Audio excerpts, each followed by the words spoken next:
It's not relevant about that. Right? That's how I feel about it. Absolutely. And one question in closing, and I hope that it's all right for me to ask you this, but how is Hey, good morning, everybody. Hello. Wow. Hi. You're all here today. I love it. Isn't it great when we all actually show up for work? Mm-hmm. Yes. Because we don't have to.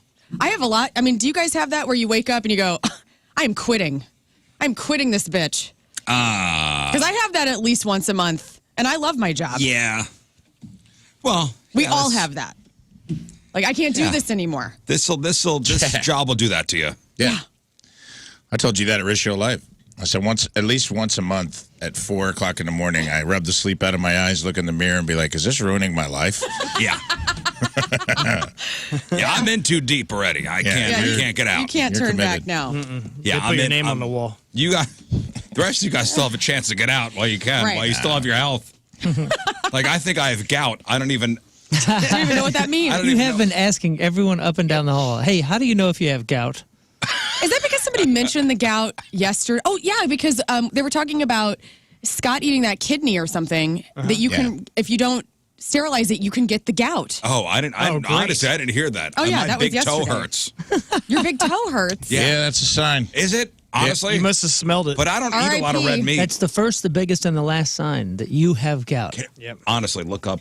Oh, man. Oh, no. I hate being your WebMD. Can you look it up? Actually, I kind of love it. Be his doctor, his physician. Yeah. I saw a video of us. I'm going to goutbuy.org. Dude, look at the first picture. It's a big toe. Oh, wait, no, pull that back up. Your bones are enlarging. Early signs of gout. The flares often occur at night. Intense and constant pain in your big toe or another joint. Gout is but that's a joint. Okay, so it's not. Gout usually affects your big toe's large joint. Okay, so it's not my joint though.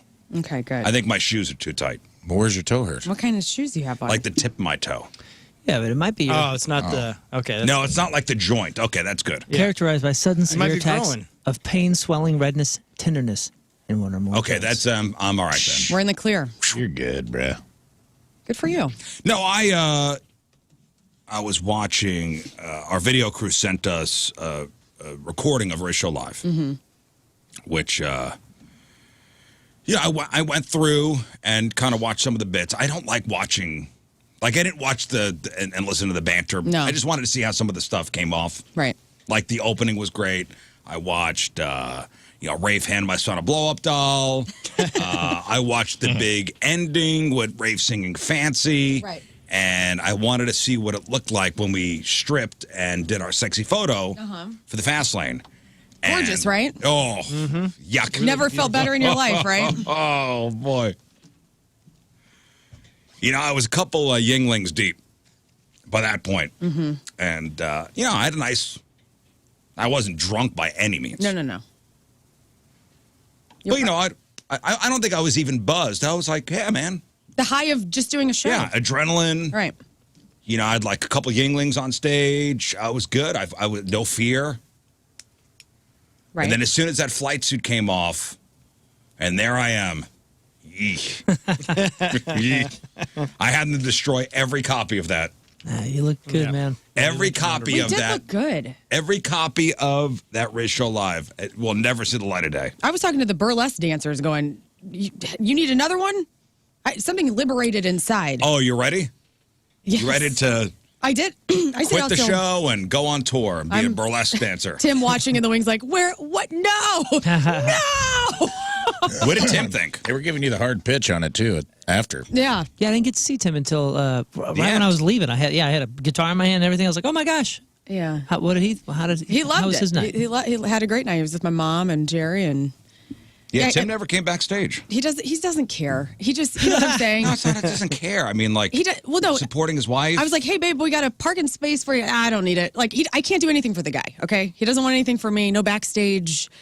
He came back afterwards. Fine. That he's an introvert. He doesn't want to talk to anybody. He's the best. Yep. And so, anyway, no, he got to see a sneak peek of everything I was wearing before. I'm like, hey, is this cool? Can I wear my crazy Lady Gaga bra with these Jeff underpants? I got the husband. All right, cool. Tim approved. Yeah. Tim approved. All right. I did the same thing. I sent all my pictures To Tim, and he approved it. Tim, yeah. Cool. He signed off on all my stuff, too. Good. We had to have a little back and forth about Reba, but eventually he came saw it around. my way. Oh, came yeah. around. He didn't like you showing that much leg. He didn't like a lot of leg. Mm-hmm. Oh, yeah.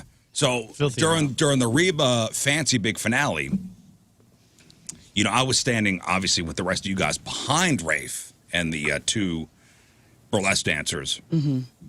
I didn't realize what was going on up in front of the stage. You were showing leg. I mean, you were really getting into it. Commit. You committed. 100% committed. It looked great. I saw a photo of you squatting down in the dress, full beeve. Yes. Yeah, I did. Dude. I Sharon stoned a few people after the show. Saw that. Saw a picture of that. Hey. Got to do what you got to do. Give these people what they want. Price of admission, you know? I'm paying the tent tax for the Rizz show. Mm-hmm. Mm-hmm. Hey, here's a question for all of us. I mean, you're 39? I'll be 39 in a couple more days. You'll be 39 in a couple more days. Mm-hmm. The rest of us are in our 40s. Yeah. Scott, do you think you're cool? I don't think I'm cool. Yeah. No, I think You think you're cool? I mean, with my peers, possibly, but I don't know. I don't think so. Do you think you're a cool guy? My peers. No. I mean, not with people teenagers. see King Scott as like King Scott's cool. They think I'm in hopes that they appreciate me, but I don't know if I'm cool. Mm-hmm. Rafe, do you think you're cool? Yeah. I'm cool as hell, dude.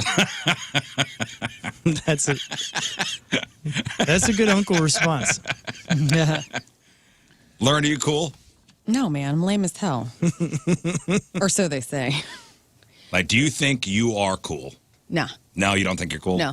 I think I'm emotional and full of rage. Okay. Moon, do you think you're cool? I'm fine. Like, do you think you're cool? Yeah, I do. Now, when you're asking, are you asking, do I think people think I'm cool? No, do you think you're cool? Oh, yeah. I think I'm pretty tight. You think you're pretty... I'm pretty tight, man. Yeah, well, if that's the question, Yeah. I'm very cool. Yeah, I think Scott thought you meant, do others perceive Well, him as cool? I'm going to throw that out there, too. Oh. Yeah, because my answer differs. For those two. Okay, so do you think you're cool? I think I'm yes. pretty tight, bro. Do you think people see you as cool? Yeah, probably. Yeah, I guess different perspective. Okay. Sure. Yeah, I think Do so. your kids think you're cool? My kids do not think I'm cool. I mean, listen, man, I've lived a pretty exceptional freaking life. So whether you hate me or you like me, you got to admit it's pretty cool. Done some cool things. I've done some cool things. So Doesn't make you cool, though. Yeah, you're right, man. I don't know. Depends on who you ask. Depends on the market, I guess. My kids do not think I'm cool. Absolutely not. Very uncool, in fact.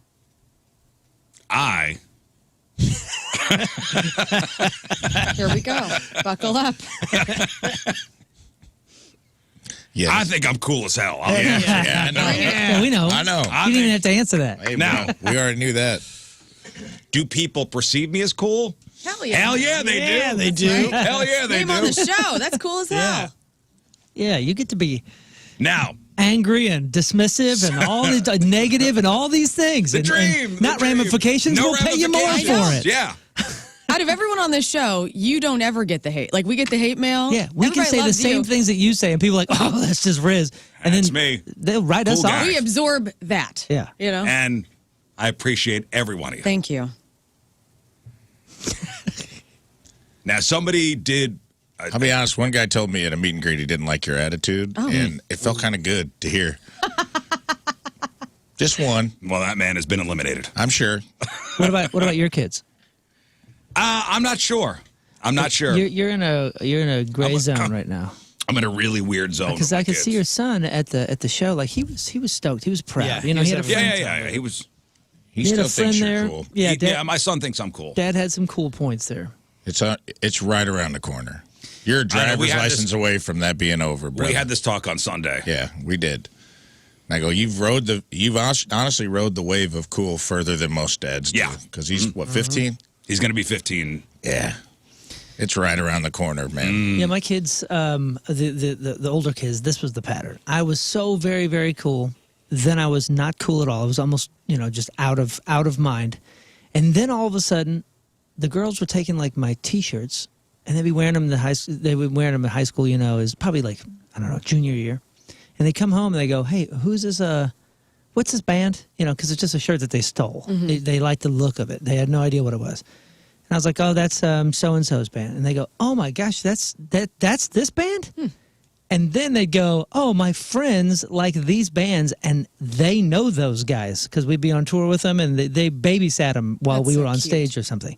And then that gave me points where all of a sudden I was back in the, wait, Dad, who else? Was this one guy that we were on tour with? Is he cool? Is he in a popular band? To them, it's growing up. No, then it was leverage. Then they could go to school and be like, hey, I know this guy. Right. I know these bands. You know, and That's cool. It was cool points. That was cool again. It took a minute. My kids don't really ask for anything either. Like, can we go to? Can you get us tickets to? They don't do that. Even the big stuff, like Taylor Swift or something like that? No. Wow. See, my parents' friends think I'm cool, but my friends think I'm lame as hell. Like, at first when I started working in radio, they're like, that is so cool. And then, like, over the 15 years, they're just like, we're over you. Yeah. You know, I'm back to square one. So Yeah, that's what a cool person would say.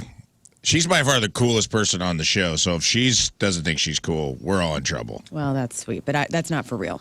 You guys are all cooler. You guys, touring musician, name on your show, awesome guy, touring comedian, got a new album jumper. out. I'm over here like long hair, gorgeous, long hair, gorgeous long hair. Yeah, huh? Envious. Thank But you. you got the style. Well, You look cool. You are a cool person. Like, we're not cool. I think I'm cool because I don't care if you like me. I like me. I have the shell of acting like I'm a cool guy, but in reality, You're yelling at a cloud. Yeah, I'm really uncool inside. You're a walking crock. You're just a big old crock. Listen. Hey. When I pair get of to my headphones. house and I shut the garage, I'm just Scott Rizzuto, man who walks around in his boxer briefs and nothing else. Man of the people. man of the people. Man of the people. Well, somebody polled 35,000 Americans and asked, "Do you think you're cool?" You think you're cool? How did they ask you? Do you think you're cool? Do you think you're here's the cool? question. Do you think you're cool? And turns out most of us do think we're pretty cool. That's our problem right No, there. let's hope so. Yeah. No, that's not a problem. Let's No, that's hope a good so. thing. I mean, don't you want some self-confidence and some self-worth? I do. And like, if you don't love yourself, how are you supposed to love anybody else? Yeah, but to a point though, like You got to have self-awareness. To a I'd rather healthy people have self-awareness, self-awareness rather than, yes, I want people to have confidence, but I would rather all of us have self-awareness. That is you're asking too much of this. No, I know. You are I know. asking too much. And I get that a lot of people don't. And that's part of all of our problems. and sometimes our overconfidence can get us in trouble. Sure. Yeah, but just thinking you're cool, just liking your, the baseline of being cool with yourself. Yeah, that's- but there's that's a healthy also thing. too cool for school. Yeah, you think you're cool? You There's think you're also too cool for school? But also, you take a step back, think of your teenage years, and would you ever dream you're doing this kind of job No. and all that? It's pretty cool. And when You're I was like, a "Dude, that's teenager, rad." I did not think I was cool. Yeah. Yeah. In no way did I think I was cool. In college, I thought that this was cool. Like, I wanted to work for KROQ in LA, and I was like, oh, God. Like, I just wanted to be Kat Corbett. And then, like, I got into the business, and it is, to me, it's still cool. I'm living my dream every day, and Yeah. this is what I set out to do, and I'm doing it. I'm doing it well. And that is cool. And that is cool.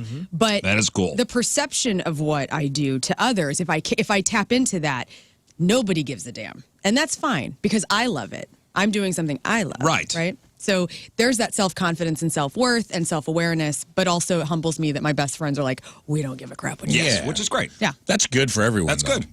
You got to have that group of people that doesn't care about, like, my friends could care less that I'm a comedian because they're just as funny as I am. They just didn't go into comedy. Like, my friends from when I was a kid, we got a text thread that is still the funniest thing I read every day. And it's like, you got to have those people. That's how you stay self-aware, is you got to keep a pocket of people around you that won't, Inflate you. that aren't impressed by you. Yeah. Yeah.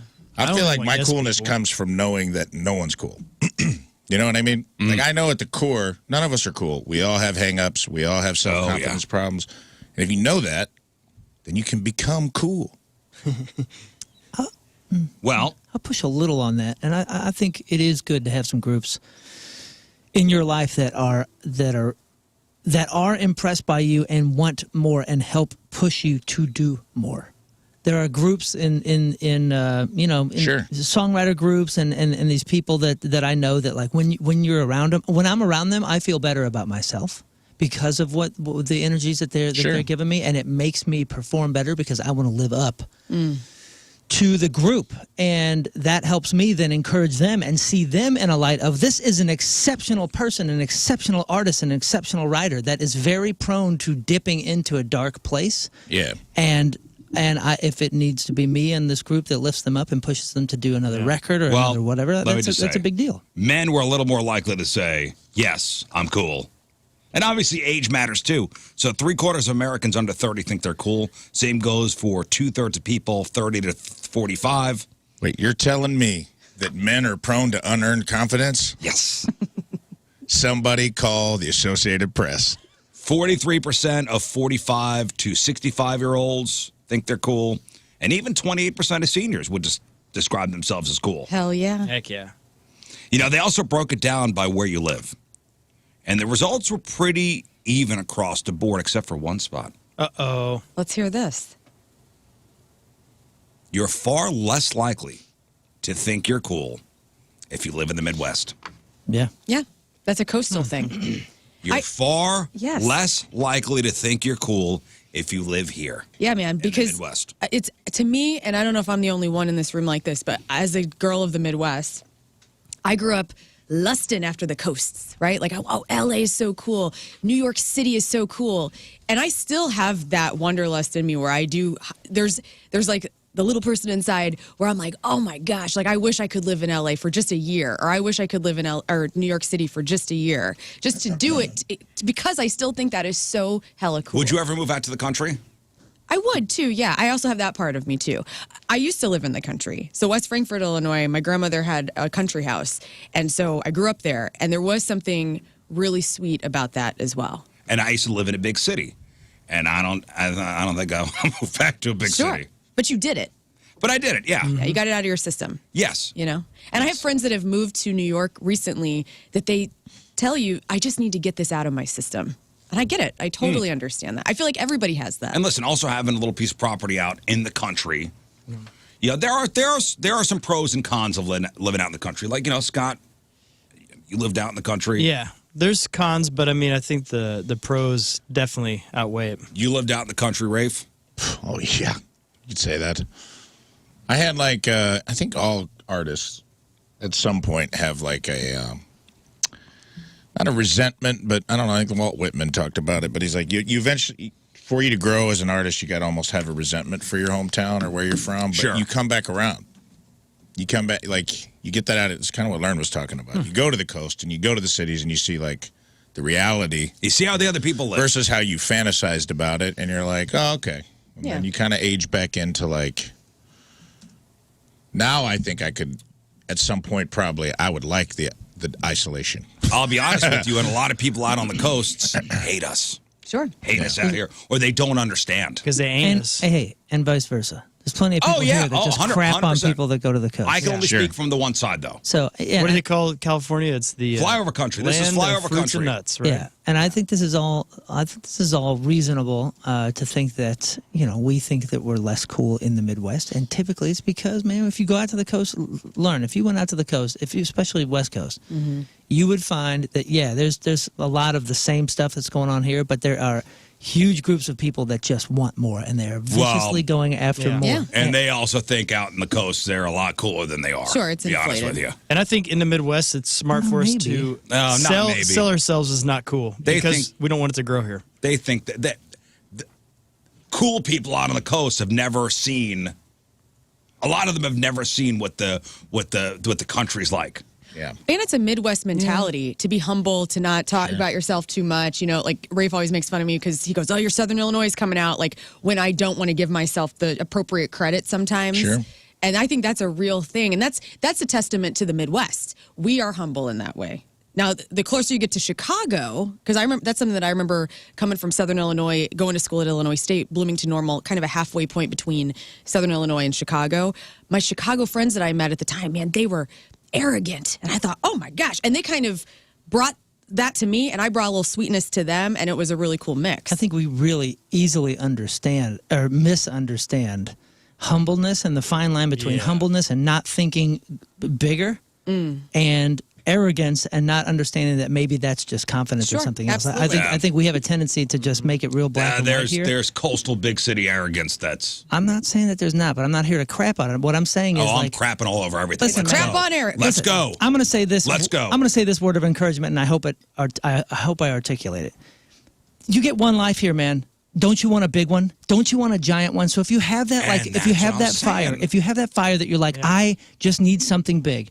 Maybe it's a coast for a minute. Maybe it's a coast for a decade. Maybe it's just traveling. Maybe it's this or that. But what I'm saying is, don't let the pressure that the Midwest puts on you to be meek and humble and quiet and whatever. Don't let that do nothing, because then you'll find yourself being 30 years old going, why didn't I do something when I was 20? When I had the opportunity to go out to a coast or go to Europe. Or go here. No, I'm Live all something about experiencing it. I'm just saying, that's good. You know, for a lot of the NYC elites and the arrogant people, the world does extend beyond the 5 boroughs. Yeah, sure. Well, There is other, and you know what? Before I moved out here, and I knew I had a job offer in Missouri. See, you move forward. You humbled yourself big time. I had a lot of people go, "You're moving where?" Yeah, sure. To Yeah, Missouri? but you did. Goodbye. You did exactly what Moon's saying, though. You know, Oh, no, I went- because you went could have for it. stayed there and been I cool. went for it, Went right? for it. Yeah, But you go never for would have it. done anything. Let's talk about the country for a second. There are pros and cons of moving. You know, even this, you know, where we work here now. Yeah. You know, St. Louis is a big city. I want an A-frame in the mountains. It's a top 25, you know, city in the country. Very large population. What, 2 million metro? A little. Yeah, I think 2 million metro. Right? Yeah, but when you get out to, you know, Washington and New Haven and, you know, areas out in Herman and even going, you know, east out, you know, into Illinois, you know, Staunton and places like that. That's country living. Sure. Yeah. And it's a good world over there. So the pros of moving to the country: Let's hear him. peace of mind. Almost everybody could agree how nice and quiet the country is without the hustle and bustle of the big city. Yeah. You could finally take a deep breath. It feels safe. You have privacy. Fewer people equals fewer neighbors, which could possibly mean less conflict. The popular answer is people leave you alone. Yeah. Oh, we've actually declined. I don't know if they leave you alone, because in our small town, you be sitting in your house and all of a sudden someone just walks in. They're like, "Hey, what's going on?" And they bring but it's food a over. friendly, it's a neighborly thing. Yeah. Hey, in 2014, we got over 2.8 million in the metro area, and as of last year, we have dipped below 2.8 million. Yeah, I think we're about 2.5 million. 2.7 right now. Everybody's Okay, moving well. to the country. And then you got all the land. You know, big cities can be fun, but good luck trying to find a backyard or any land for your house to sit on. The abundance of land for your animals and your family to roam on is a huge plus for moving out to the country. Now, the cons: Let's hear him. less fun. Sure, it's peace and quiet. You know, you get the peace and quiet. I disagree. Less Come on. fun with Where do other you go? people. Where do you go to have fun? You get on your 4-wheeler and you ride, baby. Being far away from good restaurants and bars and cool social spots seem to have the biggest negative impact or effect on those who live in the country. Well, it's they're not so much living fun it in right. the country. Yeah, they're not doing the country right. Right. You got Okay. people that do well in the country are people that can entertain themselves. Literally. Because there's not other people in venues in a bar. Well, sometimes there's a great bar down the street on a dirt road. But I mean, whenever we would go to Chester, Illinois, my stepdad still has land down there. And my sister and I grew up down there riding 4-wheelers through the woods, and he had a lake, and we would get out there and fish. And, you know, one time Tim and I were there on a weekend by ourselves. I just took off running butt naked, through a field just to do it. Great. And it that's was what? incredible. A half hour of fun, and then what? Then you just lay around and drink beer. We had And tons then of what? fun. We had Yeah. tons of fun out in the country. Dude, I'm so we were glad, constantly doing. If you go out there, there's still evidence of all of our fun. Yeah. I credit, you know, I would credit in my imagination to growing up in a place like that. Like my ability to manufacture Yes. creativity, Definitely. you know, because I didn't have constant, Stimulation. yes, thank you. Right. Well, you had to create your own fun. Yeah. You had no other choice. But there's value in that. Sure, as a kid. As an adult, Sure. There's value in it as an adult as I'm well. sure, yes. And we don't do that enough. And that's another Yes, problem. I we have. like sitting on the porch and just, staring out into nothing. Yeah. That's fine. And here's something also that I have observed as a comedian traveling all over the country, going to all these cities that they're not that different. It's the same stuff. Everybody thinks their place is better, and I'm like, it's the same strip malls, it's the same stores, it's the same Ross Dress for Less, it's the same. I'll go and I'll be like, this just looks like, other than there's a palm tree in front of it, this just looks like I'm in Brentwood, Missouri. It doesn't look that different. Yes, each city has its own little neighborhoods and character, but for the most part, America's just a big mall. From suburb to suburb, yes. Like Same. when we were in Nashville, we stayed out in the suburb of Brentwood. Right. Well, Nashville. We were out in Nashville. It looked like West County. Sure. Exactly. Yeah, it's the same. West County in the St. Louis Metro. You're not all that far though, but like if you go out west in some of those different towns, yeah, they may look the same, and if you moved in and you sat around for 2 weeks, it would feel the same. But you're also surrounded by people that have a little bit more like-mindedness. Oh, yeah. Because they made the move from wherever, so they could be in a desert town and they could be outdoors more, or be in the mountains more because they want to ski in the winter or hike in the summer. Sure. Like, you know what I mean? Like there are differences.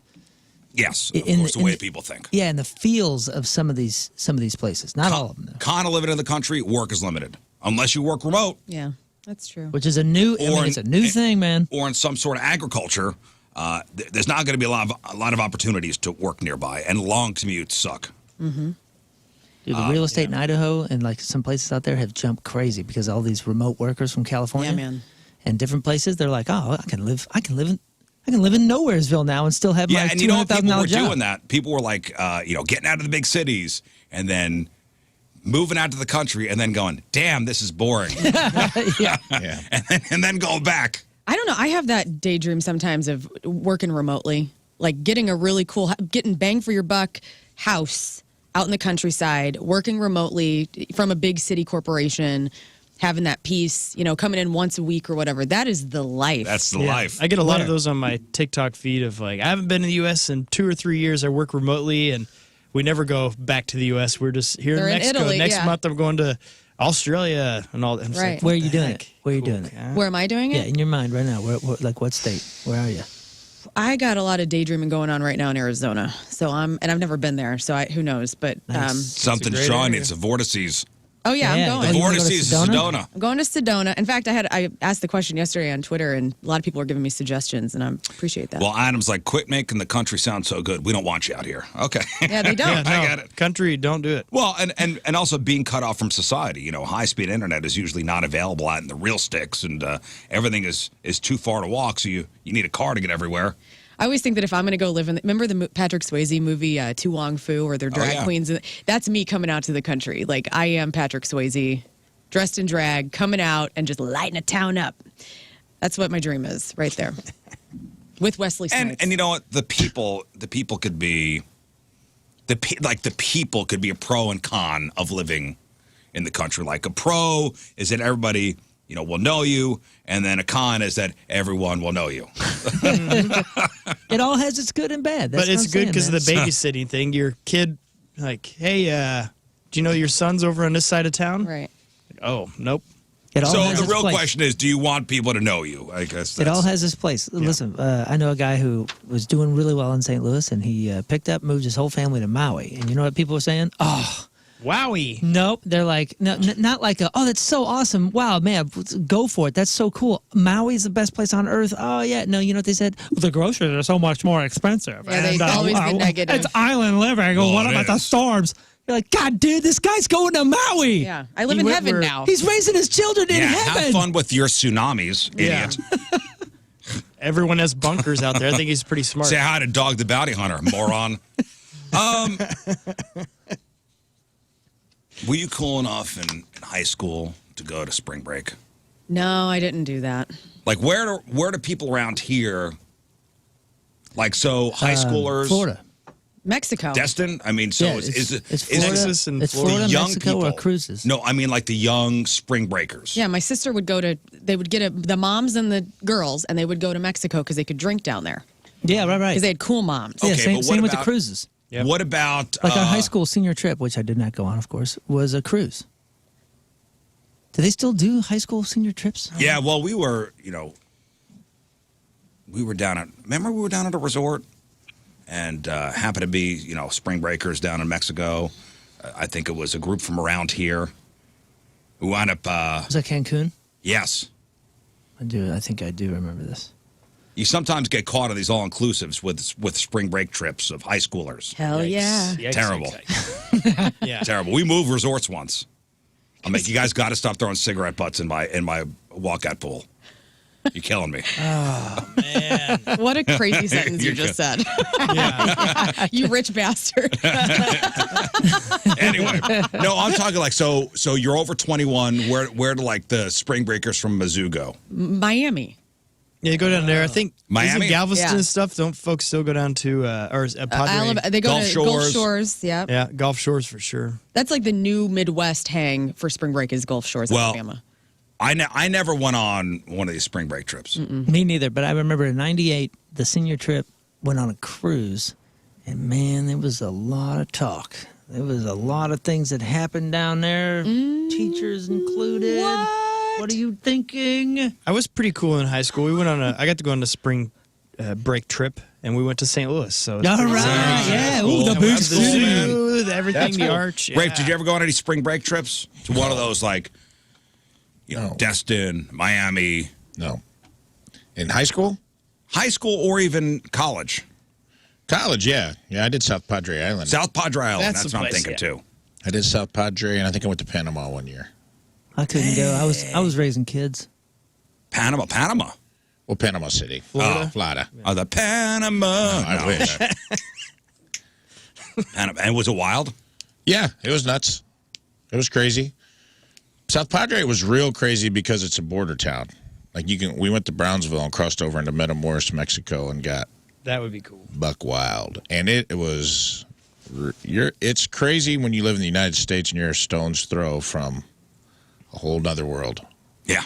It's kind of eye-opening in a way of just like why people want to come here. You know what I mean? Mm-hmm. Like you're a stone's throw from poverty. And Yeah, but it's when like- you're, but when it's you're like early that- 20s. Your early and those towns, they know where the money's at. Yes. They're shaking Spring spring breakers. breakers down, and Oh, it's yeah. like But it was wild. You had to keep like a quarter in your sock so you could get back across. It was a quarter to get back across the border because you park in Brownsville, and there'd be like guys out in the parking lot that would, for $5, they'd sit and watch your car so it didn't get broken into. And then you'd walk across the border. And then, dude, we were just dumb. And then I read there was like a satanic cult in Matamoros, Mexico that was kidnapping spring breakers. Like 13 people disappeared.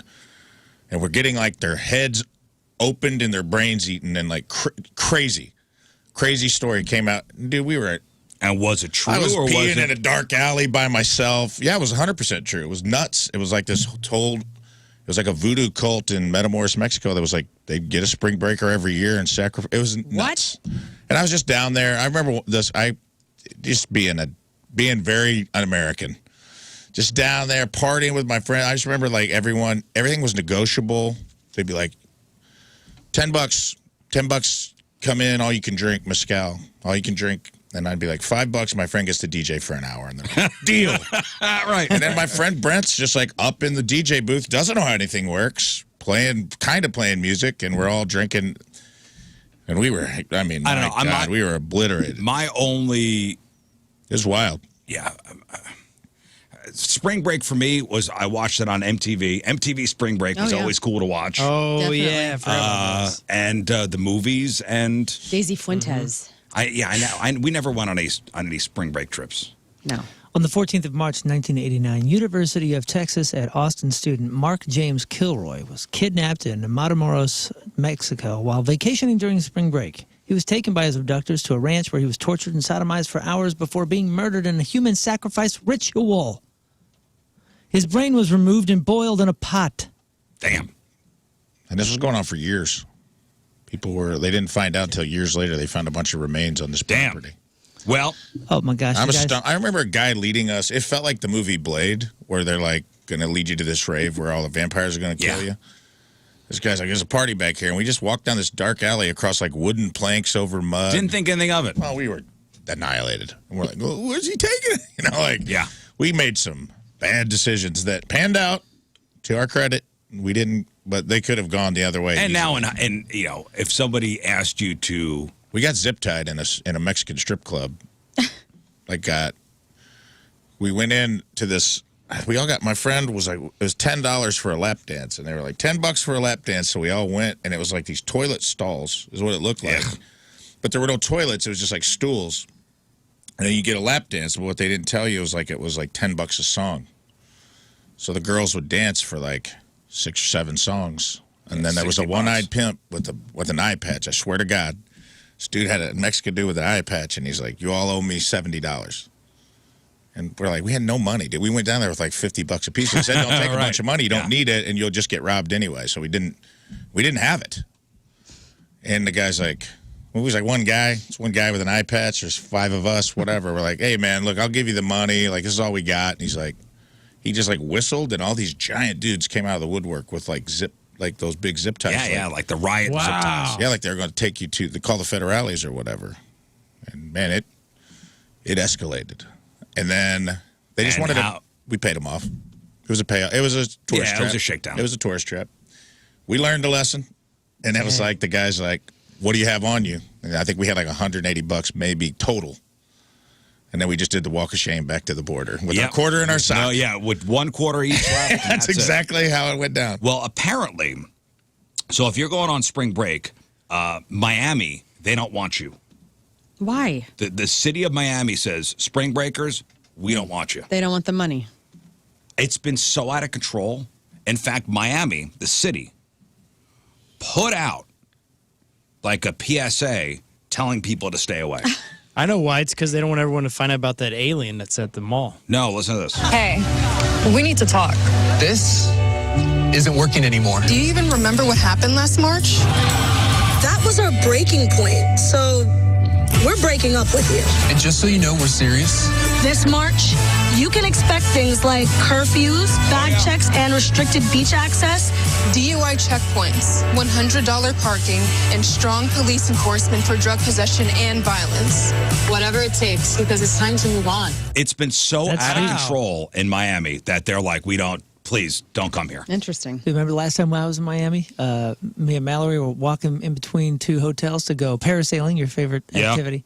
And there was hundreds of people in this little alley. We're like, what is going on? And cops everywhere. There was a bomb threat in the hotel, and they had to evacuate both hotels. Was it during spring break? I think so. Last year, there were almost 600 arrests.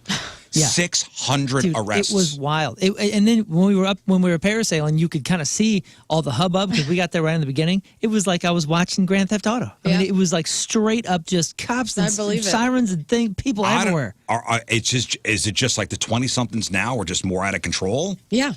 Yeah, and I mean, there's a lot more going on. Spring break has always been the time to unleash. Yeah, but are the kids unleashing more nowadays? Of course they are. There's more to do. Is there more pent up? More videos to be made on TikTok. Hell yeah. More content. And everybody's one-upping each other because we're all seeing what the other person's doing online. Oh, well, I'm going to take that to the next level. And then it's just a constant. Again, I've never been to spring break, but the fact that Miami, so South Beach is one of the spots that spring breakers would go to. Miami's like, don't come here, please. What's the kind of trashy place on the other side? Florida? Yeah. Well, is it Fort Lauderdale or which one's the one that's kind of like? I mean, yeah. Panama City.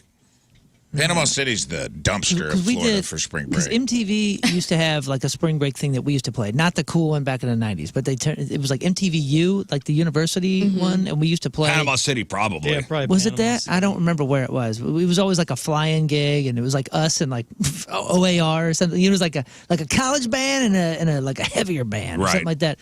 And it was always kind of wild, but nothing of what you're talking about. Nothing of what I thought. Remember like when Limp Bizkit was playing Spring Break and like the MTV Spring Break looked crazy? Yeah, with like millions of people down there, it seemed like. You're telling me that Spring Break now is wilder than that? Enough where a major metropolitan city said, please don't come here. Do you think it's because it's such a melting pot where you have cultures from all over the world come into one place, and so it's different? When we played it, I expected the MTV thing, and it wasn't like that. It was a couple bars, a couple college kids having fun, shut it down, concert's over. Maybe you went somewhere else then. I don't know what. I don't know Panama where City it was pretty debaucherous. Well, Maybe it's granted, I reverse wasn't drinking. psychology, dude. Where are the kids getting the money to go? Because when I was 18 years old, I had a part-time job that I worked at maybe once a week. I mean, are the parents fueling the funds for this debauchery? Because Yes. what's up? Yeah, and I mean, I bet kids, some will save up just to do this Just one to big do thing. it? Yeah. Lucky. Or they borrow the money From who? From like a from borrower? the college. Oh, my they God. borrow. They take the student loans, and they take $3,000 of that money, and they go to. How can you do that? You can do that? Lucky kids. You could take. I mean, you get. Although the money's got to go right to the college. No. My mom, so what's funny is my That's how sister. they get you, man. My sister used to go on spring break trips in high school. And then whenever she graduated from college, well, she graduated from high school, all the girls went with their moms to Mexico. And then, another trip again when she's getting ready to graduate from law school. So she's probably going to go on another trip. And I'm going, when I graduated from college, my mom goes, hey, me and all the moms, no kids, are going to Cancun. Do you want to go? And it's kind of like your congratulations on your college graduation. I go, okay. And so I went and partied with my mom and all of her girlfriends is like my big thing that I got to do, which was fun as hell. But I would have liked my friends to be there. Right. So it was just such a different Well, a lot of the high school experience. trips to the all-inclusives down to Mexico are with chaperones. Yeah. And it's usually the moms. Usually the moms. Or the dads, I guess, with the dudes. So they said, Miami Beach is trying to free itself of the spring break party reputation. A flat rate of $30 to be charged to park in any area garages and lots. The charge will go up to $100 during specific time periods.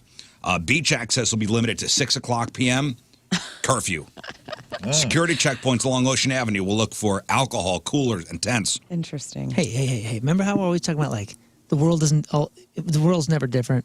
We're just seeing more of it, or it's being, advertised in a different way. Maybe nothing more is happening now than it was back then, but We're just now, hearing about it? now, two things. One, we're more about, like, preventative things. Everybody's, like, freaked out about what's about to happen. So we're like, preventative sort of mindset. And like you said, man, half of this stuff, come on, dude. How many times have you told your parents something in your 30s that happened when you were 18 and they're like, you know what, I didn't know then and I kind of don't want to know now. Mm-hmm. Well, now, like, everybody knows everything, and it's kind of like the trend to make sure everybody knows what you just did last night. I don't know. Beach visitors will not be allowed to play any music from portable speakers. The crackdown gets worse during the prime spring break weekend. So you got this weekend. Also, the 14th to the 17th, DUI checkpoints and license plate readers are being utilized by Miami Beach PD.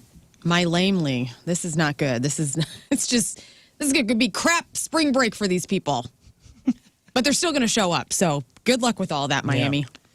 And do you think they have if you're local and you show your ID, do you still have to pay all the crazy Miami's fees pretty and small. It's like it's not. I mean, Miami Beach, especially, which is Miami where they Beach, would go. South Beach. Sorry, that's South Beach. that's. I mean, that's pretty much Ocean Avenue is the big. It's like one strip. I mean, if you have a car, you're kind of stuck there. We used to a go minute. summer times to the Jersey Shore, and if you've ever seen the Jersey Shore reality TV show, that's real. That is real. The way they act there, just a bunch of tan Italian people.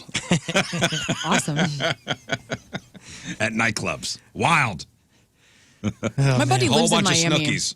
And he's a single guy, and he loves it. That's why he works remotely from Miami for a company in Missouri. Wow, that's cool. And he went down there because he wanted to date the chicks and have the fun, and he's living large. So Have I the hope he's okay mojitos. with this. Have the mojitos. I hope he's okay with this news because this is crashing his scene. Well, and also you feel bad for some of these businesses who rely on spring breakers. Right. Mm-hmm. But again, 600 arrests just about last year. There were 2 shootings, and they were like, enough's enough. Like, we can't. All right. It's overwhelming the police department. Or is this They don't like fun. reverse psychology? Yeah. Is this an advertisement? Is this? No, I don't think so, We man. are so crazy. We need to tell you that we're shutting her down, and that's going to attract now somebody that was on the fence, Cancun, Miami fan. Now they're going. We're going to Miami for sure. Well, think about it. If you're Bring $100 bills for parking. No, if you're not a I don't know. partier, you're like, well, this might be the place to go to because it's not going to be wild this year. And then if you're a partier, you're like, oh, it's going to be wild, so I'm going to go anyway. So they get both. It's a sneak attack. It's a genius ad. Yeah. Hey, speaking of partiers, did you have a Sweet 16 party? No. Did you want one, or was that even? Did you? I just wanted a car. Just Did give you me have the car. girlfriends that did have sweet 16s? Sure. Yes. I didn't want any of that. Just give me the car. Leave me alone. Let me. That wasn't a have gas little money. Lauren Elwell's dream to have a big old sweet 16 party. Did your girls have any sweet 16s? Any parties? No, not like you're saying, not like you're thinking. And I actually asked my daughter, my 15-year-old right now, like, hey, do you want to do something big for your 16th? And I get the impression that she kind of does, but not like that. You know what I mean? Like she's nervous with the driving, so I'm not sure she wants attention on that. Maybe. Yeah, I know she wants a car. And if she could have the cash equivalent of what a 16, a sweet 16 would cost, so she could get a car, I'm sure she would choose. My that. daughter, okay, so she's 12 now, so she's got a couple years. But if I were to give my daughter a choice, would you like a car or a sweet 16? You know what she would say? What? Both. Hell yeah! They used to have that reality show about My Sweet 16. My Sweet 16. My Super Sweet 16. Where they would have lavish parties, Right? And that was cool. Well, there is a and this is on the Am I the A-hole section of Reddit. So a single mom of triplet girls who are 15 years old is wondering if she's an a-hole for the party plans for her girls when they turn 16. So she said that for their sweet 16 birthdays, the girls want a big party with a DJ, a venue, and lots of invites. She said that usually for their birthdays, she gives $150 each to go out to dinner with some friends and go to different restaurants. However, the mom said that this year the type of blowout parties that kids are asking for is not in the mom's budget. Again, it's a single mom of triplets. Dang. A venue would be around $500 with all the additional things like decorations, DJs, invites, and food. It would be around $1,200 to $1,400. That's the cheapest they could do. So the mom said, okay, I could afford the one party, but these 3 girls want 3 individual parties. Wow. 3 individual parties, which would be over $4,000. Sure. And the single mom of triplets says, I can't really afford $4,000 for birthday parties. So she said no.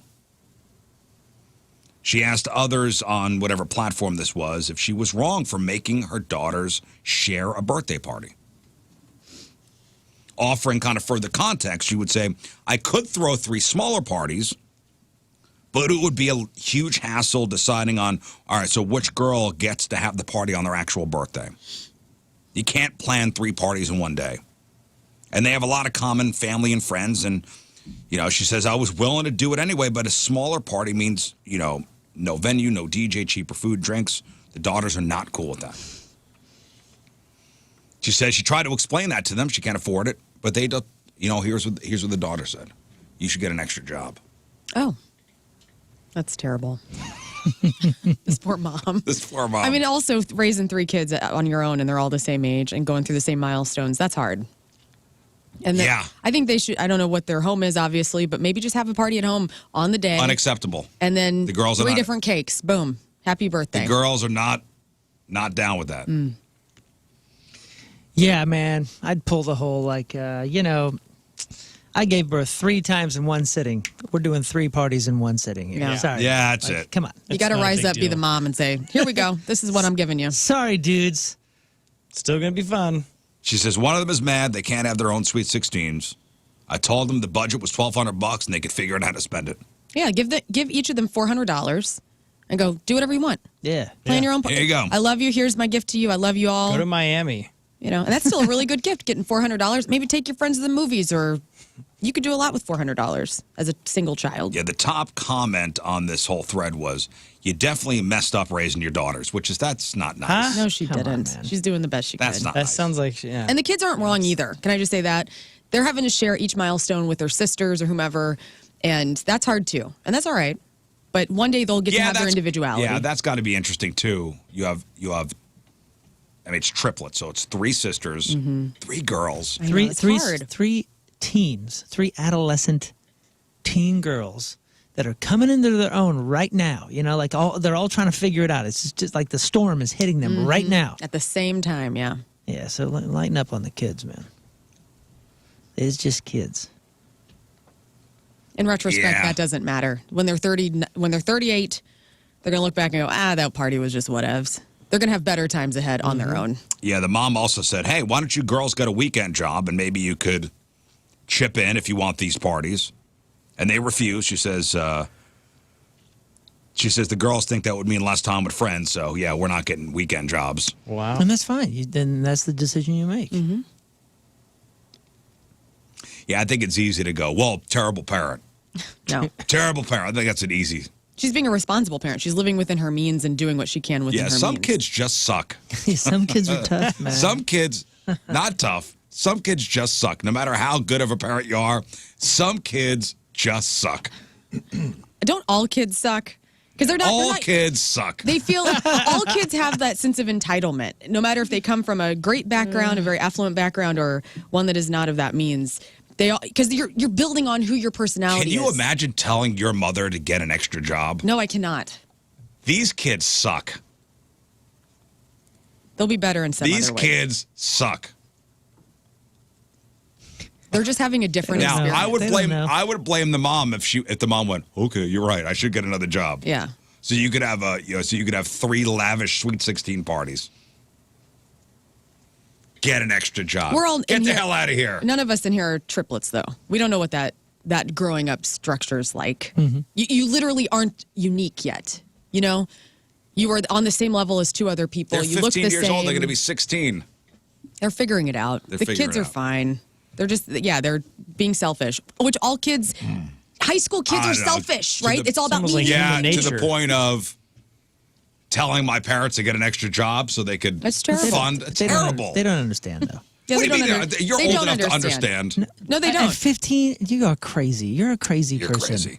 They're still thinking me. See, that's the tendency we all have to do. All of us make the mistakes of thinking a 15-year-old has the same experience and knowledge that we do and is coming from the same perspective. But they don't know because they haven't worked. They don't know what a job is. They know a concept of it. And the only thing that they know is the one existence of a world where their parents work. That's what I you don't do. That's what you do I up can't there. imagine That's being- a different. Yeah, they have no idea the bills that are being paid. Yeah, there's a and chasm the money between behind all of it. their understanding and reality.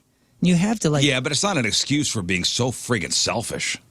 But No, but like they're Lern kids. said, like that's the I was the an a-hole design. Yeah, at that's the 15. design of their humanity right now. 15s, high school, like that they can't see beyond Yes, themselves. I was selfish too. I wasn't telling my mom to get another job, Right. but I was being a total bitch the whole time. You know what's funny though? And I will own that. I was being and I was- total bitch to my and I mom was, in high and school. I was a dick too. I'm and sure I get we it. all were. And I Yeah, we all apologize were. profusely to but my I mother. didn't involve my parents. My parents only got involved if the law was involved Sure. too. Same. yeah. But I can't tell you, I didn't think about the roof over my head. And I lived in when my mom married my stepdad, we built the most beautiful home. It was the prettiest home, I love it to this day so much. And I took it for granted, dude. Like all the clothes that my mom bought for me or the bills that were being paid. Like I look at that now and I go, God, I was such an a-hole to my mom. And I apologize. Like you have to get to a point where you apologize to your parents for the things you took for granted. Sure. Right? And maybe these girls need a harsh dose of reality. They'll get it later. They'll Why see it can't they later. get it now? Because they're children right now. And that's okay. Why can't they get it now? because of all the reasons that you explained. They won't even accept it anyway. Same reason you're about to become uncool. He'll leave you, but he'll come back to you. Yeah. In My his son? Yep. Early 20s, mid 20s, he'll come back around. Thinking you're cool again because you got to go out and get kicked in the nuts a few times. Yeah. You got to let the world kick you in the nuts a few times. And this is one of those times. And when you haven't had that experience, it's like you think you know, but you don't know nothing yet. Oh, But of course. you got to have that like 10-year, usually it's like 15 to 25, I would say is the average. When your parents become dumb, they don't know anything, they're idiots.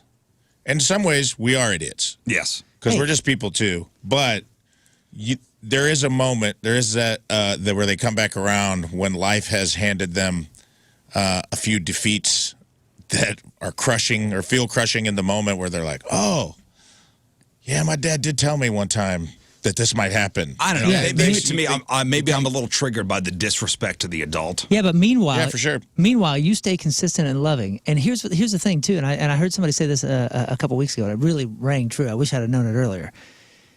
Kids are kind of supposed to be total jackasses right around this time. Why? Because it actually makes it easier for them to leave the nest. if they hate us a little bit and they kind of think like we're idiots and that kind of And I stuff, can do it on my own. Interesting. it makes it a little bit easier Yeah. for them to push out. Yeah, but you know what though? So And if a start kid to says launch. that to an adult, it's the adult job. I don't care what age. I'm it not is, talking about to disrespect. course correct. Yeah, I am Sure. not. Listen, I am not. Like, hey, you don't say this to an adult. I don't care how old you Right, are. right. Get the hell out of I'm here. not making disrespect. Okay, I'm just saying like the general sense of like, my parents are kind of stupid. I don't want to be here. It kind of Oh, yeah, but I kept helps that to myself. It kind of helps them push out and I launch. remember. I called my dad stupid once. That was it. Once, and Yeah. that was the look on my dad was not somebody to get really angry Yeah. at me. Mm-hmm. And I remember I will never forget I said it. And it was one of those, what did you say? Yeah. You don't call the old man stupid. Sure. Whoa. He was mad. And guess what? Your dad didn't go to Reddit, Am I the A-hole, to get feedback. He took care of that in that He moment. took care of that. He didn't. There was no Okay. Reddit. Am I the a-hole? Yeah. He knew Excellent my son point. is the A-hole, and I'm going to take care of this right now. Excellent point. Maybe it is He the parents' fault. He didn't have to lay hands. My dad wasn't a hitter. No. My dad was Good a for lecturer. you. My dad was a lecturer. And there were times where I go, can you just hit me so I can get this over with? Like I'd rather take a beating than have to listen to a lecture. But he Dad didn't have put to do on any a of that tweed stuff. jacket and got out a briefcase. Yeah. Let and me opened it. explain. And you're like, just beat the crap out of me. Your father's coming home. He's going to talk to you about, oh, God, Mom, God. just hit me and we get it over with. Isn't that an interesting concept though? Like that, like teenagers like have that rebellious streak naturally, so it makes it easier for them. Oh, yeah. to- It's the same to thing. leave it It's out. also easier for the parents to push them the hell out of the nest. Absolutely. Honestly. Yeah, it's That's not a about kid- us. There's so many of those undercurrent things that we don't even pick up on in the moment that Yeah. you look at retrospectively. It's the same thing that like when you're in your 80s, you probably are more like it's something that we were talking about with Tim's grandma because she's in her 90s. Talked to her about Congratulations. death. Yeah, she's an incredible lady.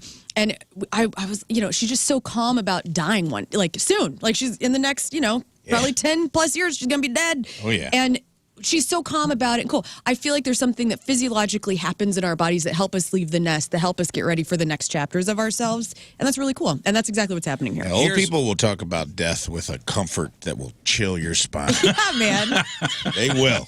They're waiting for the sweet embrace of it. And thank God for that. That's why Florida's heaven's waiting room. That's where they just go there. Oh, yeah. Just waiting to go. You go down to Florida, you go to a retirement home in Florida, dude, you'll hear some conversations around death that will cut you to the marrow of your bones. And that's just being flippantly discussed poolside. That's the peace for which we, desire. I Yeah. mean, that's Yeah, what at we're least pushing if we're going to for. die, it's going to be in a warm environment surrounded by palm trees. I'm not dying in Florida. Don't go to Florida. I'm going to Florida. It's Gross. settled. You're going. Congrats. Well, prepare. I'm going. You're going to have not some visiting you. You're gonna have On some- hospice. I'm going. real I'm going to casual Florida. death conversations with some of your neighbors. He just wants to find people with similar accents. That's all. I'm going to Florida, and that is that. All right. Here's my advice to the mom: nobody gets a party. Nah. Okay, that's it. You told me to get a second job. Nobody's getting a party. Did you type that into Reddit? Because that's where she's looking. Yeah, Okay, good. yeah. I'm Scotty Angry R. Guy 69 STL.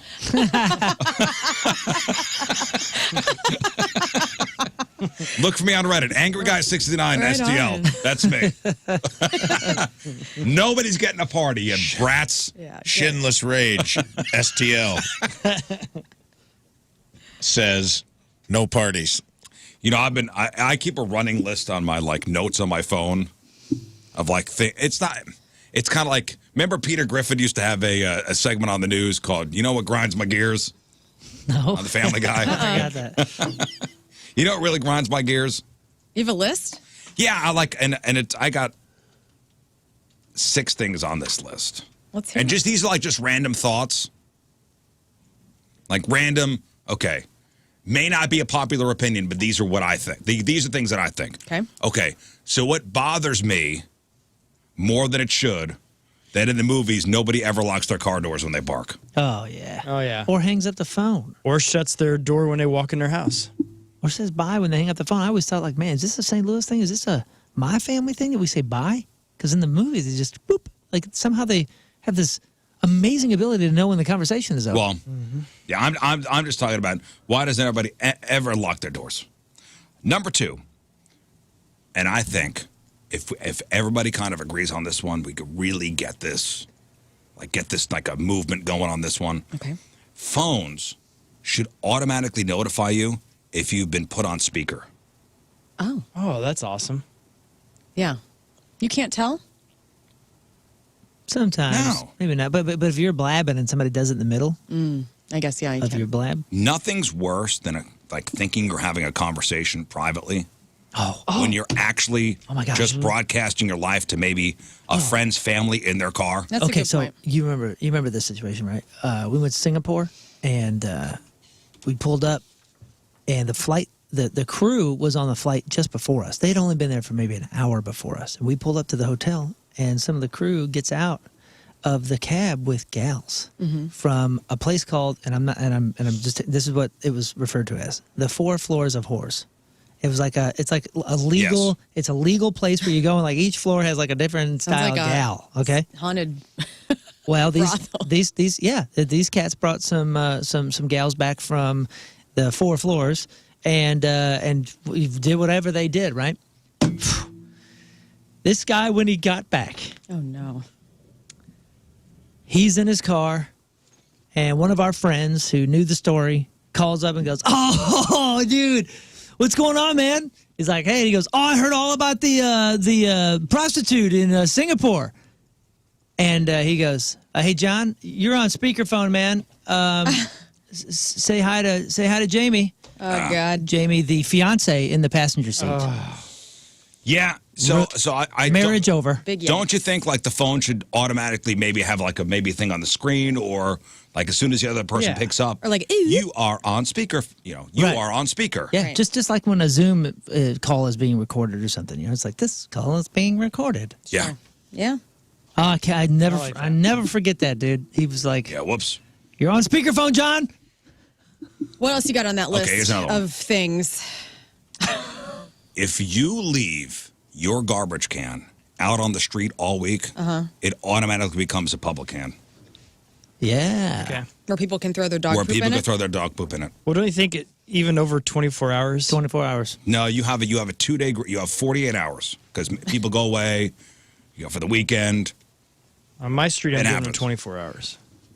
I think that's all right in general. I mean, I know I'm going to If your garbage can is in front of your house on the street all week, it automatically becomes a public can. Why are you so possessive about your can in general? If the can is out there and there's trash in it and I put my dog poop in it and it's getting picked up, why do you care? It's a The trash garage can. I don't argument. care, honestly. I don't care. This is a suburban problem. This is a suburban issue. This is very funny to me. Yeah, it is. This is I don't have any real problems because I live in the suburbs. It's fact. Complaint. No Yeah. offense, but I lived in South City and I had a dumpster. I had a dumpster, but I And didn't- people put bodies in and your dumpster dude, and you that didn't care. dumpster is public domain. Right, it I'll is go out public to throw domain. my trash away, and there'll be like a curio cabinet in it. Sure. That I'm like, where the hell did this And- come from? And there'll be people, and there's people come and dive in, take stuff out. Right, fine. This is a suburban problem. Yeah. So, are you a good neighbor or saying. or a nosy neighbor if after 24 hours or let's say 48 hours, you take your neighbor's can and you push it back to? No, I'm not touching their cans. That's on you. Oh, you don't do. If the can is in the middle of the street because it's the wind blew it, I'll pick it up. Yeah, I If do it's in the that. middle of the street, yeah, causing. But otherwise, and I'll put my dog poop in the trash can if I'm walking. oh, I've done that get before. so mad when you do that. I don't know. I know, had but some it's a neighbors that- trash can. I had some neighbors that were a little hoosier, and they would leave their cans out, and it'd annoy me, so I'd roll them back up in their yard for them. Okay, here's the did? next one. I'm like, I don't care. I want it to look nice. Don't you think chlamydia would make a cute name for a girl? Chlamydia. It is a cute Pretty name. name. Chloe. Clitty. Whoa. Chlamydia. Sorry. Drop. Was that? Remember when you talked about you were liking this job? I didn't mean it, Tommy. I didn't mean it. Okay. Moving on. Hey, do you think giving blood should be a mandated civil duty, like jury duty or paying taxes? Ooh, no, because some people have a real hard time, right? Does anybody in here have a friend that can't do the blood? Like, even if they have to go give. I have my friend Scott, who listens to the show. He has to take like a Xanax before going and getting blood work done. The dude cannot handle the Some needle. people can't. Yeah. You know? So I think that would be a really hard, Maybe you have to have thing to a mandate. and I thought this. We were doing a blood drive, and it's like blood supplies are low, and and we're running into that Sure. season where we're going to be doing the point blood drives, and we're gonna get the story of blood supplies are at dangerously low levels. Should it be mandated? And if you can't do it, you need a doctor's note. Like twice a year, every year when you turn 18. It would save a lot of lives. A way to do it, because I mean that's kind of odd to make people require them to do that kind of thing. But I think if you had a reward system where maybe they get a discount on their insurance or something if they donate, and you set it up where it's a reward factor. I'll kick it up a notch. If you survive a situation where you got a blood transfusion, it gets bumped up to 3 times a year. Oh, dang. Listen. Maybe you could do a don't give, don't get policy. You don't have to give blood, but if you need it. You ain't getting none. You ain't getting none Sorry, of this. bruh. You didn't pay into the system. I know. Again, it was just a thought. I'm not saying this is a good idea. I'm not saying it's a good You idea. basically did blood social security. Yeah. I don't know, man. Pay in, It's dude. just weird to make people. Just the way do everybody anything with their reacted bodies with like the that. vaccination mandates, I think that would never go over in this It may nation not. ever. It may not. I ain't giving I don't- the FBI my blood. Hell no, brother. Again, these are just thoughts. These are just Yeah, thoughts. like your thoughts. I didn't flesh any of this stuff out. Yeah. Just Yeah, remember. no one thought that. Just remember that wherever Nothing you've you read so far felt like a lot of thought went into it. No, again, these are just things I put in my little notepad. just remember whichever entitled. side you land on, make sure it's consistent. Because if you think it's okay to mandate this thing about somebody's body, but not this thing for somebody's body, let's just make sure we're all consistent. Yeah, you gotta be consistent. Don't dude. forget the other things that you've weighed in on when it comes to other people's Right. bodies. Leave my body Right. alone. Yes, Moon. Leave my body And alone. one more thing. Men should be less embarrassed talking about sex toys. I agree. Sex toys. Yeah. I don't think anybody was embarrassed at Rizz Show Live, man. We were having a good time tossing. I'm just saying women to go, gals and fellers. Women go on about vibrators all the time. But if I start talking about my fleshlight at the bar, everybody goes quiet. Oh my gosh, brag about it. My favorite thing was when I was about to throw out that. How do I say this? Well, it was a guy. It was a guy toy. Okay, a guy toy. It was a fake. The anchor. No. okay. This was a fake one that you do The things lower with. half? And I was about to throw it out, and there was a bunch of guys' hands in the air. And then I turned and I said, "What? Why does this have a sticker that says tester?" And everybody's hands went down. Like, no, I don't want the geez, tester. yeah. on Well, that thing. Yeah. Hey, we took what we could get. Where are we okay? testing it? The tester. Again, I didn't flesh. Already people giving me crap. Oh God. About what? This is just a man Blood speaking tran- openly Nobody's about giving you transfusion. crap. I'm just saying these are not It's an interesting conversation. fleshed out ideas. Yeah. nothing you Just said this was bad. thoughts only. Right. Open mind, people. Free thoughts. I do like I really do like the speakerphone idea. All men, too, I've noticed in the emails. Interesting. All men all of a sudden taking the my body, my choice stance on the blood. I'm not. I don't want to get. I'm not going down that road, Rafe. I'm just saying that I'm not going down that road. I'm not either. I'm just noticing. I'm just noticing things. That's all I'm doing over here. I'm drinking coffee and I'm noticing things. Can we all agree that if your garbage can is left out on the street for 48 hours, it My becomes can, Hoosier. my can, my choice? my choice. All right. My can, my choice. All right, good. Thank you. God, you say one thing, and next thing you know, you're having Oh, they're all wanting to kill you. We right didn't even now, dude. say. You just asked. People are. You just wrote it in your phone and read it out loud. Yeah. God, Sensitive. God, You know what man. really grinds my gears? I have no problem with anything you brought up. I'd like to just make it known. I wasn't looking for problems. No. All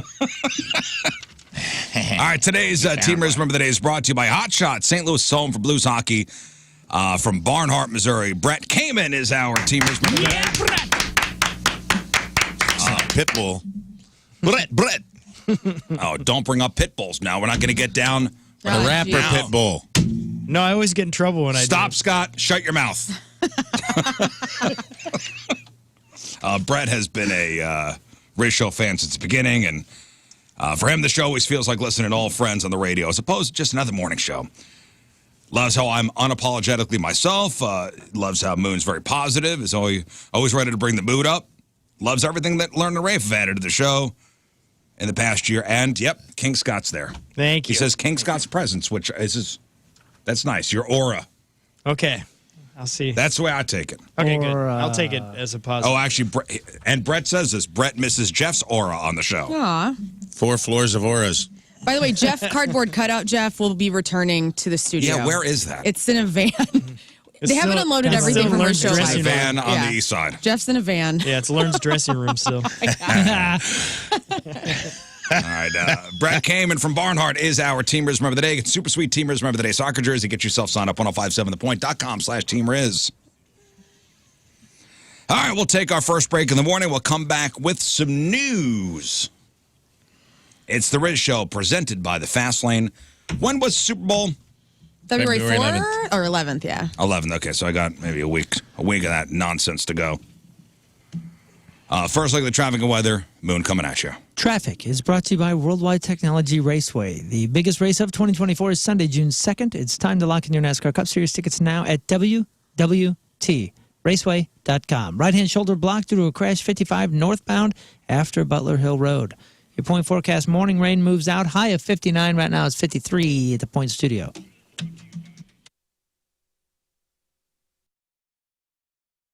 Okay, so Rafe has our official bucket list. Yes. That's right. We've talked about bucket list on here so many times. We thought, and we're getting ready to implement a new. Stay tuned. We have a new contest with punishments coming up, and we thought maybe as a flip side to that, we talk about bucket lists so much that we would, instead of just being in competition with each other, we would also have a series of videos where we actually try to help each other check things off our bucket This list, is all which is a about nice thing. Lifting each other up. That's right. To help us check things off our bucket list. And to soften the blow of the horrible things we're going to do to each other in the other competition. Yeah, come the fall, which we have a big Rizz Olympics announcement to make come the fall. Yes, let's lift each other up first. Yes. Flip the script on your future. Well, imagine transforming your life and career in just a couple months. And it's all possible in 3 easy steps with Centric. Step number 1, decide to make a change. You've got the power to rewrite your story starting today. Step 2, dive into Centric's accelerated tech program. Whether you're into coding or cybersecurity or network administration, they've got you covered. In as little as 4 months, you could get the skills you need with hands-on training that sets you up for real-world success. And step 3, step out and start your new career. Centric's not just about learning. It's about launching you into a career that's as dynamic and forward-moving as you are. And here's the best part. You choose how you learn, on-site or online, day, evening, or you could use their flex option.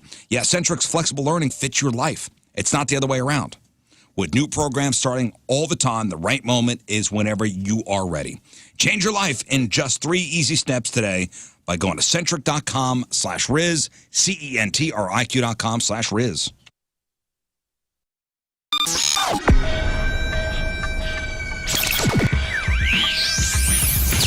All right, so here we are backstage, way back Point Fest, and we are absolutely thrilled. Myself, Mr. Jeff Burton. Thank you. It's thrilling to be here with you. Oh, you're talking about now. Right. Noodles and Peanut, gentlemen, it's great to see you. Thanks for coming back. You guys get along like me and Noodles get along. I can see that. Sure.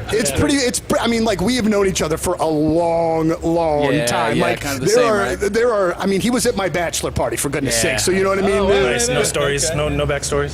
There's Okay, lots. so how much tape you got in the thing? With the thing there. How much? And it's really similar because me and Noodles should have known each other for a really long time. We should have. Yeah. We're That's exactly the same. Kindred spirits. As soon as we get together, we really do just Yeah, we click really nice. Well, how long have you guys known each other, though? 10 years now, right? Yeah, something like that. Well, that's Well, when we from touring. did the first tour. Yeah, but we didn't really start hanging out until we started doing press together on this one. run. That's yeah. when we solidified our bond. Well, for we sure. recognized genius and humor. That's right. Yeah, That's it. yeah. Sure. It's like, Yes. he's one of me. Exactly. So you guys are hanging out socially then, outside of Because we're this stuff? not. We're not at all. Yeah. And same in the band. We're burning each other out. Yeah. Can't wait to not see those guys for a while. But this is perfect. This is the perfect relationship. We see each other for press. We see each other on stage. Yeah. We put food on each other's table. There we go. Yep, and we like flat black glasses. There you go. Yeah, absolutely. Well, you know, every friendship has to have a base. You know what I mean? And a border. Right. Have boundaries And a as safe, well. a safe word. How long did it? How long did it take for this to come together? You know what I mean? Like, did it just? tour? Yeah. I mean, because it seems like thick as thieves at this point. Yeah, well, we did it, like I said, what was it, 9-10 years ago? I can't even remember. Yeah, Doesn't seem even like it was that long. Yeah, whatever. Yeah, It's well, longer than we thought it was. Yeah. But you know, it had been too long. We know that these, even though we're two very different sounding bands, we still kind of pull the same crowd in. The crowd loves both bands, which is great. Then we added Gym Class Heroes. They're different than either of us, and the crowd's showing up early and loving them too. It's been amazing. At this point, is it This show, though, of course, is like going back to. We've been doing this show for 20 years. It's great. I mean, we know all these guys. Well, you know what? And since you're going down that road, I'm going to go down that road. First time I interviewed you guys was in your tour bus on the back of road of the street behind the Other World. I don't know if you remember that, but your drummer. Business owners that listen to the Rizzuto Show, thank you for listening. And the Better Business Bureau, they know that running a business can be super tough, so there's always something to worry about, like keeping your customers happy, making those ends meet, and getting the accreditation from the BBB is going to help you out in a number of ways. As a member, you'll have access to a wide range of resources and support, marketing solutions, which is huge, right? In this age of everything being marketed to an audience, or maybe you don't understand social media at all and you need some guidance with that. Networking opportunities for you and like-minded business owners, and dispute resolution services. So if in the event that there is a problem, the Better Business Bureau is going to help direct you in a way that's going to be the most efficient way to get those customers back on track with being happy. Plus, once you are a BBB accredited business, that's going to give customers like me, the customer who's going to bbb.org to fish out businesses that I want to use for my home, peace of mind, and knowing that your business is committed to ethical and fair practices. Get the accreditation today that you deserve. bbb.org or call 314-645-3300.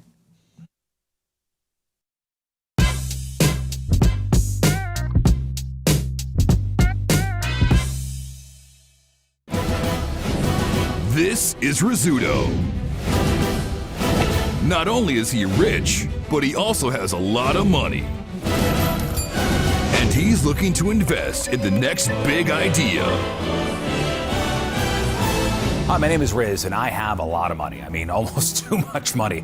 So I'm looking to invest, and I've asked the fellas to come on down to my office and pitch me their ideas. Do they have what it takes to be in the biz? Meet King Scott. By day, he's the producer of the #1 morning show in St. Louis. But by night, he's not at work anymore.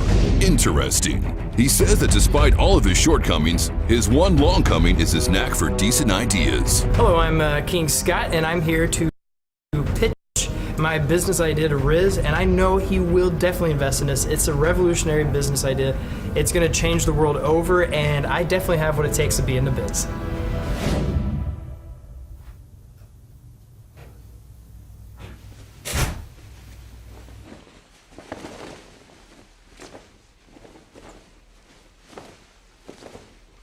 Sorry.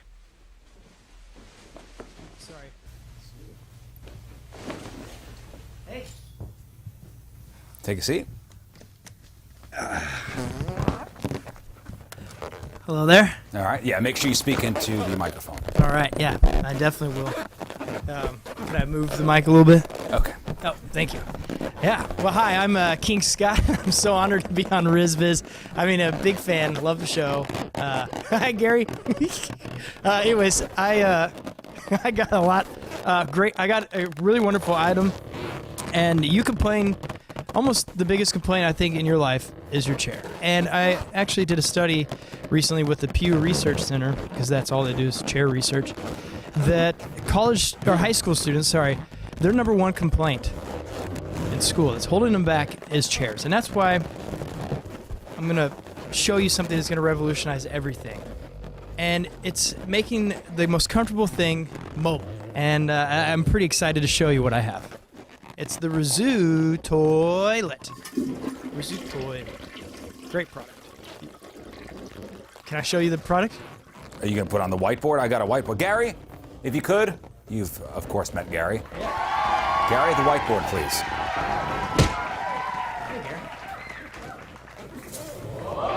Thank you, Gary.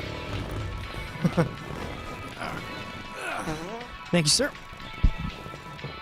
I see you brought a briefcase. This is a pretty, so far so good. You're doing all right. Thank you. A real Full business. lollipops. Okay. Sorry. Come on, tell me the product. All right. I'm glad you asked again. So with the pitch here, hold on a second. Got a lot of. Hold on a second. All right. So here's the pitch. It's a bag, and it's going to go with you everywhere. But it's This a is chair. not going well, just so you know. It gets better. All right. So here's the bag, and it's a modern design, a seatbelt. So it's this cushion here. Kind of inflated ass gasket. Sorry. This right here is a bowl, and it will also, if you need to, take care of business. First of all, that looks like an upside-down helmet. This will snap around this so you can... So it's like a modesty cloak. Yes. Forward and smooth. So you don't have to worry about toilet paper, and you just apply, and this is patented. Wait, happy birthday, Rizz. All right, welcome back to the Rizz Show, presented by the Fast Lane. Phone number 314-624-3833 or 618-398-3833. The Mick Ultra Studio Cams, 1057thepoint.com/Rizz. The socials at RIZZ Show. Your emails, RizzShow@1057thepoint.com. Oh, what do we got coming up today? Crab on celebrities in a little bit. Porno birthday. We got news. We'll play a contest. You know what we're going to do today? We're going to do Back This Track Up with Lern. Oh, great. So I will play you a song backwards, and you have to tell us what the song is. Okay. And people will guess how many I'll get correct? Right. Great. And you will have a Moon lifeline. You will have a Rafe lifeline. What about King Scott? And you'll have a King Scott lifeline, too. Cool. Thank you. And we'll see how... It's a fun game. And these are all songs you may know. I'm not very good at this. Girl, you look good when you back that track up. We'll see how I do. I know it's going to come up in sports later, but did you hear Jason Kelsey's retirement speech? I loved it. Now, we can't play this part on the air when he talks about Nick Foles' penis. I didn't see that part. And that's why he was crying? I want to get the exact quote here. Hang on. I just loved seeing him weep. And then Travis Kelce in the crowd also weeping was adorable. Did you see any of that? Any of the retirement speech? It was very sweet. I thought the way he talked about his wife was pretty cool. Nick Foles had the biggest D. Didn't see that part. On the Eagles Super Bowl winning team. God bless. Kind of walks around like he's built like What's his name? Nick Foles? Nick, yeah. Well, his nickname was Big... Napoleon Dynamite. Big D. Big D Nick. And Wow, he looks like he wouldn't have a big penis. Jason Kelsey referenced Nick Foles' penis during his retirement speech. He looks like Wish.com's Dax Shepard. Doesn't Dax Shepard look like Wish.com's no. Dax Shepard? I love me some Dax Shepard. Well, as a I love that guy. multiple wish.com, I sympathize. Here's the quote. He says, "I won't forget Nick Foles having the biggest game of his life on the biggest stage possible and the biggest dong on the team. Going up to Doug Peterson and asking for the Philly special," which is that some kind of sexual thing? It's where you put your big wang into a bun and it's... And you put Cheese Whiz on it. I get it. And it's cool. I get it. That's the Philly special, yes. Damn thing's delicious. I wonder if that was weird as the center, being bent over in front of Nick Foles play after play, knowing that was the biggest dong on the team, just lining up right there. Hands cupping your balls every play. Yeah. The Huey Lewis of the NFL. God bless. Well, you know who allegedly had the biggest dong on the Blues for a long time? David Backus. No, it was Robert Bortuzzo. Jamie Rivers. And Bortz, who they just traded. Bobby Bortz. Bobby Bortuzzo apparently had the biggest penis on the Blues for a long time. Sounds like a guy'd have a big one. Bobby Bortz. Heard a couple rumors about a particular Rams player that we had for a while there, and dude said it looked like an aerosol can. Who? Yeah. There's a guy on my college football team. Who? The Rams are no more. I mean, Steven Jackson. Steven Jackson. I demand to know each team. Steven Jackson. Who has the biggest dong on each team from here on out? Somebody send me a link. Apparently, Who's Steven got Jackson the biggest dong on the Cardinals? Oh yeah. Who? Let's just. Want to take guesses, or will this get us? Nobody's going to be. Who's on the Cardinals? Listen, and nobody's going to be mad if we're speculating they have the biggest penis. Right? Yeah. Nah. Hey, I heard him talking about me. I'll tell you right now. Nobody cares. You want to? No guy care. You want to find out? You know how much I know no one cares. Wherever you work, start a rumor today about one of your male coworkers that he has a huge. It'll never make it to HR. That's one that just nobody's complaining about that. Nobody's going to HR over that. Just based on names alone, I think feel like John Newt Bar. King has the biggest penis on the St. Louis Cardinals. Okay. John King. You don't think Walker? Oh, the Philly special was a play they called. Newt Bar's walking around like he's happy no matter I think what. it's Ralph And he's got Giant Bar in Penis. his name. Oh, the backup Yeah, shortstop. he's a backup shortstop. Ralph Giant Penis. We I'm know gonna it's go not with him. Stubby Clapp, am I right? Hello. Adam Kloffenstein. There was a guy on my college football team. We had showers were like in a V, so there was like showers on both sides, and his dong was so big that he could pee on you around the corner. Wow. And that was impressive, dude. Like you'd see nothing but. I can't even imagine what that's like. He could hide around the corner and pee on you around the corner, and you would see nothing but his dong. That's insane. Also, shout out to Ryan Fernandez on the Cardinals for bringing back the baseball stash from the 80s. He's got a great stash. Let me see here. Trying to think who would have the biggest dong on the Cardinals.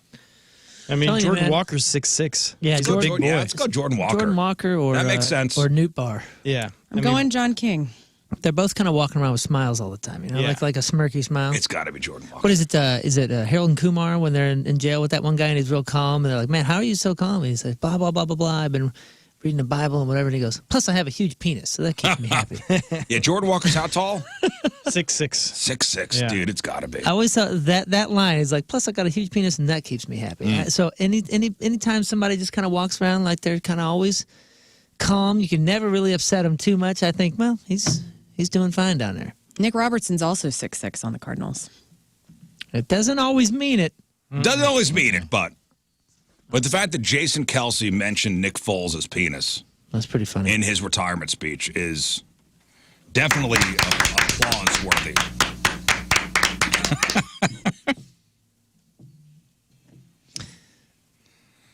Randy Big Unit Johnson. Yes. Randy Johnson. Randy Johnson. The joke writes itself. Yeah, it does. He was called the Big Unit. He was called the Big Unit. I mean, that was his nickname. Wow. And the bird killer. And the bird killer. But, yeah, was it because, can you look up how How what? look up how big Randy Johnson's penis was. Okay. How big is Check us- Randy Johnson? Our search history on these laptops, man. Otherworldly. Oh my gosh, dude! There's a whole it's Reddit. 6'10". There's a whole Reddit that says who has the biggest Johnson in baseball. Was it Randy? I'm going to it now. They say Jim Johnson from the Braves, who is 6'6" and 250 pounds. Apparently, he was. Very well endowed. Whoa. I just found a thread here. Randy Johnson, it's a little over 3 inches, so pretty. He's like, get at it. Oh, yeah. Wrong button. Either one works. So excited. Oh my All right, your gosh. news is sponsored by Energy Stars Heating and Cooling, preferred partner of Ameren, Illinois, to make your home comfortable and affordable. All right, so local story, a guy from Berkeley, which is just up the road, right? Berkeley? Yes. Berkeley. Yeah. To the north. Few hours. Now, Berkeley, locally, Berkeley. Oh, the town. Not, yeah, the town of Berkeley, not Okay. Berkeley, California. Okay. A guy from Berkeley has been accused of pulling a gun out at a seafood place not too far from here in Olivet, and it was during an argument with a manager. So this happened back on December 30th at a place called the Kick and Crab out in Olive. The Kick and Crab. And again, we're just hearing about this now. Cops say an argument started between a guy named D'Angelo Washington and the Kick and Crab's manager. D'Angelo pulled out a pistol, racked around in the chamber. Manager, who was also armed, pulled out a gun as well. Wow. All the Kick and Crab. The Kick and Crab. The Kick and Crab. I don't expect that. You don't expect that at the Kick and Crab. I'm just going there for some crabs and beer. Yes. Now we got a duel going on. Customers in the place went nuts. Everybody ran out. D'Angelo has been charged with first-degree terrorist threat and unlawful use of a weapon. As of right now, D'Angelo is not in custody because the cops have no idea where he is. Oh, there he is. Welcome to the Kick and Crab. Oh, it's a chain. me see. Go to the menu. View menu. Oh, yeah, this is one of those, oysters. Okay. Wings. Wings. A lot of wings. Fried shrimp. Fried shrimp. Can you get, like, the whole crabs?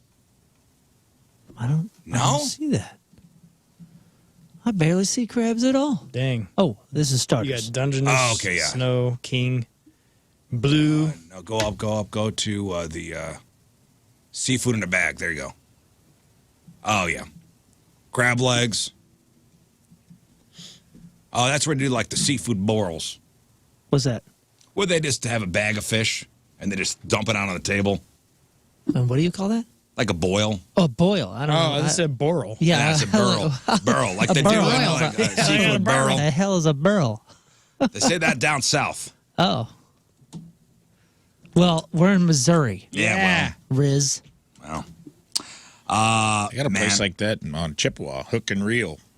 It's all bag boils, dude. That's all it is. I really want Peacemaker right now. Yeah, that place is pretty good. God, so good. Lobster roll with a steam bun. Shut your face. Yeah, I'll do that. It's pretty good. Cops in the Denver suburb of Lakewood, Colorado, got a call about a burglary in process that this happened last Thursday about 4 o'clock in the morning. Ended up arresting the suspect while he was sitting on the toilet. Now, there's video of it too.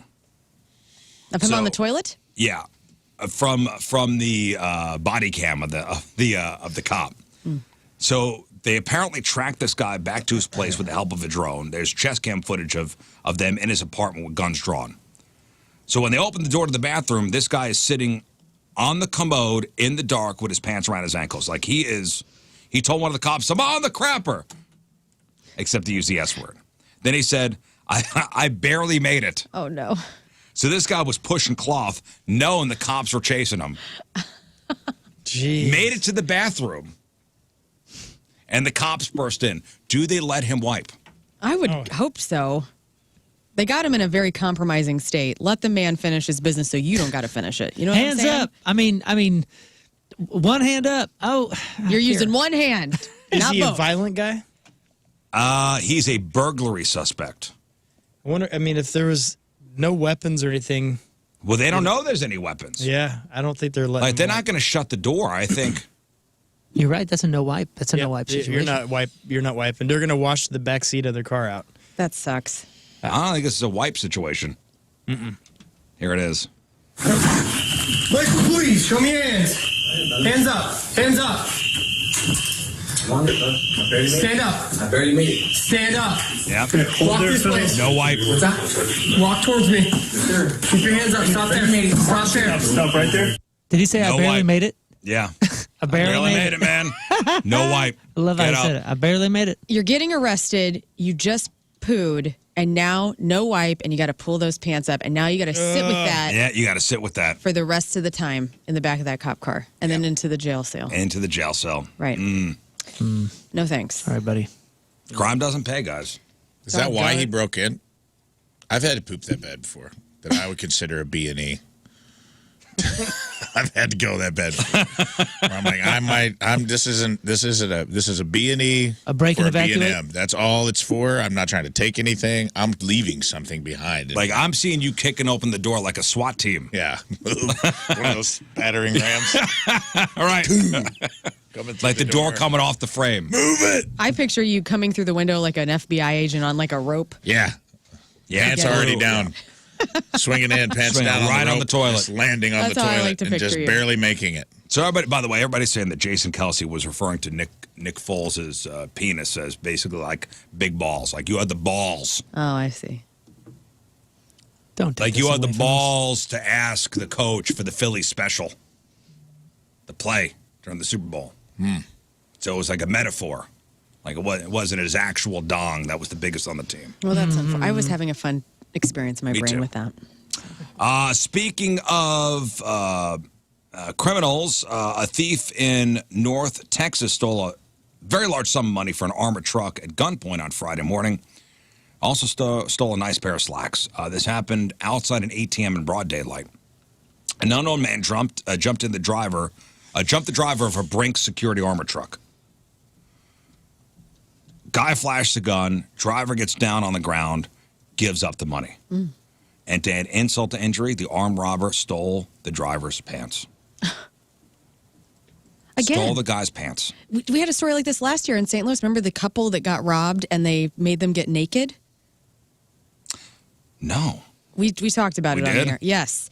This is kind of a new thing criminals are trying. Well, reports say that he did it to ensure the guard couldn't retaliate. Right. And to add even more insult to injury, a witness filmed the pants removal, Oh, no. which wasn't a smooth ride. The thief started tugging the driver's pants off, had trouble getting them off. The driver had to help him. Oh, Did he take his shoes off? I'm assuming the witness didn't intervene because of the gun. Yeah, the guy had to take his shoes off. Yeah. April 2023. 4 people ran for their lives after 2 men started shooting at them in South St. Louis early Tuesday morning. The robbers eventually asked one of the victims to strip naked when they caught up with them. Remember that? I do remember. A woman and 3 men in their early 20s were driving South St. Louis to deliver food around 12:30 a.m. One of the men was an Uber Eats worker. Called to deliver Louisiana Avenue. Let's see, walk back. Yeah. The humiliation factor is really strange. 2 men in their 20s armed with handguns got out of the vehicle. Made to strip naked. Wild. Yeah. Are Brinks security money people, they're not, I always assume they're armed. Oh, They are armed, yeah. Yeah, for sure. Okay, so I of course assume you they just go get traveled their in gun. pairs, too. They're Yeah. vested and armed. They do. That's a shame. This guy was by himself. It's a weird deal. But I think the whole pants removal stuff is from shows like Breaking Bad and all that. Is it? Okay. I would bet that trend. I thought those drivers had partners, like traveled in pairs. I thought so too. You seen that one video of the two from inside? Oh, the dash yeah. cam on the inside. I and saw, the one I actually guy's watched like, that the other day. The one guy's like doing his best to drive and evade. And They were there's- being ambushed. Yeah, there's bullets hitting the windows, and the other guy is just like kind of not ready. He's not emotionally ready for this. Yeah, the armored car is taking fire from another car. The driver's cool as a cucumber, man. This guy's a badass.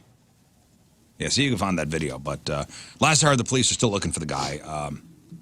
But it was also caught on the ATM surveillance camera, so hopefully they got some leads on this guy. Here it is. Yeah, this is a wild one. And you know, as soon as they start getting shot, You ever seen this video, Rafe? the driver screams like, "Get your gun!" And this guy's like holding his gun, but he ain't ready for this. Yes, they're driving, and then they're in an armored car. Multiple cars are smashing into him while Trying they're to drive him off the road. trying to ram him, trying to shoot through the windows. He's got one arm on the steering wheel. And that driver is a badass. And they make it out of there. That's wild. Where's this at? I want to say this is England. Wasn't this in England? Yeah, or South Africa. I don't know. Anyway, last Friday, the CDC announced new guidelines for people who test positive for the COVIDs. So the CDC has dropped their advice to stay away from others for at least 5 days while the patient recovers. Instead, people with the COVID should stay at home until not experiencing a fever without medication for at least 24 hours. That's the new CDC guidelines. Regular activities could be resumed, although the CDC said people should still take precautions over the next week. Proper ventilation, limit close contact to avoid spreading. So an updated recommendation puts COVID-19 in the same category as RSV and the flu. That's what the CDC says. The University of Michigan, their children's hospital over there, says many young kids could be damaging the hearing by blasting music through headphones and earbuds. Man, I've been saying this since the 80s. You guys got the loud alert on your phones or your iWatches? Because I got mine. Like, so when I do my band practice, my watch will notify me like, hey, the decibels that you're interacting with right now are over the limit you need to be. Yes, I shut that off. It was on my my Apple Watch. Yeah.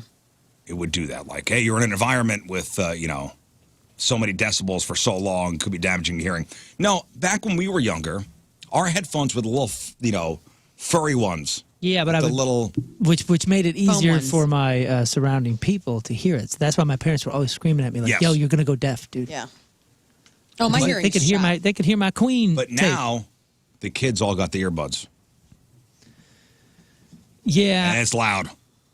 I know. I just don't want to sound like an old. I mean, I'm concerned for my kids' hearing, but at the same time, I don't want to sound like my parents doing the same thing, going, "You're gonna go deaf. What are you doing?" Yeah, but it's actually like there's science now behind this. Like, 2 and 3 parents say their kids between 5 and 12 regularly use listening devices, and half those kids are between 5 and 8, which doctors say is a dangerous age to expose kids to loud noise for an extended period of time. Mm-hmm. Yeah, I can see. And that, you see the reports too about the Bluetooth earpods and all that stuff. They're causing all kinds of issues with males, like testosterone and what? Yeah, it's Like the weird. They did a whole new Bluetooth study, and so they're like, this may be very dangerous. Huh? So go back to the wires.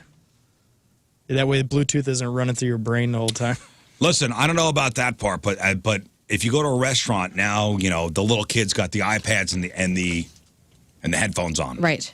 That's all they're saying. Like, hey, man, just be careful with the kids that young. Yeah, starting early. At the age of 3, 4 years old, as you give the iPad to the kid to be a babysitter while mom and dad can enjoy a meal in quiet. They're just saying, just be cognizant. of that. Millennials are people born between 81 and the year 2000, right? Yep. Sometimes portrayed as frivolous spenders, but millennials are on the course to become the richest generation in history. Bow down, gentlemen. Bow down. God, don't tell them that. I know. Our heads What are will they inflating. complain about The on richest generation in history. Heck. And a new study finds that over the next 20 years, millennials are in line for a, quote, seismic windfall, thanks to baby boomers dying off. Thanks, Mom and Pa. So it is. It's generational money. Yep. It is just getting their generational wealth handed to them. Yep, they will get rich off the work from the generation before. Also, our 401k. We all started early, and we're going to be millionaires by the time we retire. Thank you. We all is not me. You're not a millennial, are you? Yeah. No. It's 81 depends on who you and ask. between 81 and 2000, those are the millennials. That's asinine, but okay. What year were you born? He's one of the 81. first Okay, millennials. you're with me, pal. I'm not, but Moon, you're one You of are. the first ones. That's pretty cool. whatever you guys say. You cannot box me. Get you into my cannot rich categorize me. We're these millennials. what? We're the Zillennials, you and me. Yeah, we're You're right Gen there. X, We right? straddle. No, we are a micro generation. Oh. Called the Oh, Zillennials with an X, which means we got 1 foot in each camp. Right. Cool. Which I'll accept. Me too. I'll accept that. Because you know what? What? We're above reproach. Yeah. Look at you guys. The 1978. generational So wars cool. start. Ain't nobody coming for us. No, 1978, man. We're right in the middle. We're It is a chill, bummer, bro. the 70s micro babies. generation. We're good. Late 70s babies. So basically, now I'm not saying anything about 401k. This is basically the baby boomers are starting to die off or have been dying off over the next 20 years. They'll be gone. Yeah. So the switch will see $90 trillion of assets move between generations in the U.S. alone. So basically, we're waiting for our inheritances. And obviously, this is not going to be everyone. Yeah. Yeah. But the biggest asset that will be moving from generation to generation is what? House. Homes? Property. Yeah. Assets. Yeah. Of course. Property. That's what wealth is, yeah. And it'll be Property. convenient because they all still live in the basement of the house they're about to inherit. They just get to move Whatever, upstairs. But I got my own micro They fridge. get to move upstairs. I often think about that. Do I want to buy my parents' house when they decide to, downsize or do whatever they're going to do? My sister and I talk about that pretty often because I love that house. Yeah. Would you move there? Yeah, I think I'd move back to Columbia. But property is the big thing that's going to be moving from one generation to the next. And listen, who knows what the millennials are going to do with them, with that piece of property, sell it off. I don't know. And then you got financial investments like, oh, your father bought stock. Yeah. It's gonna, That's just an interesting thing to me. And because- Cars? Cars too. Your father bought some fruit stock. Apple, whatever Apple is. Here you go. Millions. Bequeathed it to you. Well, that's the big argument, right? And I'm not disagreeing with that. I'm teasing, but it's like a lot of millennials argue that wealth hoarding from the baby boomers and not and the way the job landscape has changed and inflation caused by wealth hoarding makes it hard for them to earn a living It makes it hard for them. And now they're going to have to be faced with this. Well, do you accept the bequeathment of all of this stuff that you have been, hurling insults at this generation? The wealth is you're about to be able to hoard it. Get it. You're about to get it all. So it's like, it's a moral quandary, I guess. It's funny. So it's property, financial investments, cars, and they even count some of the little stuff like handbags. Like the old handbags, those have worth. Jewelry, that stuff has worth. Watches, all that stuff has worth. Huh. All that stuff is going to be. Quick question for my inheritance: how much are about 378 precious moments figurines worth? You get some money for those. Because that's what Daddy's waiting on. Mama's been putting them in the curio cabinet for a while now. Those in the Hummels, yeah, the little figurines. Them little onion head babies gonna take Rafe's 401k to the next level. Yeah, my mother. But they even count stuff like that. All that stuff is going to be, even if you don't think there's a giant plot of land that's going to go to Moon when his parents go. No, I'm getting Cardinals memorabilia. Actually, my brother's getting Cardinals memorabilia, and I'm sure I'll get some VHS tapes taped out to tape from HBO in 1988. Good for you, Moon. Maybe that's got some kind of worth. Polaroids? What's that? The Polaroids with 3 movies on one tape? Yep. Yeah. Tight. Yeah, 3 movies. So they'll be like the original Batman when that hit HBO. But let's say your brother gets a piece of Cardinals memorabilia. That's got some kind of worth Yeah. to it. But your parents have spent like $3 in the last 40 years, so I think you're going to have a ton of money coming towards you. You're right. Yeah. Oh, man. I have inherited my mother's sense of whimsy. What's that Thanks, worth? Mom. What's that worth? Hey, it's priceless. Now, listen, my inheritance is already in my house because every Friday for a while, or for a couple of years there, my parents were coming over every Friday to hang out, see the kids, and my dad always came in with a box. Like, here's some rocks, and here's some other things in the basement. He was basically just cleaning out his house and taking it to my house. He's giving it, scattering it among the kids. Like, hey, look what I got you. And I was like, that's been in his house for 50 years. But it is interesting to think, and you hate to, say the baby boomers are dying off because those are our parents. In the next 20 years, all their stuff will become our stuff. And that is when the family gets torn apart. Right. Yep. That's when everybody puts their miner's caps on. Man, you want to watch a family disintegrate. Watch them fight over what they think they deserve. It's the worst. It is awful. It's truly awful. I've seen it happen. It sucks. Yeah. Yeah. I've seen siblings not even speak anymore. That is why make the decisions yourself. Figure it out. Hire the professionals. Get that estate planning done. Get it all done. So ain't nobody arguing. Nobody can say anything. You already said it before you left. Get the death binder. Still won't created. be totally. Not totally, but at least you can avoid It does help. the real gray area. Still be bad blood, but My mom's siblings, they all had it lined up beautifully when Grandma died, and that worked out nicely, how they split it all.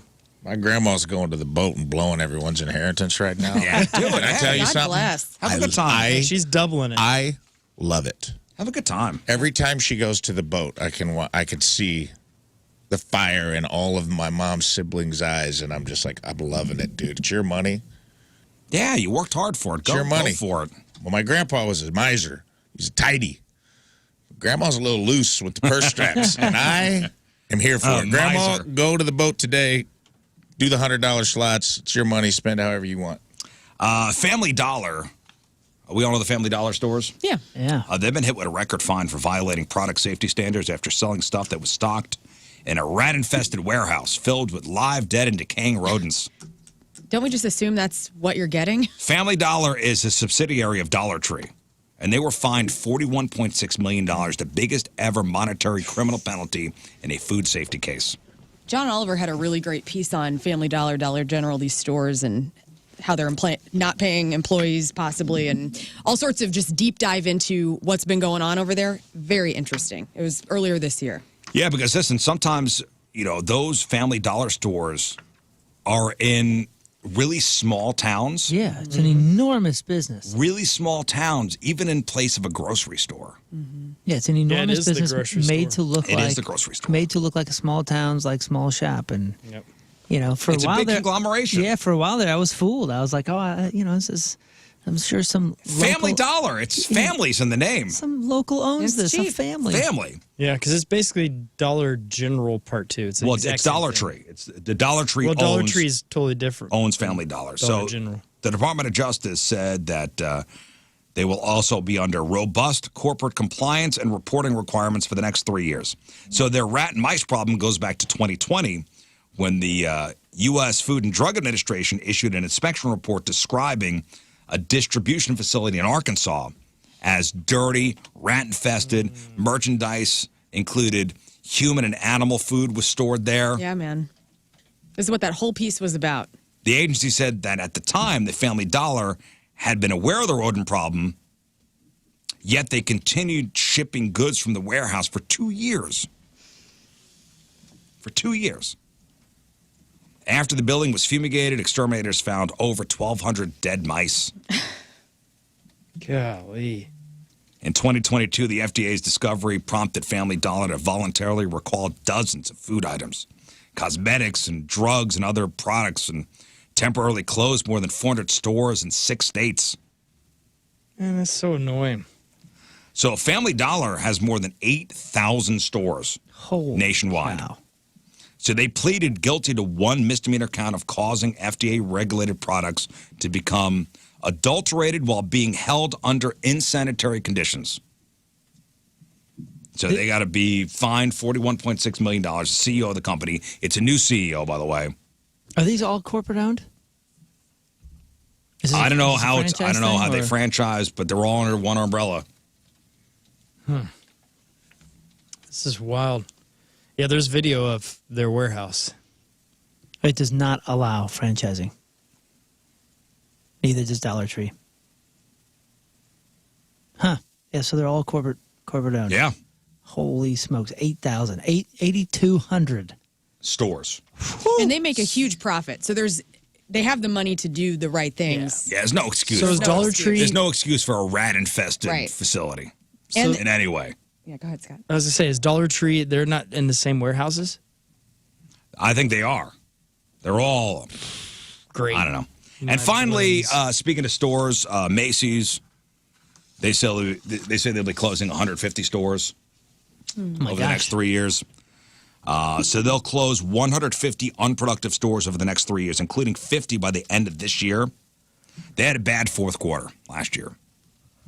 And as part of the strategy, Macy's aims to upgrade the remaining 350 stores with plans to add more salespeople to fitting areas and shoe departments while adding more visual displays like mannequins. That's more than a fifth of their stores, by the way. Macy's? 508 total right now.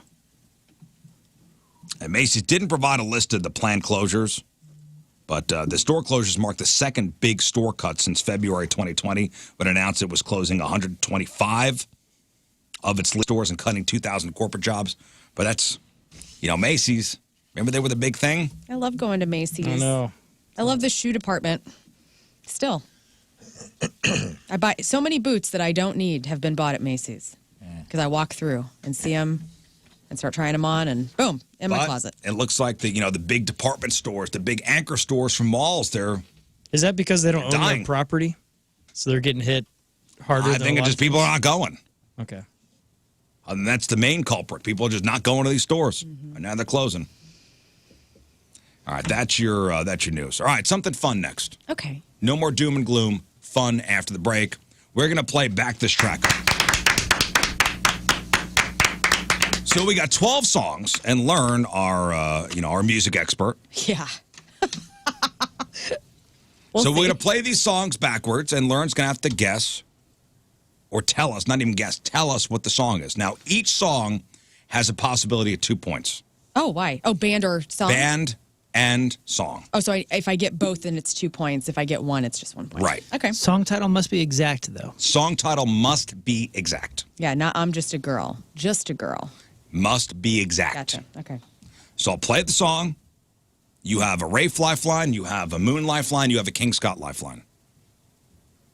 How many total are we doing? 12. 12, all right. 12 songs total. Possibility of 24 points. Out of 24 points, how many points will Lern get? All right. Closest without going over, you win your choice of prizes. And we've got a bunch of great prizes today. We've got tickets for Point Fest 2024, featuring Bad Omens, Wage War, Grandson, Avatar, and more. Saturday, May 18th at the Hollywood Casino Amphitheater. We've got tickets to go see Cage the Elephant, big summer show with Young the Giant. September 12th at the Amphitheater. Tickets for that show go on sale Friday at 10. We've got tickets for Can You Feel the Punk tonight? Saturday night, May 11th at the Pageant. You'll get 2 tickets to the 8 p.m. Late Show. And we got tickets to go see the Blues take on the Wild in 2 weeks, Saturday, March 16th over at Enterprise. Get ready for a weekend of hockey. The Blues will be on their home ice at Enterprise Center for back-to-back games. First, the Blues take on the Wild Saturday night, March 16th at 7. Then the team faces off against the Ducks Sunday, March 17th at 6. Get ticket details for both games at stlblues.com. All right, so if you want to play, 314-624-3833 or 618-398-3833. Back this track up next.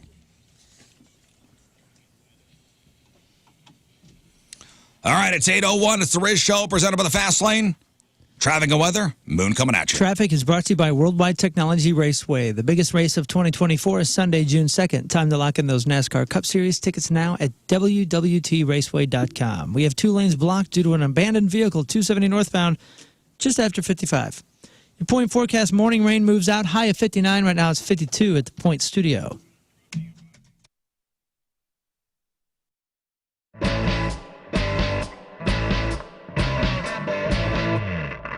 All right, so I got the gig of the day here today, like no doubt about it. We are here with the guys from the Revivalists and Becca, our grand prize winner. We are here at Music Record Shop, and what we get to do today? Record Shop.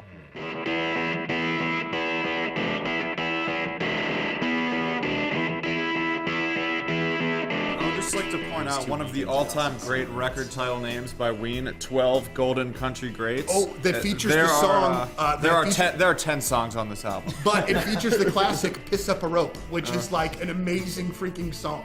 That I have that record. That is a really, really great record. Good stuff. And I'm not even the biggest of Ween. And I don't get all the Ween stuff. Normally that's like my brother's thing, but that one I love. Yeah. They got some great songs too. I love that this store has Angel Olsen and Roy Orbison together. St. Louis City SC fans, exciting news from our friends over at Schnucks. So the St. Louis City Player Pal Sweepstakes by Schnucks Rewards is back. It was such a huge hit last season. Schnucks brought it back for this year. So Player Pals are the kids, and I emphasize kids, so 45-year-olds know. They're the kids who walk out onto the pitch with the starting lineups before the game. And your kid has a chance to be one. All you have to do is be a Schnucks Awards member. Just download the app if you haven't yet, and you will see the sweepstakes right there on the homepage. You click, boom, you're entered. The sweepstakes, last day is today to get in on this thing. Last day is today. There'll be 30 winners for 3 possible matches. Winners will win a Player Pal spot for their 7 to 11-year-old kid, plus a Player Pal spot for a friend or sibling who's also 7 to 11. With Schnucks Rewards, you'll never walk alone, and neither will St. Louis City SC with the Schnucks Rewards Player Pals. Last chance to enter is today. Enter the STL City SC Player Pal Sweepstakes right there in the Schnucks Rewards app.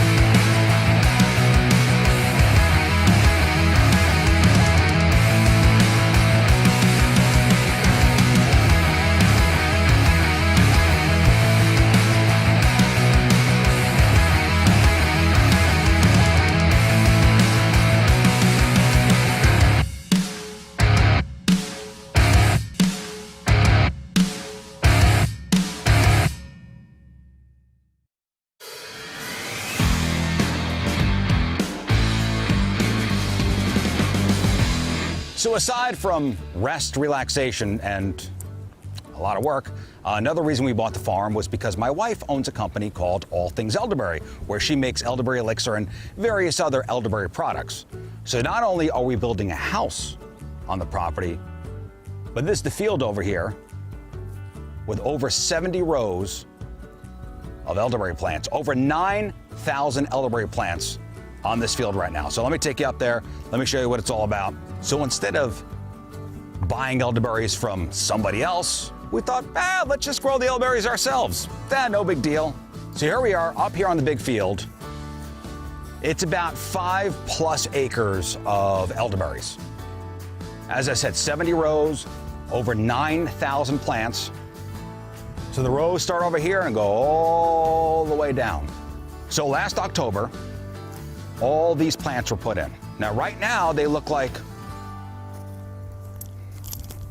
little sticks. But come late July, come August, these sticks will be about yay high, full of elderberries. So there are a bunch of different varieties. Let's talk about Universal Windows Direct. Guys, if you've been cold in your own home, don't suffer through another winter in a cold and drafty home. Call my guys at Universal Direct, all right? They're going to hook you up. They got a new technology that keeps the edge of the glass warm, holds the window seal longer, and makes the window last up to 5 times longer than any other window system. So your windows from Universal perform better and last longer. Plus, Universal backs it up with a true lifetime warranty for as long as you own your home and 30 years to the next homeowner. Call Universal Windows Direct today at 314-334-2522. And for every 2 windows you buy, you get 2 free. That's buy 2, get 2. Buy 4, get 4. Buy 20, get 20. There is no limit. So what are you waiting for? Call my guys at Universal Windows Direct and let them take care of your house so you can have better efficiency and reduced heating and cooling costs, plus a quieter and more comfortable home. For the last windows you'll ever need, go to universalwindowsdirect.com. And like me, you will be saying, I love my windows.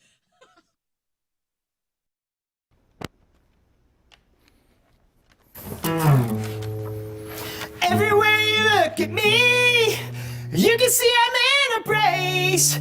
Yeah, you got a giant halo right there on your face. And every time I look at you, girl, you know it's true. Yeah, you got a giant halo right there on your face. Hello, hi. Howdy. Hello, hi.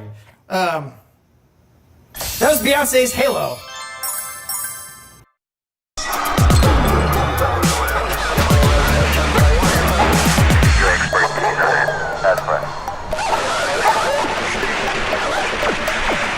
Yeah, we don't want to do anything to scare your children. That's the last thing we want to do. We don't want to scare anybody.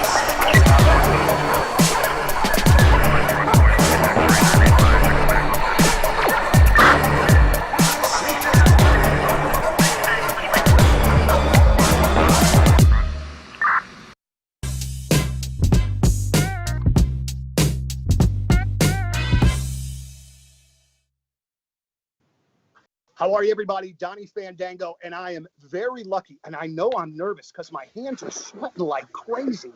I got Pete and Sam from Chevelle. Gentlemen, welcome back. It's really great to see you. Hey, it's good to be seen. Good to be here, Donnie.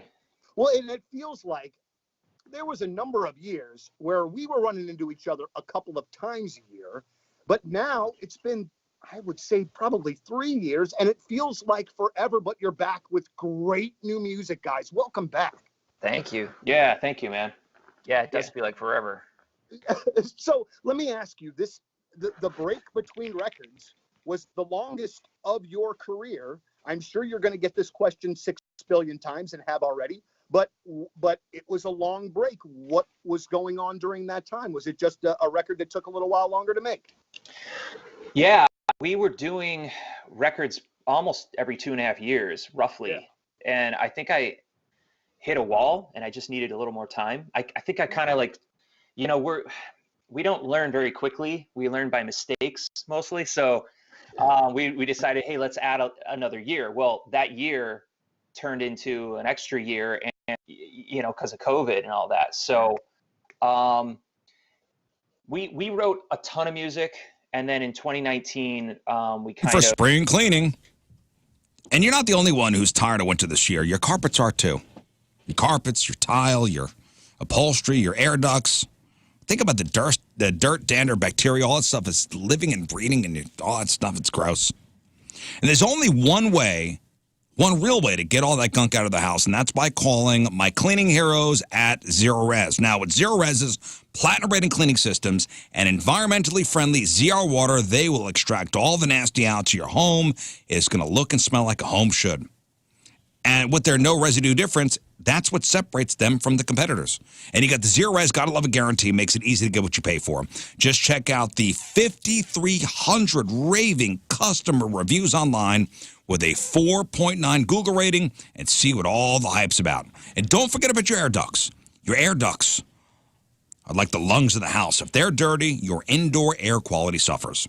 So this month, get 3 rooms, Zero Resified from St. Louis's #1 carpet cleaner starting at $119.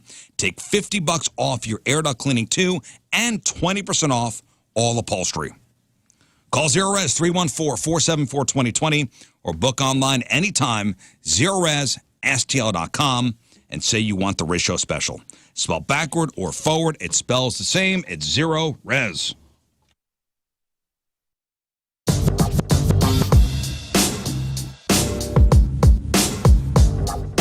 Joined by Seether. Gentlemen, how are you? It's great to see you, and thank you for being here with us. The first thing I want to bring to your attention, and I'm sure that you guys don't keep track of this because you have way bigger things to do, but this is your 6th Point Fest, all right? Out of the 30-some-odd that we've done, you've done 6 of them. Not to mention birthday shows, Christmas shows. While other rock bands have kind of gone by the wayside, you guys have just been a constant core artist for us. I was looking last night. We have played like 26 different Seether songs in the history of our career, and your career and our career as well. You have just been such an important part of the station as the alternative format goes left, and we... This is good. This is kind of pump-up music, right? Like something is about to happen. Yes. Competition. Oh, it's going to happen. Oh, it's going to happen. Like a band is about to rip off Van Halen. Yeah, like right now. No, I feel like the starting lineup for a hockey team should be announced. All right, let's give away some stuff. All right, we're playing Back That Track Up. Simple game. I'm going to play a song for Lern. It's going to be reversed, and you have to tell us what it is. I need song, title, and I need musical act. So 2 possible points for each song that I play you. All right. I'll play you 12 songs total. Are these all genres or just rock? It's all genres. I can guarantee you know every one of these songs. There's right, nothing that Lern does not know. We'll see. You have a Moon lifeline, you have a Rafe lifeline, you have a King Scott lifeline. All right. So a total of 24 points are on the table. Yes. You guys on the phone, out of 24 points, how many will Lern get? Moon, if you would keep score, please. Of course. Wonderful. Close without going over. You win your choice Point Fest tickets, Cage Elephant tickets, Can You Feel the Punk Tonight tickets, or St. Louis Blues tickets. Here's an example. Let's see how you do. This will set the baseline here. Oh, good. This is going to set the baseline here. Just an example that this does not count. Lern, what's this? Jump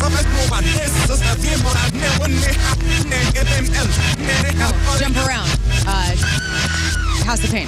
House of Pain, Jump Around. Well done. Is she right? Yes.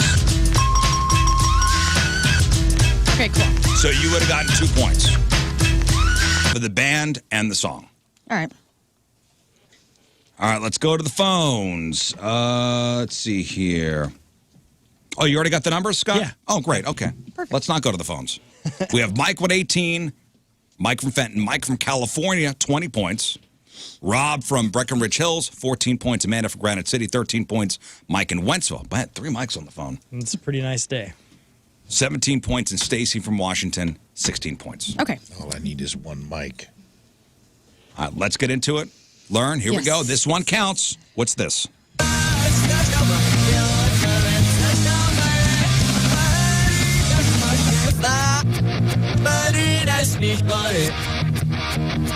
right, it's Green Day.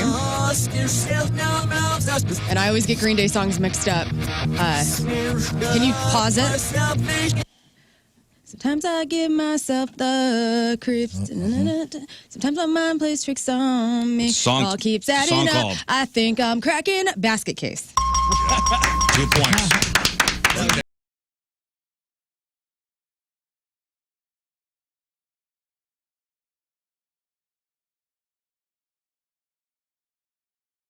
Yeah, I'm terrible at song titles, especially with groups like AC/DC and Green Day. But we'll see what happens. And Okay. STP. All right, here we go. Here's your second song. What's this?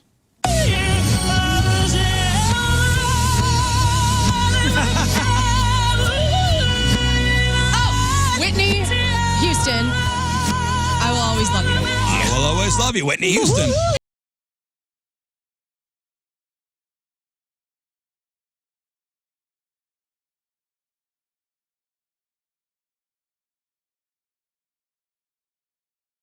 Damn, I love Whitney, dude. Me too. Pipes, R.I.P. R.I.P. Whitney. Bobby Brown's still out there walking around. Yeah. The hell. Crack is whack. It is. That's Crack Whitney, is whack. too. Thank you, I forgot Rizz. about that interview. Oh, my God. So Yeah. sad. Yeah, very sad. Crack is whack. Crack is Crack is whack. Crack is whack. All right, what's this?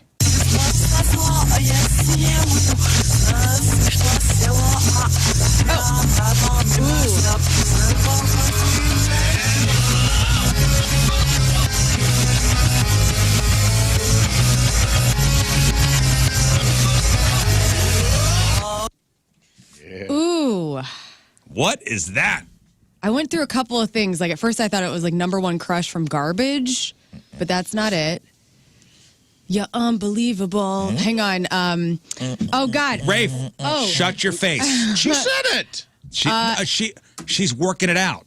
Oh, but what is the name of that stupid band? What's the song? Unbelievable? No. Okay. Is it Unbelievable? I don't know. I need you to lock in an answer. Hang on, I'm going to go to my Rafe Williams since he seems to know. All right, Rafe Williams. You're correct. It is unbelievable. By- And the name of that dumb band, I believe, is EMF. You got it. Show me EMF Unbelievable. Good job, Rafe. That was the most played video of, I'm pretty sure, the entire 2 points. 1990s on MTV. All right, cool. EMF is the band. EMF. Yeah, I knew you'd know the song, but the band. Band. I knew it was E something. EMF. What does EMF stand for? Electrical Energy Moon. Every month. Enough. magnetic Mother field. F. I know the F word is in there. And that is anodized clay. Oh, really? Yeah. I didn't know that. You know? All right, you for real? Rafe's at the table. Okay. For real, you just want that Oh, to no, be it's true. 100% true. Oh, okay. That's cool. It's an electromagnetic field in science. I don't know. Maybe that's what it is. Let's see if I can figure this out. Epsom Mad Funkers. Okay. Okay, cool. Wow. Never would have guessed. There you go. Sweet. Depends on what F word you're talking about. Funkers, yes. Indeed. I would have, dude. I would have never. That could be $1 million question. Yeah. And I would be broke. All right, Lern. Yeah. Here is your fourth song. So far, doing great. Rafe's at the table. What's this? That is Vanilla Ice, Ice Ice Baby. Are you sure? Yes, I am. That is, yeah. Vanilla Ice, Ice Ice Baby. All right, fine. That's not Queen, man. I can hear him. You were trying to, like, I was trying to push you her into were. Queen. It's very nefarious. Oh, because it's the dun dun dun dun dun dun. dun. Yeah, it's very different. Clear It's difference. different. Totally a different song. It's different than the da da da da da da. Ice Ice Baby is da da da da da da. Right.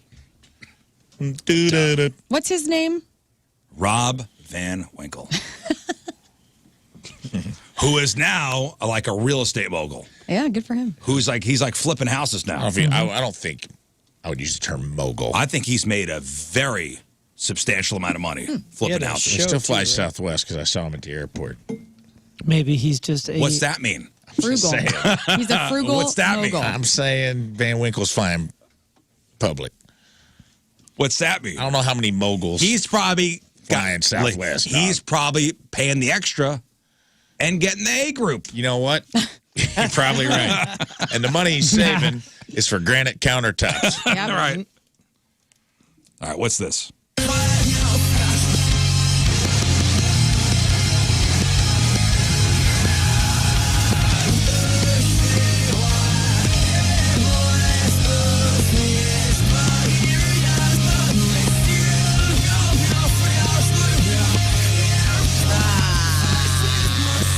I think it's Breaking Benjamin. Breaking Benjamin. Sorry. Oh, damn, dude. Oh, wait, no, or it could be Chevelle. Damn it. They all sound the same. Should we hear it again? Yeah, come here, just like a snippet of I'm going to give you 5 seconds. Okay, fine.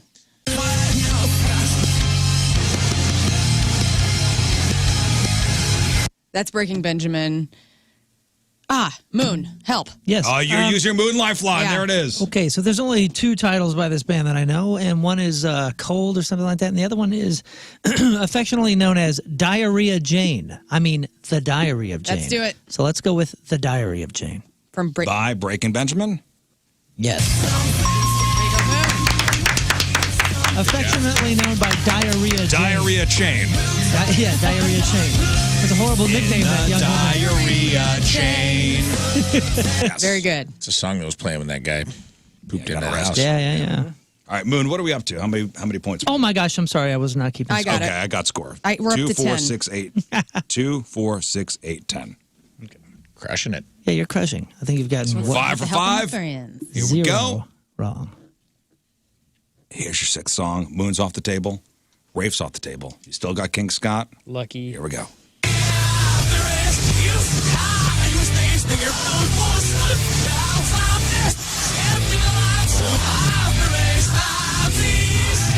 She Warrant Cherry Pie. Yeah.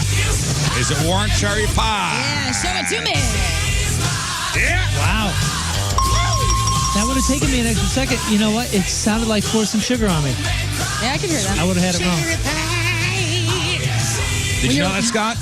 Yeah. Well, I couldn't think of Warrant off the top of You my would have head. had Cherry Pie, though. Yeah, I mean, come on, I used to dance. Okay. Okay. On the That's east right. side, I know that song, man. If you get this one right, oh, man. Oh, St. Louis will man. be proud. Really? Okay, here we go. Here we go.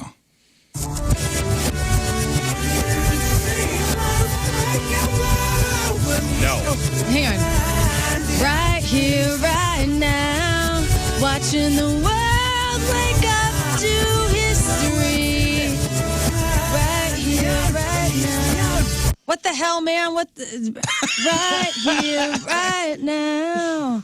Watching the world. You shut your mouth. I know. Scott, who's the band? Right here, right now. Van Halen? That's right now.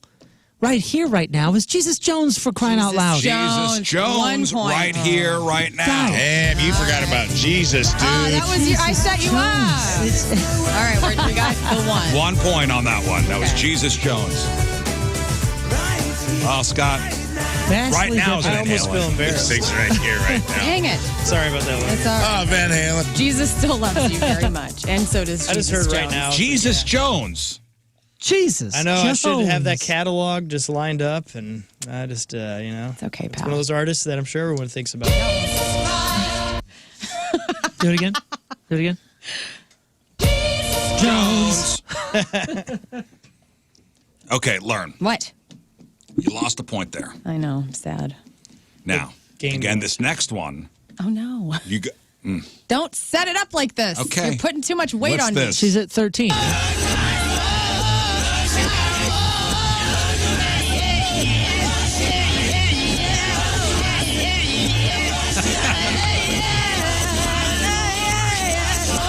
Shout.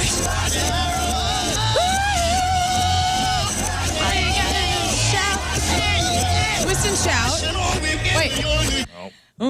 Rafe Williams. Cheating bastard. Shout. Not cheating. Dun-dun-dun-dun. All I'm thinking are the boobs in Wedding Crashers. Remember all the chicks whenever this song is playing and all their tops come off? No. But we're happy that you do. Shout by. Can we God, help? I don't Can we help remember. in any way here? We're all out. No, you're all out. You're all out. It's just shout. It's just shout. Shout. No hints. Shout is the song title. Okay, yes, and it's Song by. title. I'm gonna say. I'm just gonna say the Beatles, just as a whim. No. It's not. Is that the Isley Brothers? Yeah. Damn. Damn It's right. the it's Isley Brothers. I just wanted to be like. Sexual chocolate. Yes, it's the Isley Brothers. Messed that up. Okay, so. All right. Now wait a minute. Great 14. song. She's up to 14 points. Though. That's There's a lot of breath. good. That's great. All right. All right, here's your ninth song. What's this?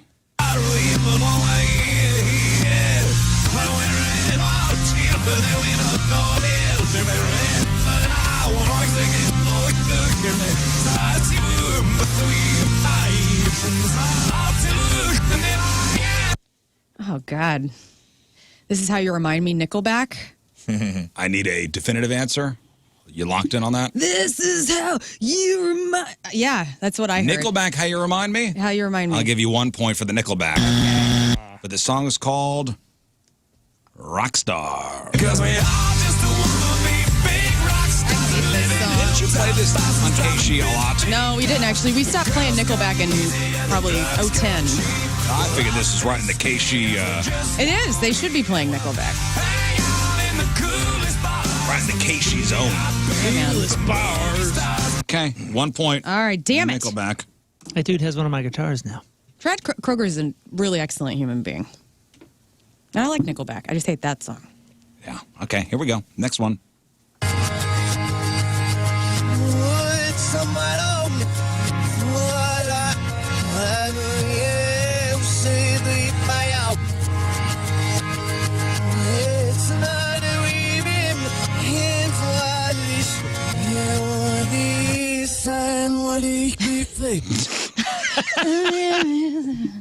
Oh man, I am completely lost. This is gonna be the one that gets me. I got nothing. Ooh, can I just give a guess? You got nothing? I got nothing. Is it Tonic? If you could only see. Yeah. Failure. What's she at now? Still at 14. Yep. 14 points. Right? No, hang on. Or did no Yeah. Nickelback? 4, 6, Nickelback 8, 10, gave her 15. 12, 15. 14, 15. All right. 2, 4, 6, 8, 10, 12, 13, 14, 15. Yeah, 15. 2 more songs to go. Here we go. What's this?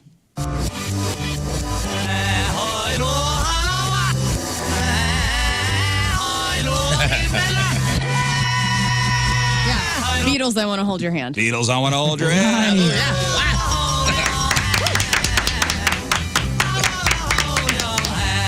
17. Dang. I don't know why that was so funny backwards. Boo boo haboo, yeah. About to summon somebody there. Okay, final one. Here we go. So you have 17 points? 17. Man. Okay, so Crushing if this you, game. all right, so Mike's got 17. Oh, 2 Mikes. Mike's Wentzville, 17. Mike Fenton, 18. Okay. Let's go, Mike. Here we go. This will be, you'll get this. No problem. What's this? Never gonna give you up. Are you Never gonna- sure? No, I'm not sure because it was a 2-second thing. I Can you know, play it's more? going to be hard. What? That's it? Why? I'll give you another second.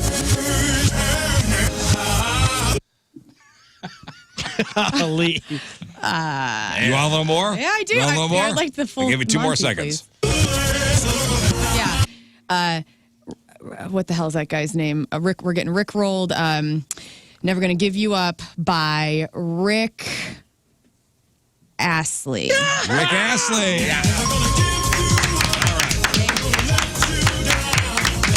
Congratulations. Thank you. Out of 24 points, you got 19. 19 points. Well done. Excellently done. Excellent done. Excellently done.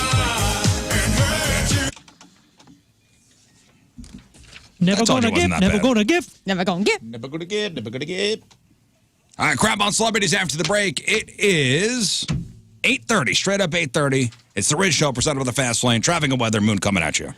Traffic is brought to you by Worldwide Technology Raceway. The biggest race of 2024 is Sunday, June 2nd. Time to lock in your NASCAR Cup Series tickets now at www.raceway.com. We have a right-hand shoulder block due to a stalled vehicle 70 westbound near Air Flight Drive. Also, left lane block due to a crash 44 eastbound just after Lewis Road. Your point forecast, morning rain moves out. High of 59. Right now it's 52 at the Point Studio.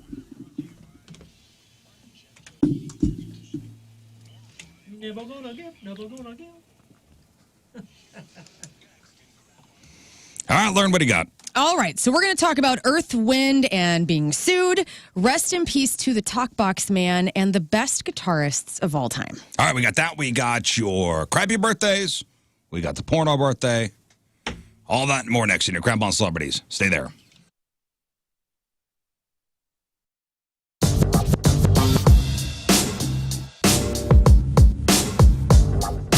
Backstage at Point Fest, and I'm completely honored to be joined by Ed from Live. This is one of my childhood dreams, to always talk to you every time you're in town. Well, thank you very much. Appreciate that.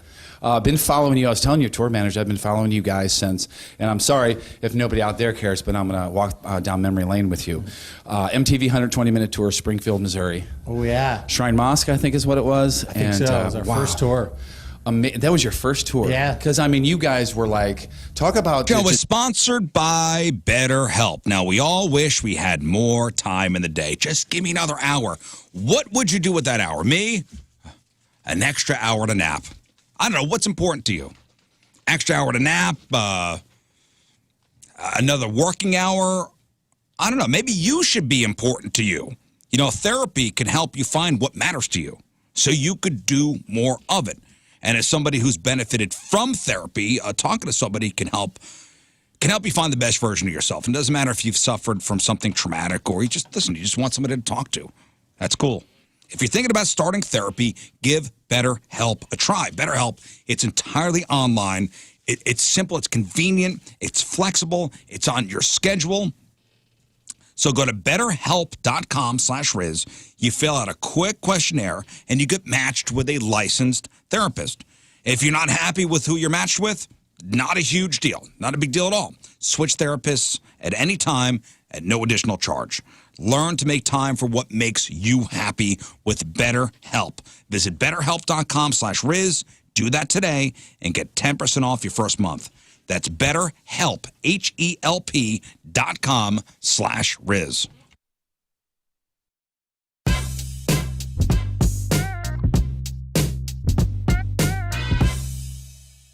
Tim, how are you, man? I'm good. How you doing? I'm doing very well, and I'm going to tell you that I did something today, and I shouldn't even bring it up that I'm doing it.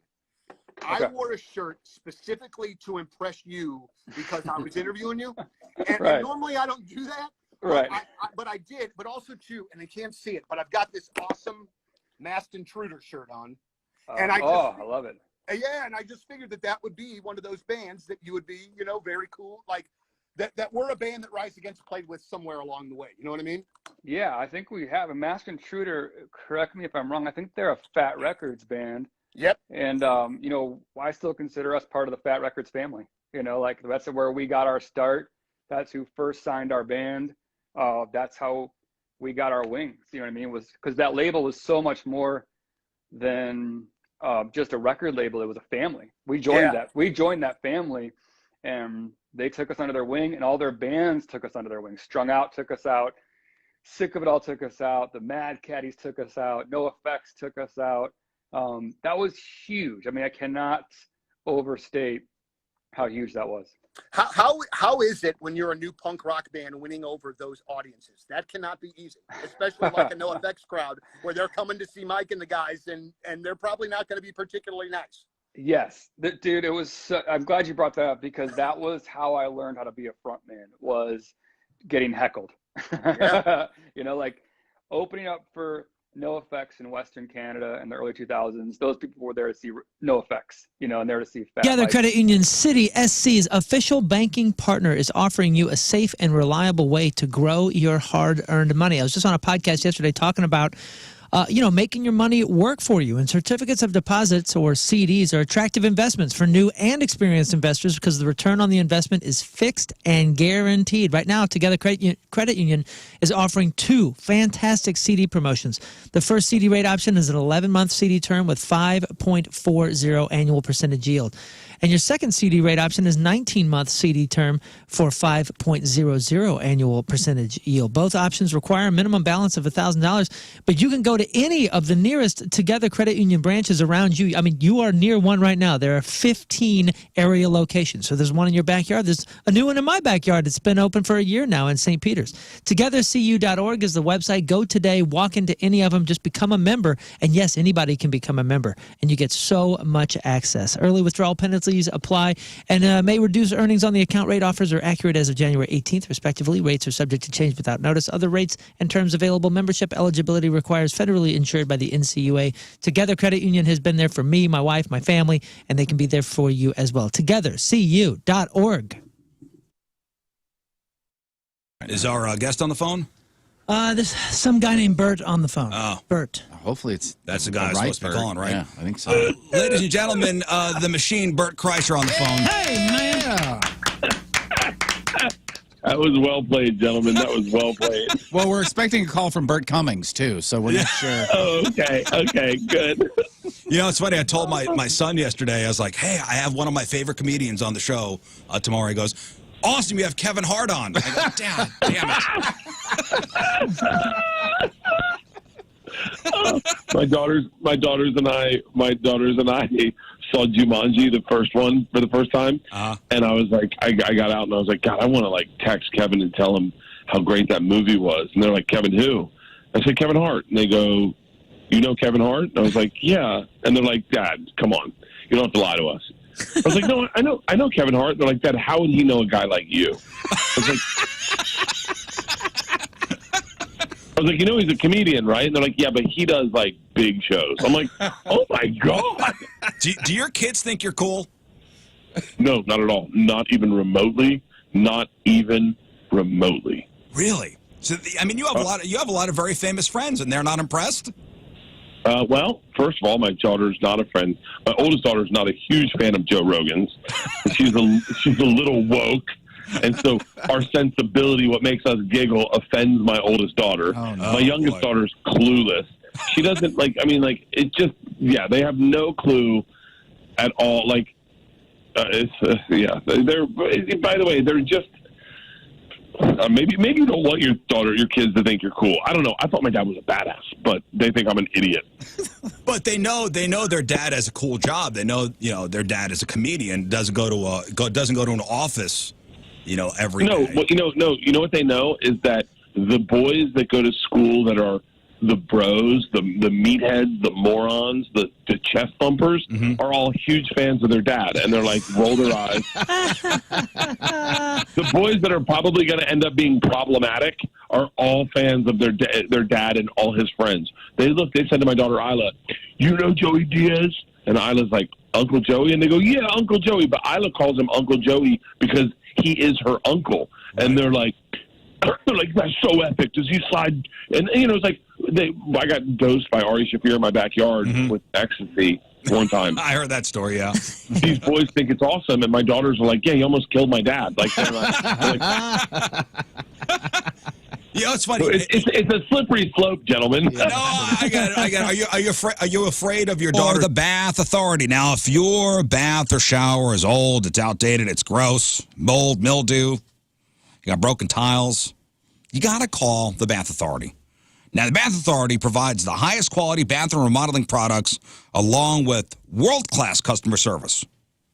Modern, durable tubs and showers are designed with an exclusive, high-tech polymer liner. Okay, what the hell is that, Rizz? Well, here's what it means. This is what it means to you. It means it's low maintenance. It means it's resistant to mold and mildew. It means it's easy to clean, and it's going to last for decades. In fact, it comes with a lifetime warranty. Walk-in tubs, replacement showers, tub-to-shower conversions, and more. Every unit's custom-built. You pick the accents. You pick the accessories. You pick the safety features like low-profile showers or grab bars and shower seats, stuff like that. All Bath Authority products are 100% made in the USA and can be installed in as little as 1 day by certified factory technicians.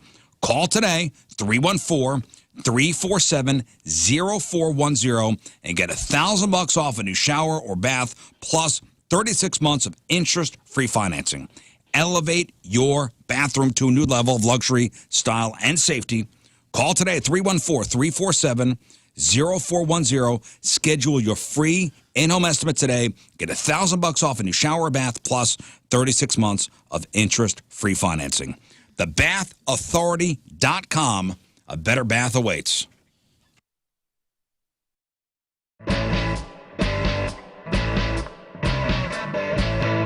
Well, here we are, Music Record Shop, and it's stunning. We've got Giannis, we've got Jimmy, and we've got Alex, our grand prize winner. And quite simply, gentlemen, for the next little while, we're just going to go record shop. Wicked. Which sounds fantastic. So we'll check in when we get done. Let everybody kind of get after it. But like, do you have a plan when you're going into a No, record I'm just shop? going to go at it with a frenzy. All right, Yeah. very good. Well, we love that. All right, so here at Music Record Shop, we're getting after it. We'll check in with you in a bit.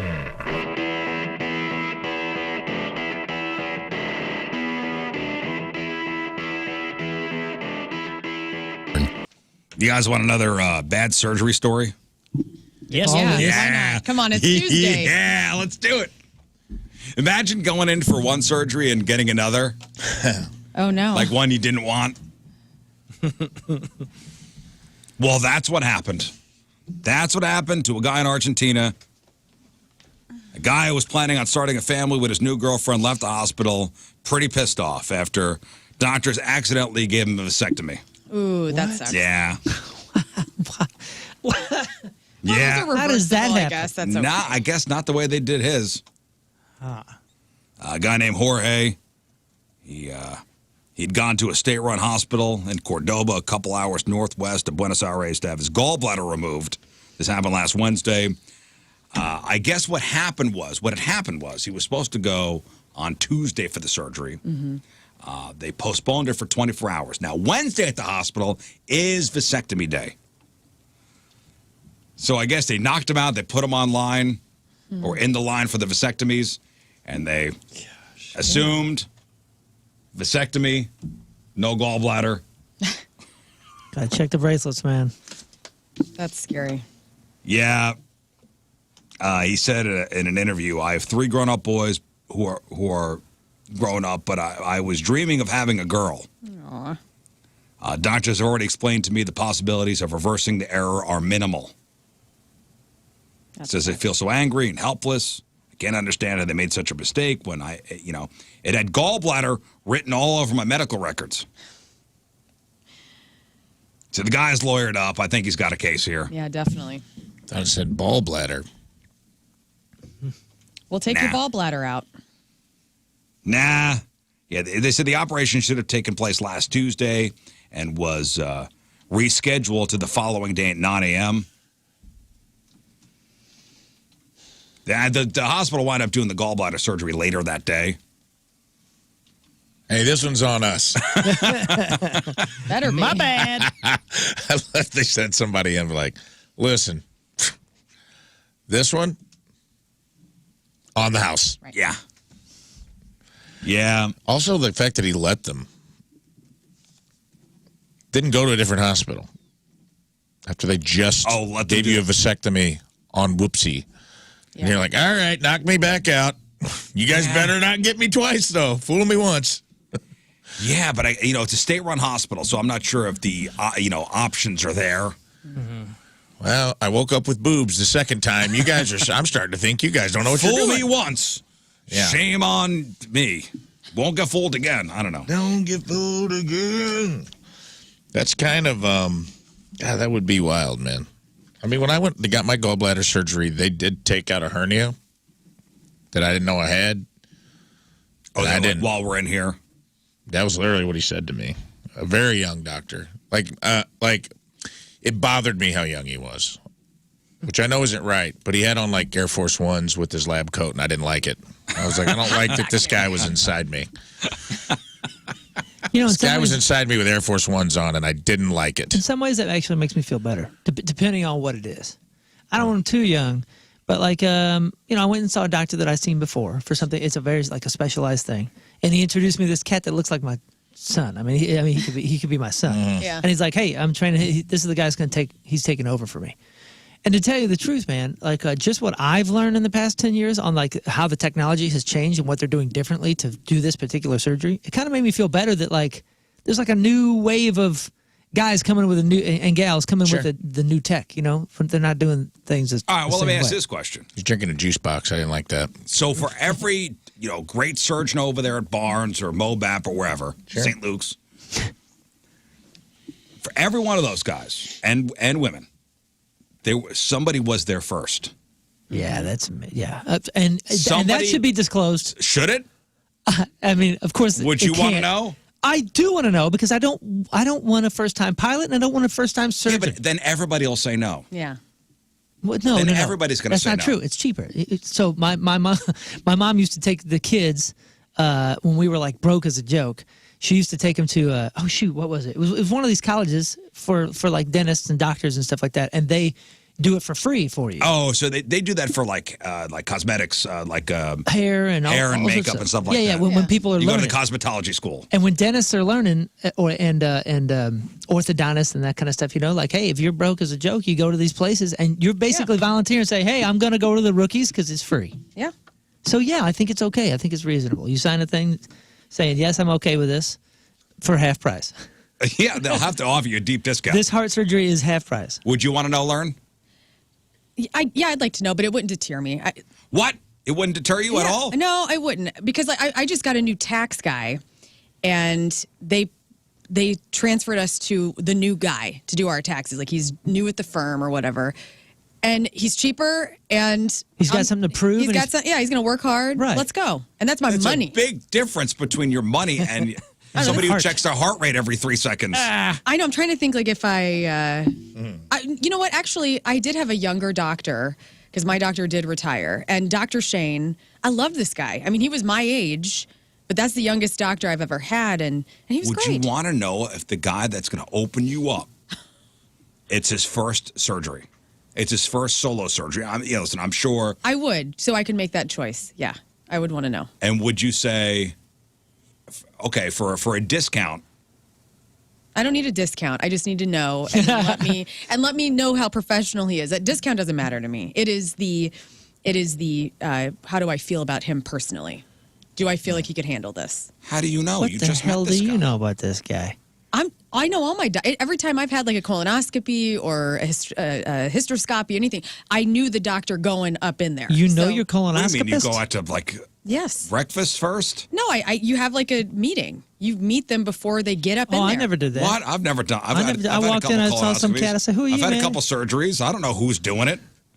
I'm just assuming they're giving me their best and Buddy, brightest. listen to me.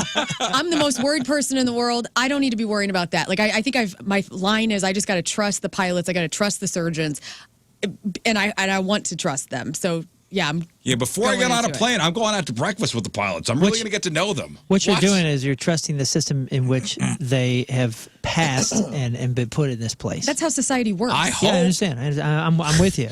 But if it comes down to something like gnarly, Yeah. I'm seeking the best. And in fact, I'm seeking the best, and then I'm getting a second opinion on their opinion. Okay. You know what I'm saying? Yeah, I love that for you.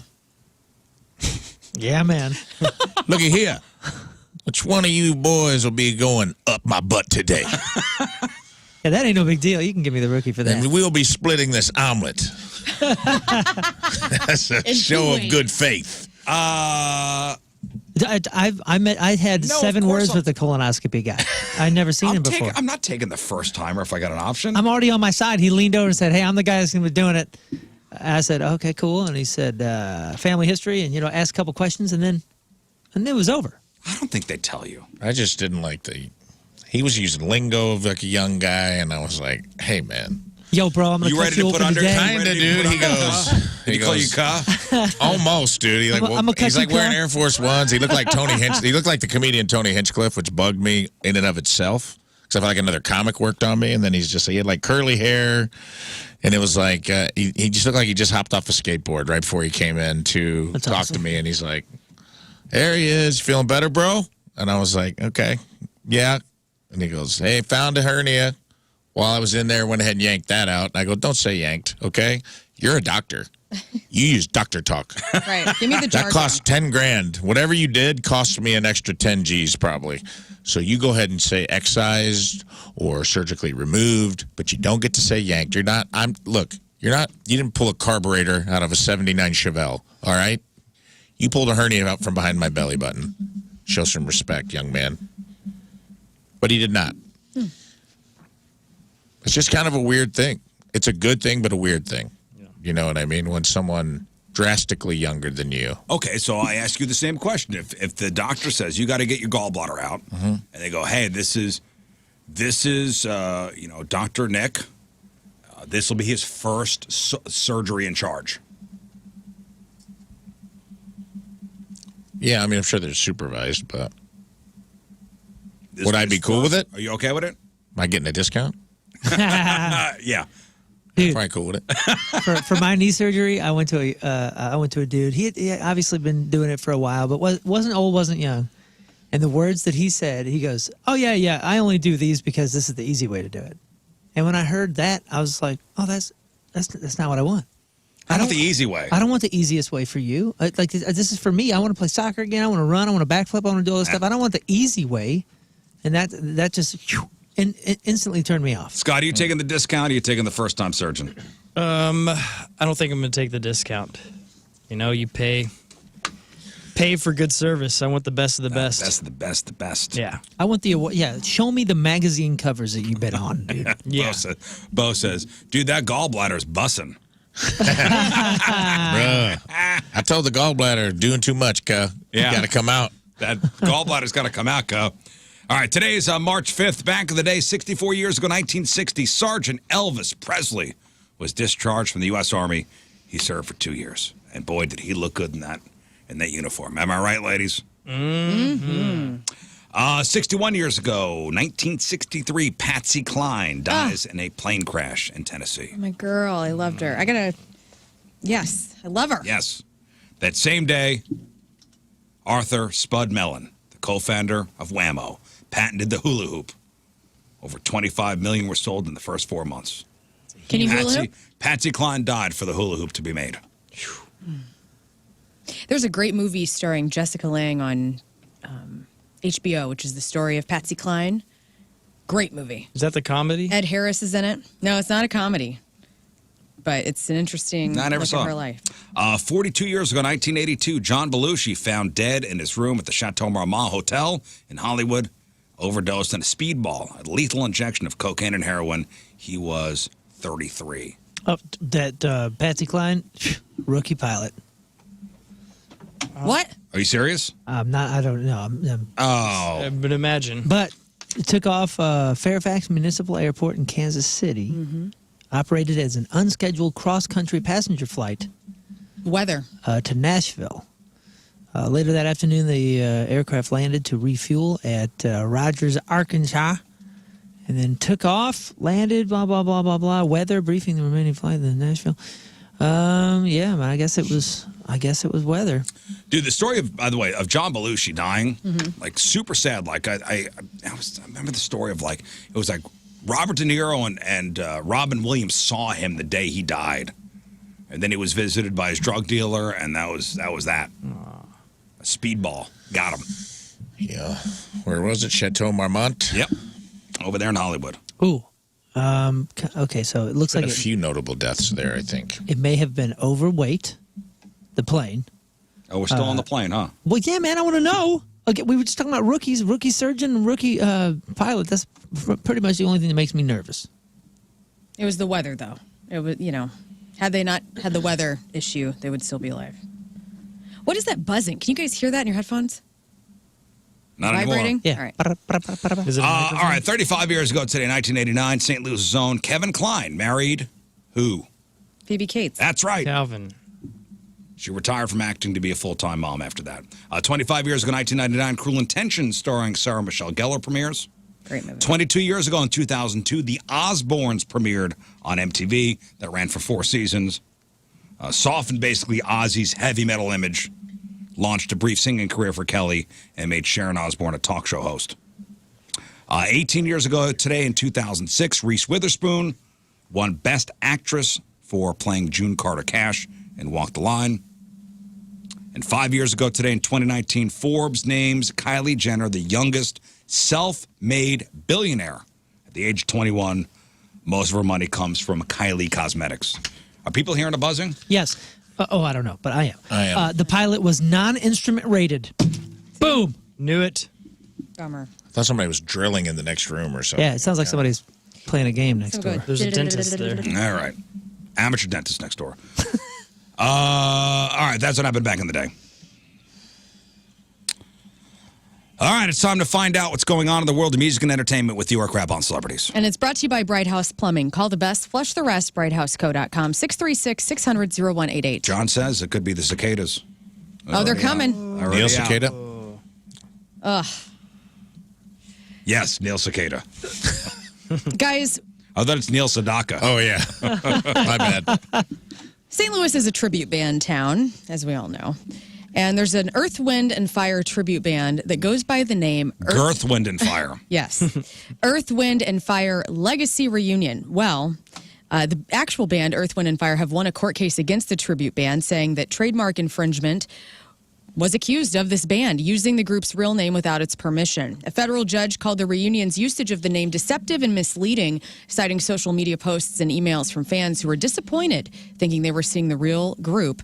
A future trial will determine the damages. Okay, so Earth, Wind, and Fire. What's the name of the tribute group? It is Earth, Wind, and Fire Legacy Reunion.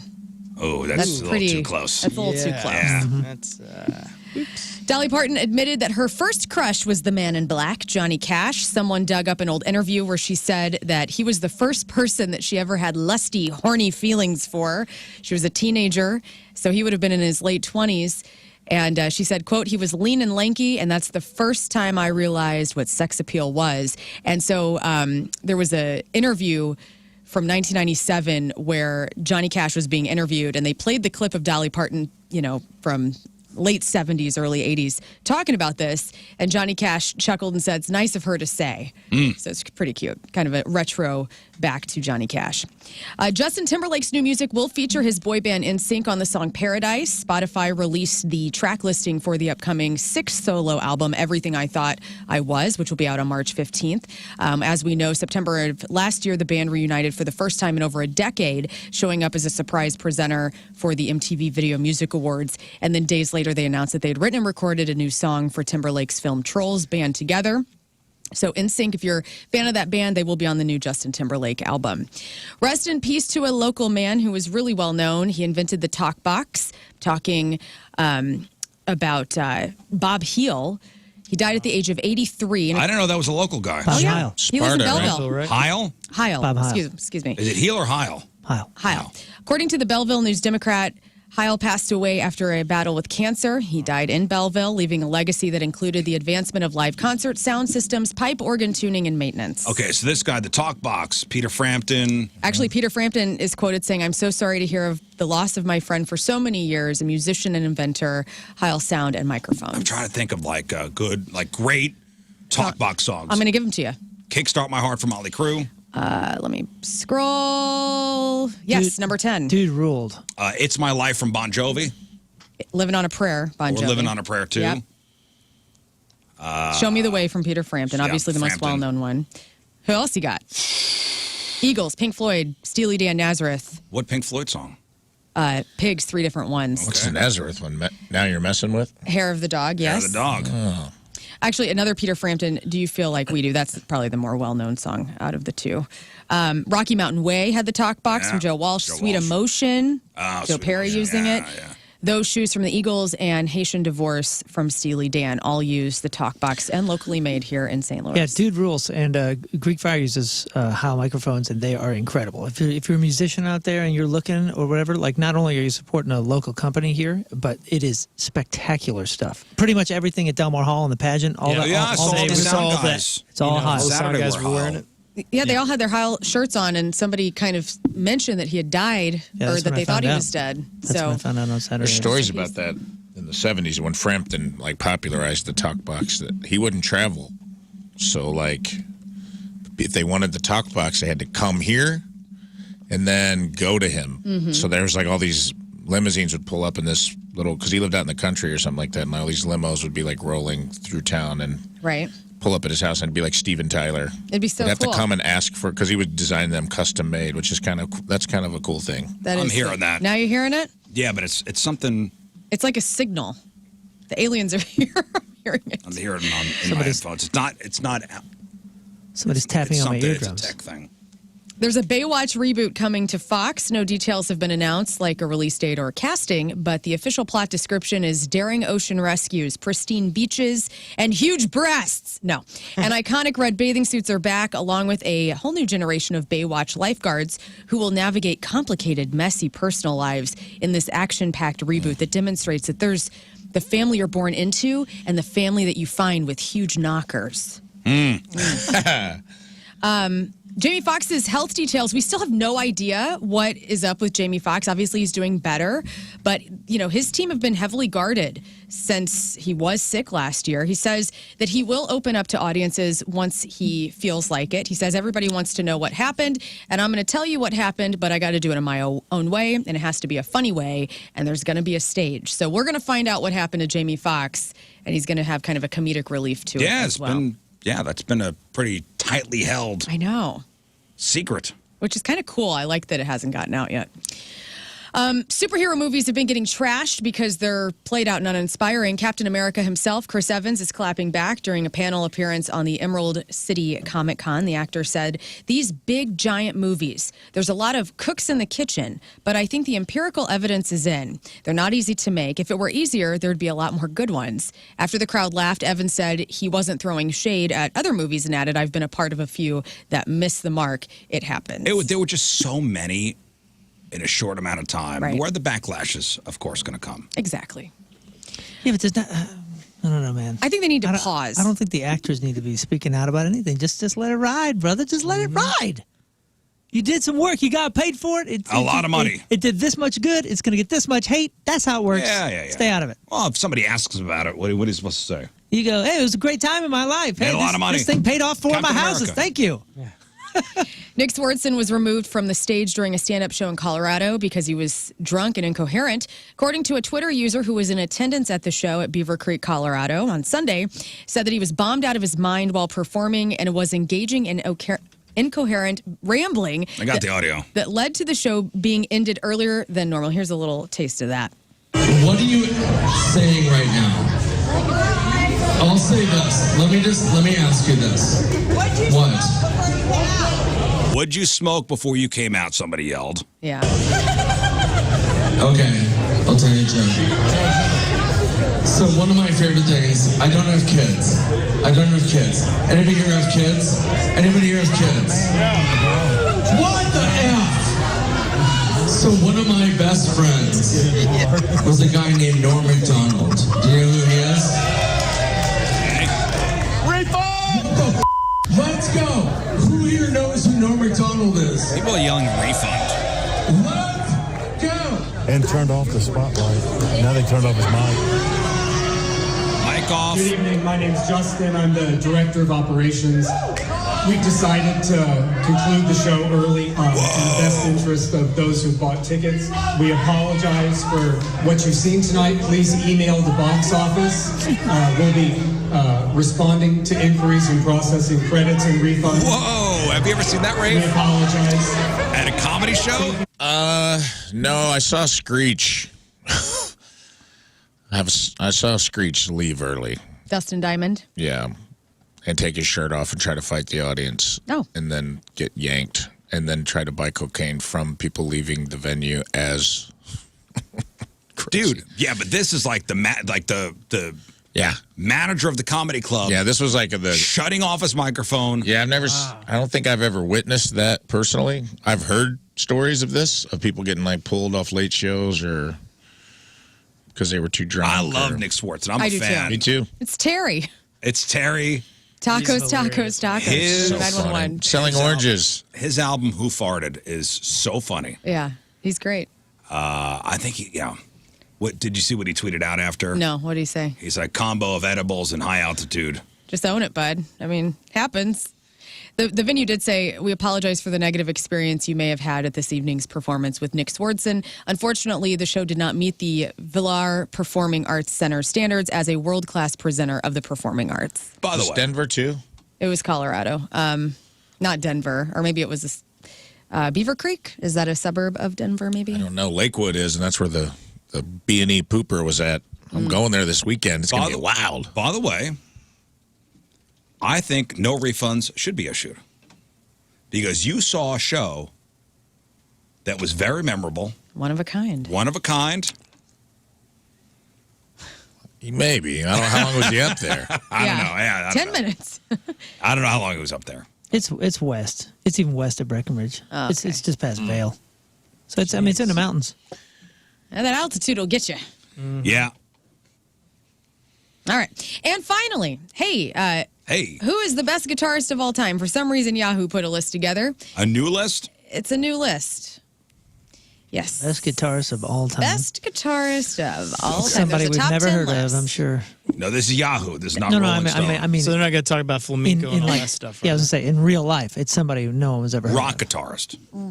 Yes. Okay. Mainly rock guitarist. So not, Eddie Van Halen. He is number 6. is Chet Atkins on there? No. Oh. James Hendricks. Is there any country artists? James Hendricks is number 1. There are no country artists. So let's just I don't want to hear that's not realist. This is rock guitarist, that All right. a famous This is rock Yahoo.com. Steve guitarist. Lukather. Steve Let's not Lukather. go down that road. Yeah, Steve Lucas. Steve He's not Lukather. on the list. Okay. Carlos Santana. No. Again, most people don't know Steve Lukather. They know of his works, but they don't know the name. Mm-hmm. So Jeff Beck. Jeff Beck, number 4. Okay, Clapton. Number 3. Prince. No. That's it. See, now that's a See, now, shame. yeah, it Now is a you shame. derailed. Now It's an interesting you list. got me. So Do would we have also number be 2? most creative. No, we do not have number 2. Jimmy Page. I don't even know where Jimmy to go Page here. is number 5. The Edge. No. Okay. Kurt Cobain. No. Number 2. Keith Richards. Keith Richards is number 9. John Lennon. No. For guitaring. George Harrison. George Harrison, number 7. Paul Simon. No, Paul Simon. Wow. Dude, Paul's better than John as a guitar. I agree. Again, this is I'm a Yahoo.com. George Harrison fan. That's my favorite Beatle. That's my favorite Beatle. That's my favorite. Number 2. Number Did we say 2. Brian May yet? Number 2. No Brian May. David Gilmour. Uh-uh. No, is David Gilmour's not on the list? No. Who's Brian May? Why is it? From Queen. Queen.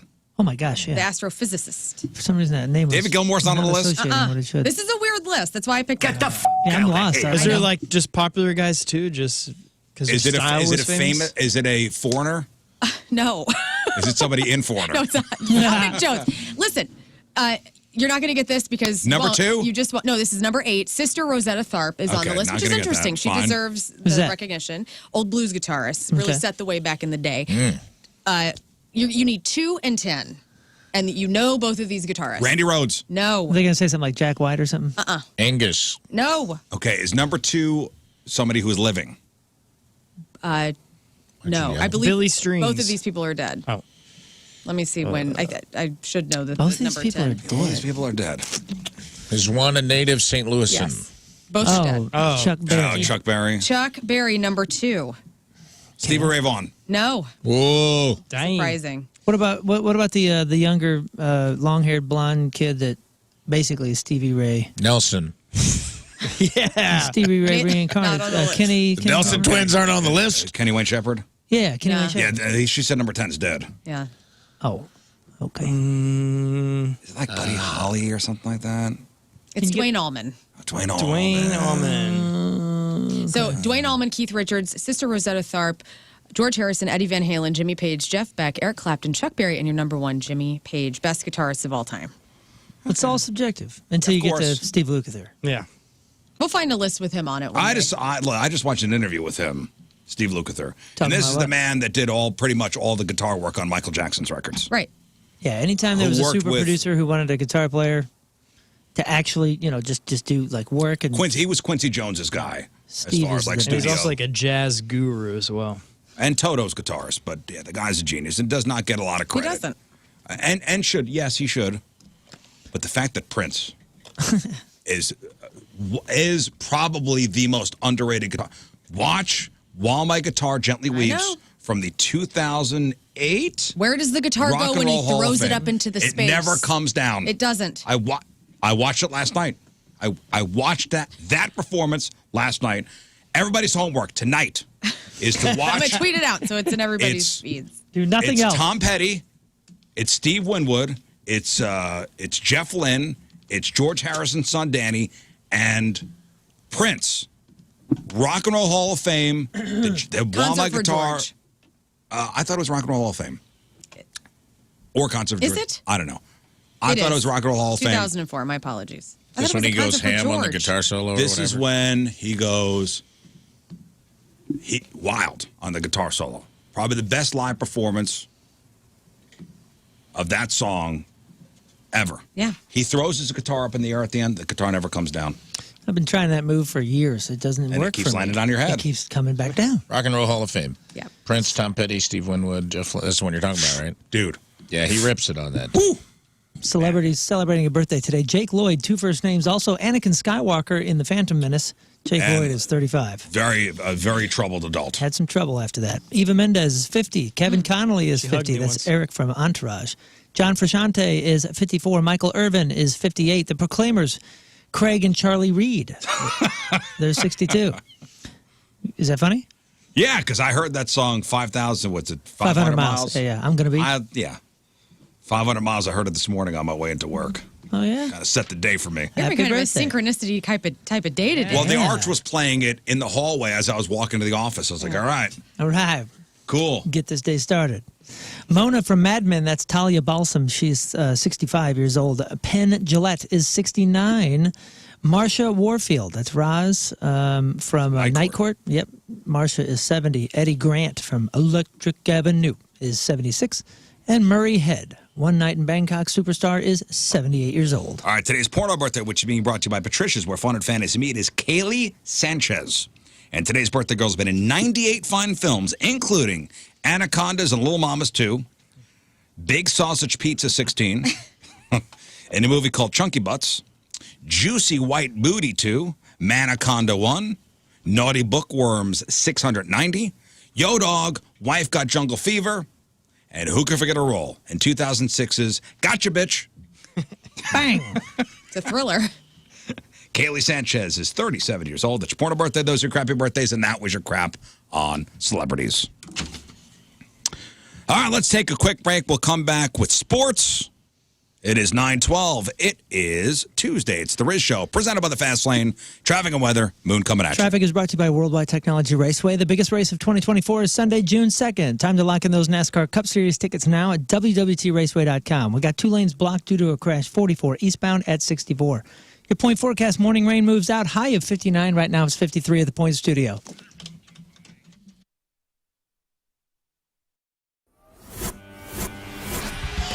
All right, we are backstage at the pageant. Big time club show with 311. We've got Peanut and Mr. Nick Hexum joining us. Gentlemen, it is an absolute pleasure to have you back in St. Louis and playing the pageant. It's great to be able to be so close to you tonight. You love seeing us in small places. I do. I can't. I will not ever deny that. It was a Peanut. little off-camera, little banter we were doing. Yeah, it's good to be in small places. This is where we cut our teeth. You know, you were saying Mississippi Nights, and we did the same thing in town, but pageant. I walked in this morning, first thing, like groggy, 9 in the morning, like, we're gonna destroy this place. Okay, now this is a the question. People that have been here too, like there's this Wall of Fame, and Oh, yeah. the owner has got a photo with all the biggest people in the world. Like they get some great names. It's here. incredible, and also too down at Blueberry Hill. I mean, what he has here at the pageant is just like. From what I understand, it is a very small amount of his collection. I'm embarrassed yesterday. I had Hoppin Brothers over the house because I thought my cooktop was busted. The igniter wasn't working. You know, the click, click, click thing. When you turn on the gas, it's supposed to, light the stove off. And I had spilled water in there a couple weeks ago, and it wasn't working anymore. And I called Hoppin Brothers because they do appliance repair. So the fellas came over yesterday, and I got home. And I was like, all right, what's the damage, guys? Well, you just popped the circuit. That was it. You popped the breaker. So, yeah. But listen, I trust Hoppin Brothers. Heating, air conditioning, appliance repair, electrical. Listen, I don't know what the hell I'm doing. That's why they call them the pros. Now, are you ready to bring your home into the future? Upgrade to a smart home with Hoffman Brothers Electrical Services. Control your lights, thermostat, security from your phone, and save energy with smart technology. Plus, with Hoffman Brothers current specials, it's easier than ever. Hoffman Brothers, making your home smarter, safer, and more efficient. Visit Hoffman Bros today, hoffmanbros.com today, and learn more. That's Hoffman Bros, HOFFMANN Bros.com. Hoffman Brothers is an independent American Standard heating and air conditioning dealer.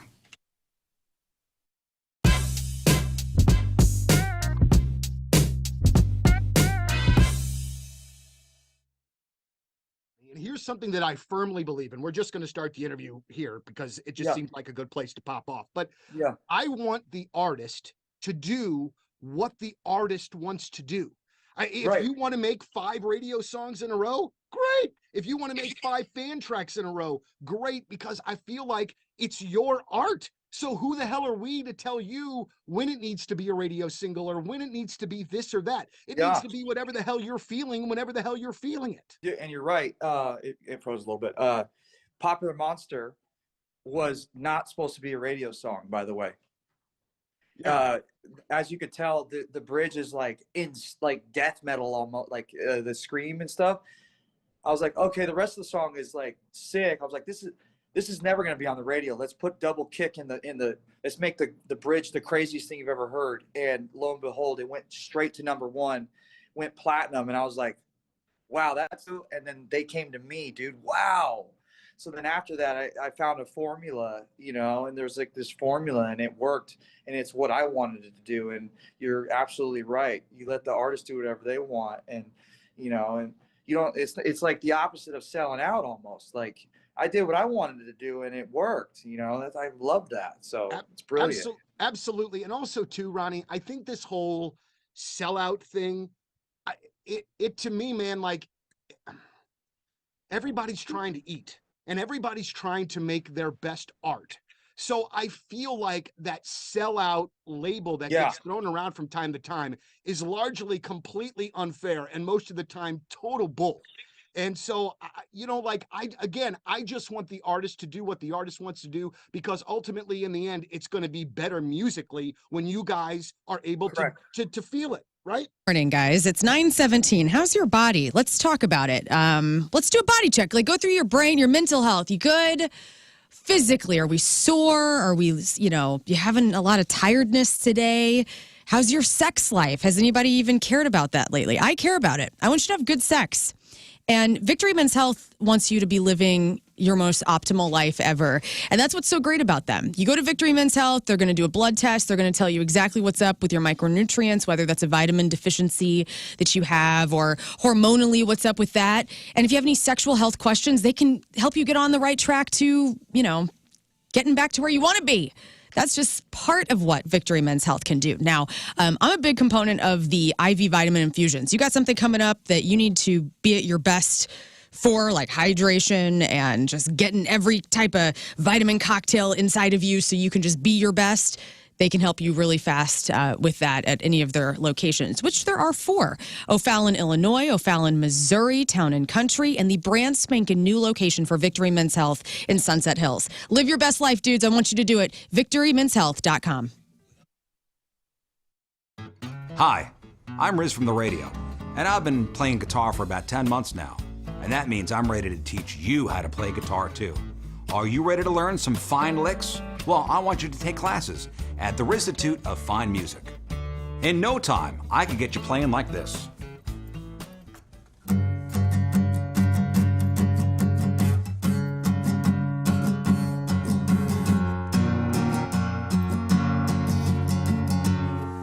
When you sign up for classes at the Rizzuto of Fine Music, I will teach at least 1 class a week, 15 minutes only, and you'll get this commemorative tote bag.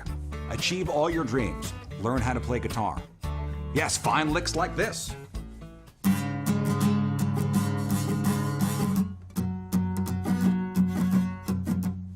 Jimi Hendrix, B.B. King, Kurt Cobain, Stevie Ray Vaughan, John Denver did not take classes at the Rizzuto of Fine Music, and look how they turned out.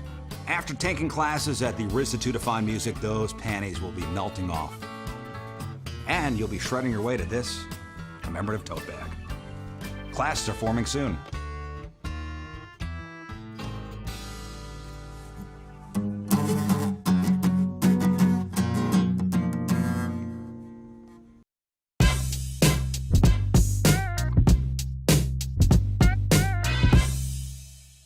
Tim, how are you, man? I'm good. How you doing? I'm doing very well, and I'm going to tell you that I did something today, and I shouldn't even bring it up that I'm doing it. Okay. I wore a shirt specifically to impress you because I was interviewing you, and, Right. and normally I don't do that, Right. but I did. But also too, and they can't see it, but I've got this awesome Masked Intruder shirt on, and I love it. yeah, and I just figured that would be one of those bands that you would be, very cool, like.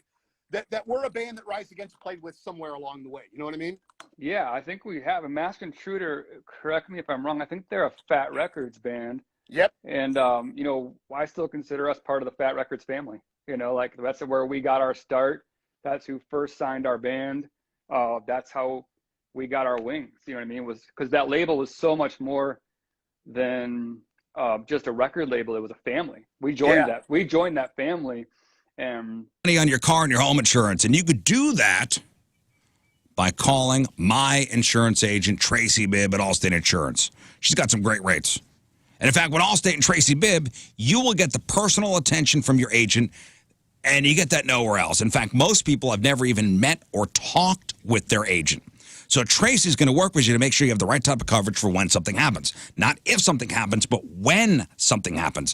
Because unfortunately, it's just life. We're all going to have a claim in our lifetime with either our car or house. And when claims do arise, Tracy is going to make the whole claims process easy and quick. Tracy cares about our community. She cares about her clients. She's so charitable. Get a hold of Tracy Bibb today for a non-committal quote. It's free and it's easy. 314-328-4260. 314-328-4260. It's no fib. You're in good hands with Tracy Bibb.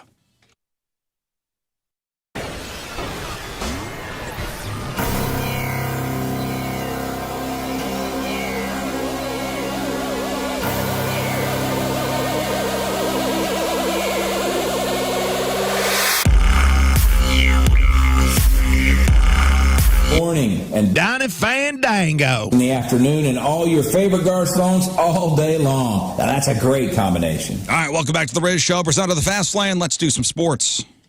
All right, Moon, what do we got? Sports is brought to you by DraftKings at Casino Queen. Call to book your Bracket Bash watch parties at DraftKings Sportbook now.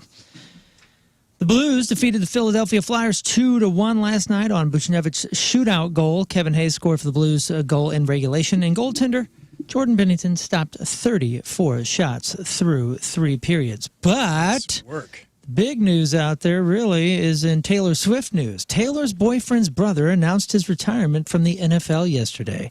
Philadelphia Eagles center Jason Kelce stepping aside after 13 seasons, all with Philly. Jason walks away with 7 Pro Bowl selections, 6 first-team All-Pro selections, and 1 Super Bowl title. In his lengthy retirement speech, Jason called himself, quote, officially overrated, vastly overrated, and had a whole bunch to say if you want to play.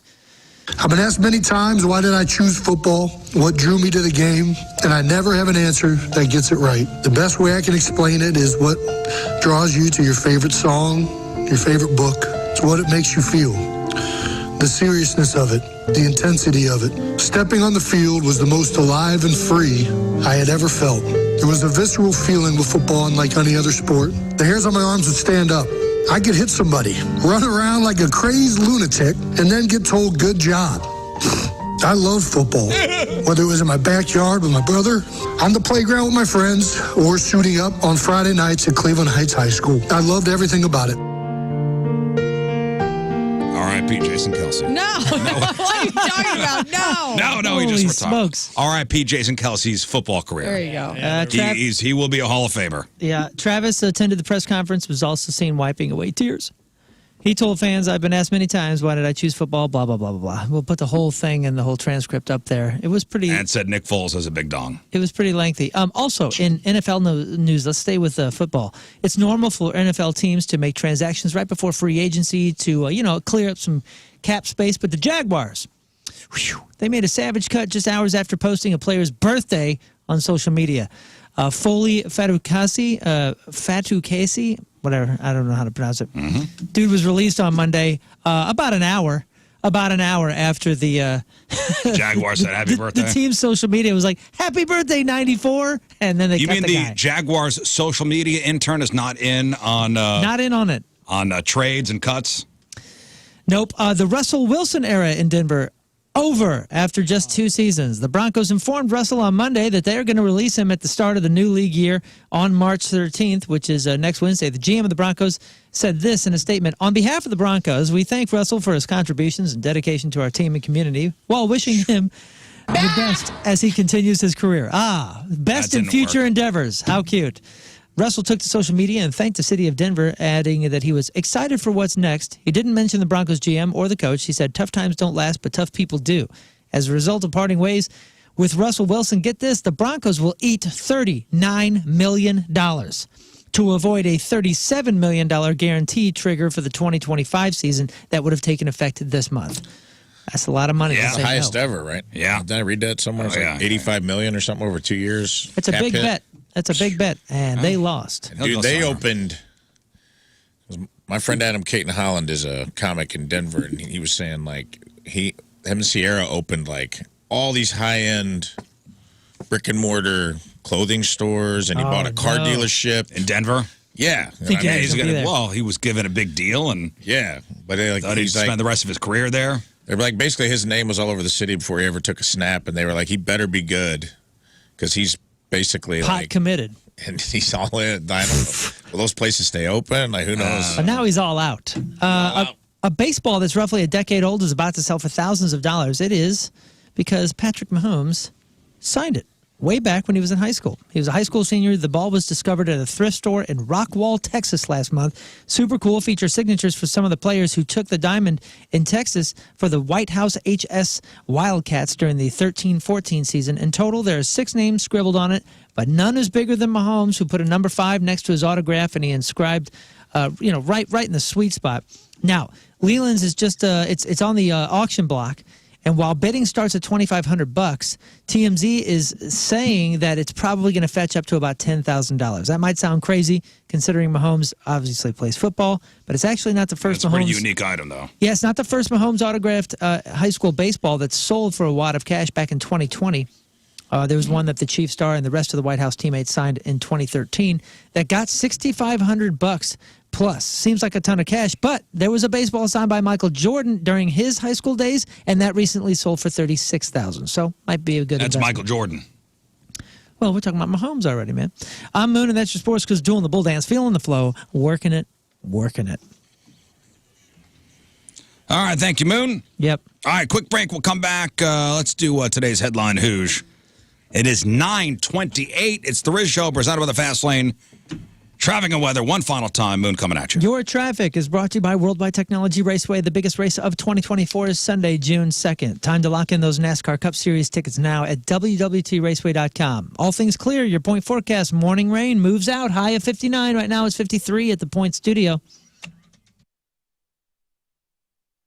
Oh, let's do it now. Let's do it now. Let's do it now. Let's do it now. Okay, so wait, and Columbus, I don't think you have a clue how bad this gun hurts. Would you like an example? Would you like to try? Would you put your butt on the line and? You guys can shoot me. Yeah. Have Scott. How about you shoot Clonvis first? Can I take one shot in the Can I tush. take one of his shots and give him 4? Was that What? fine? No. Oh, that's happened.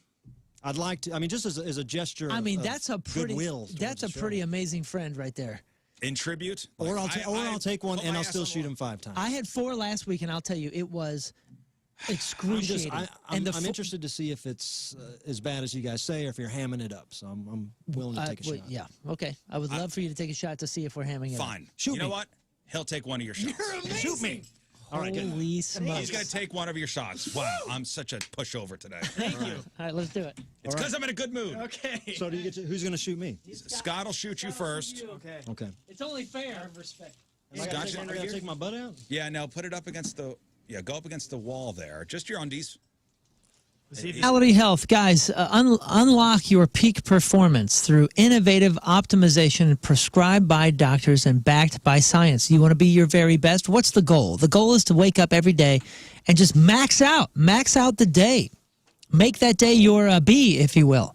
And how are you supposed to do that if you don't feel great? You want to feel your best, you want to look your best, you want to perform your best. That's where Mentality Health comes in. They're really incredible, not just with the products and the doctors and the board-certified physicians, but with their resources, their locations. There's 2 locations to make it easy. They have a South County location and a West County location. Both Rizz and I go to the Chesterfield one. And have for years, just to make sure that we're at 100%. You know, we got a lot to do. We got a lot to give, whether it's our family, our job, our testosterone, whatever it is. We want to make sure that we're at 100%. I don't know what's going on with my blood, but Mentality Health does. You go in, you maintain, they'll keep checking you and make sure that you have customized treatment programs designed for your numbers. Again, to make sure that you are optimizing your system, your life from the inside out, so you can maximize out here. Be your very best, look your very best, feel your very best, perform at your very best. Mentality Health is there for us. Get in there, talk to them about whatever's going on and get that blood draw, talk to those board certified physicians and get the results. Hit that goal. mentalityhealth.com. Hello, I'm Lefty Borton, here for you, your Valentine's 2016 holiday dating tips. Number 1, fireplaces are great, but don't get too close. Human hair is flammable. Tip number 2, a bearskin rug is romantic. Go with something dark. It'll hide most of the stains.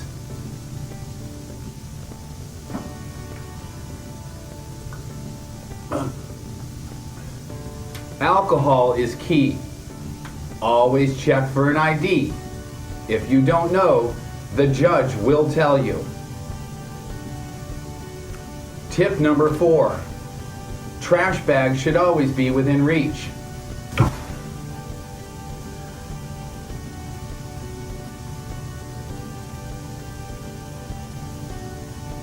I'm fine.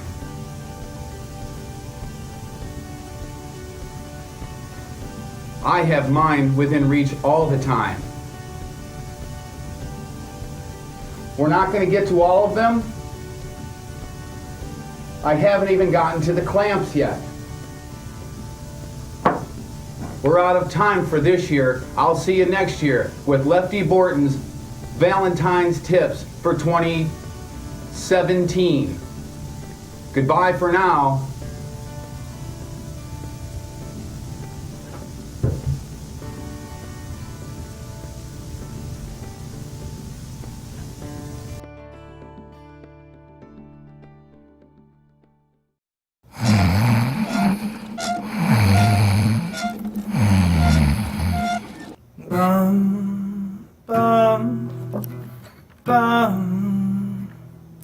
Hi from the outside. I mustered called 1,000 times to say I'm sorry for all things that you've done. I tried to call you, but you were not home. No, you weren't home.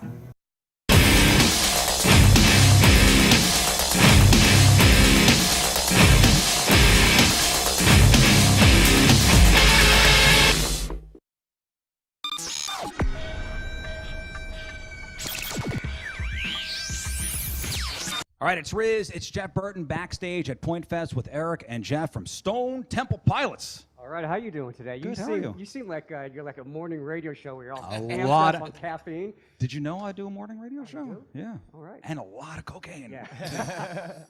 Hey. Good morning. Actually, good afternoon. Hi. It's kind of morning. That's why To I'm me, commenting yeah. on that. Yeah. So how have the shows been so far? I mean, Jeff's the new guy. So what hazing has been going on, or any? Did you ever see Full Metal Jacket? Yeah. Yeah. Bars of soap and socks? No, we haven't been doing that. But I just wondered if you saw the movie. Of course I did. It's a great movie. He's just a big fan of the movie. I thought we were going to talk about Stanley Kubrick today. Cause that, We you know, can. What do you want to know? Just how great he was. He was great. Yeah. He was great. No, seriously, no hazing? We don't do any of that stuff still? No, Or are we too old for that? We're not never too old for that. That's, You're just not talking about it, is what it is. well, no, and he's doing such a great job. So. He is. Yeah. He is fantastic. And one of the things about being the new guy, and I've been the new guy before, talk about reaction from the fans, reaction from everybody else being that new guy. Yeah, ultimately, that's not even up to me, so it's not something I can really control. All I can really control is going out there and just presenting STP at the best of my ability, which is all I really try to do. I'm not trying to be anything I'm not. Just try to go up there and do the songs justice and do them the way they made me feel when I heard them, growing up and through my musical journeys. Listening to Stone Temple Pilots had a huge influence on me. So, who did you listen to growing up? Oh man, Simon and Garfunkel, Gordon Lightfoot, the Carpenters. My dad's record collection was very instrumental in my songwriting and my base of where I started from. And then as I got older and was in bands, I was always the guitar player. I never wanted to be the center of attention. It's funny how that works out, but. It was when Core came out. It was the same year that was the year I put down the guitar for a whole year and didn't pick one up, and all I did was concentrate on vocals. And it wasn't because of them, but it just happened to be that same time, and front men like Scott and people like that, and just seeing how that worked and how great it was. And I'm like, you know what? That's what I want to do. So what's great is he was just mentioning his influences and when he was growing up with Simon Garfunkel and Gordon Lightfoot, and then you throw in Fleetwood Mac, Elton John, stuff that was pop in the 70s. When I was a kid, it was more of a singer-songwriter kind of influence, even though that was considered pop radio. But that's what we all grew up on. So that whole concept of the songwriting, the presentation, that's deep in our DNA. So I think making it about the song. Yeah, make it about the song. And I think he's just kind of tapping into that. So the new record came out last month, which congratulations. I mean, it sounds great. The reviews have been amazing on it. I'm sure there was there a hesitation to even keep the name Stone Temple Pilots moving forward? No, not at all. I mean, was there much backlash? Or did you hear about it? I mean, I didn't hear about it. I read about it, but I didn't hear about it. So, I mean, no one would say that to my face, but they, but the little trolls would be on there. Yeah, just of course, typing away, of course. just going, all right. Byerly RV. My family is so excited for spring break because we're using Byerly RV's rental program. Now, not only do they have the rental program, but they are the center of the RV world for many, many reasons. Byerly RV provides RV sales, service, parts, storage, and they just had that huge expansion, 16-bay service facility, state-of-the-art, is absolutely gorgeous, and an 88,000 square foot indoor climate-controlled storage building and a new outdoor storage lot on the property. The center of the RV world. It is true. Byerly RV right here in our community for 75 plus years. 3 generations. We're talking locally and family owned. I met the owner. I met the staff. I know these guys and gals. They are absolutely incredible. They love what they do. And whether you're an RV enthusiast for decades, maybe your family's been into it since Byerly started, or maybe you're just looking to get into the lifestyle and you're kind of intimidated, don't be. Talking to Byerly, they are amazing. They're the home dealer, exactly what a home dealer should be. And if you're new to it, they not only have everything that I just described, but they even have a YouTube channel just to help you feel comfortable with everything. God, Byerly RV is amazing, and I'm so excited. I'm so excited to get into the RV and start the adventure. Start the adventure at ByerlyRV.com.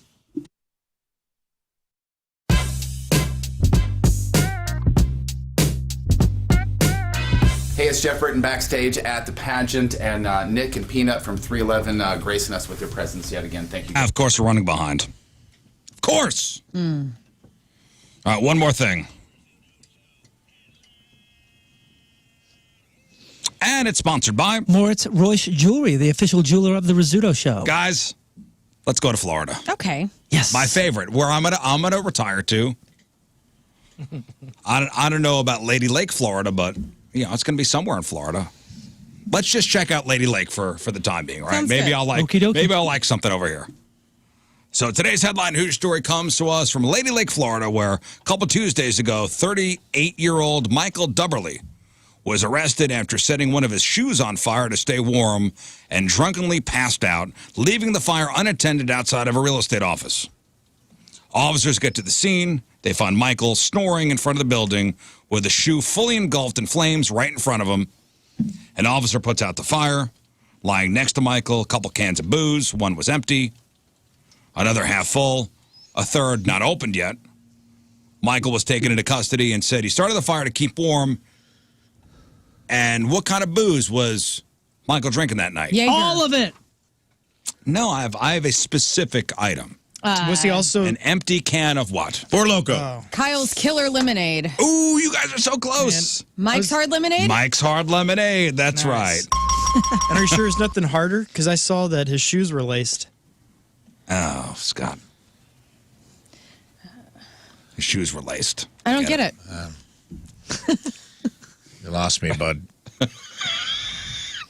Dang it. Swung on a miss.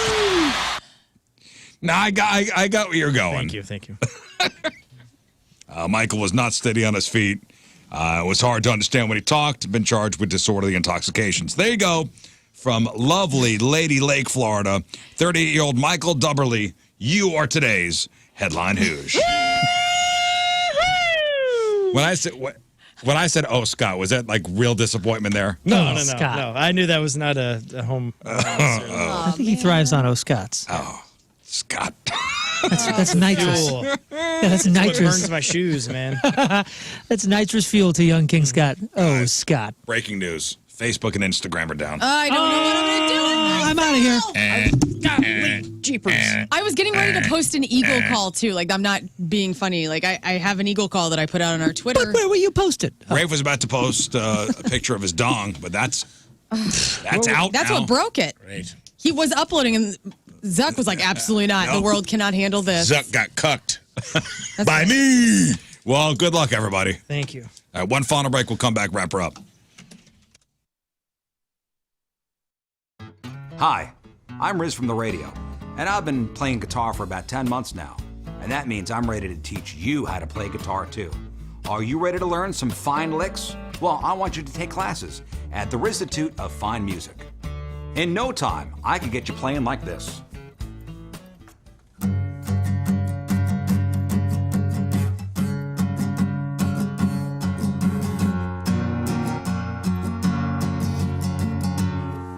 When you sign up for classes at the Rizzuto of Fine Music, I will teach at least one class a week, 15 minutes only, and you'll get this commemorative tote bag.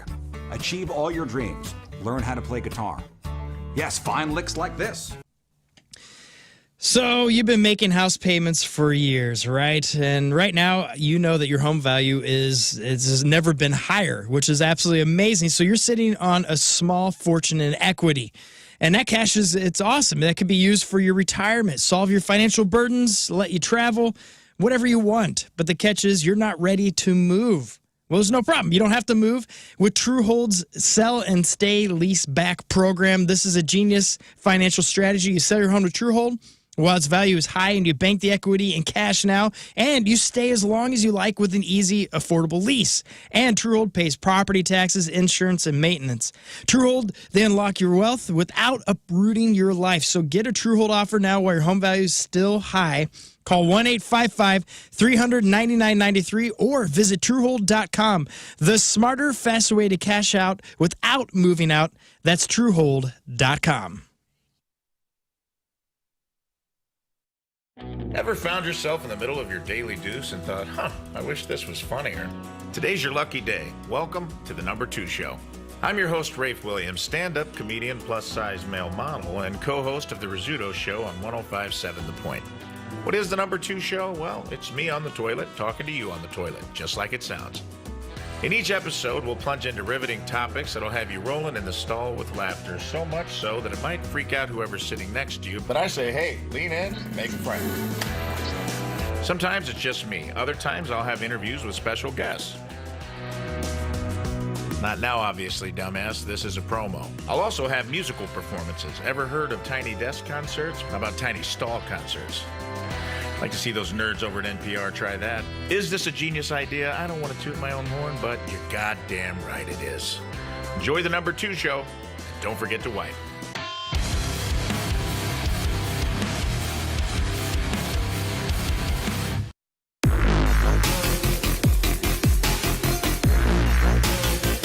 backstage at Point Fest, and this is, I gotta say, of all of the interviews that I've done, as far as the placement in conjunction with the show, this one is a little different because there's not going to be a show here tonight, but we've got Highly Suspect here to join us. So, gentlemen, hello, and I'm going to make this probably pretty awkward for all of us. Happy to be here.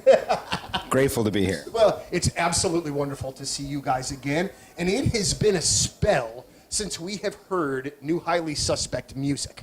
All right, so I want to know when there's something new work. I mean, what do you got? There's got to be something going on. You got to have a single. You got to have a record. June 22nd. You heard it fucking here first, right here on the point. Ooh. June 22nd. I'm not going to give you the name of the song, though. Okay. But that'll be the first single. All right, I'm going to do this, though. I will admit, though, I heard the song yesterday, and it's freaking fantastic. Absolutely fantastic. Oh, we're on your Instagram Live? You do not want to be on the Instagram. The buds begin to bloom and nature awakens. Time to rejuvenate your outdoor oasis for the vibrant season ahead. River City Tree Service knows all about it, and they're thrilled to offer an exclusive 15% discount on all spring tree services. That is huge, 15%. Now, by the way, River City Tree Service does more than just residential. They do commercial as well. So maybe you got a commercial property, you want it to look better than the neighbors. You call River City Tree Service. Take advantage of that 15% off discount. Tell them Moon sent you. You can get your trees ready for the season with expert services. Now, by the way, you can get a free estimate as well of residential and commercial. Tree pruning, tree removal, spring cleanup and maintenance. That's something I'm going to be taking advantage of. And tree health checkups. There's so much more. Why go to River City Tree Service? Well, first of all, they've got the experience. They've been around for quite some time now, serving all of the St. Louis County areas, St. Louis City, and surrounding counties as well. And they're certified arborists, bring years of experience to every job. They ensure the best care for your trees. It's a big deal. They care about the health of your trees and safety. They prioritize safety above all else, keeping both their team and your property secure during every single service. Get in with the best of the best tree service. That's River City Tree Service. Check them out online. 15% discount, by the way. Tell them Moon sent you. rivercitytreeservice.com.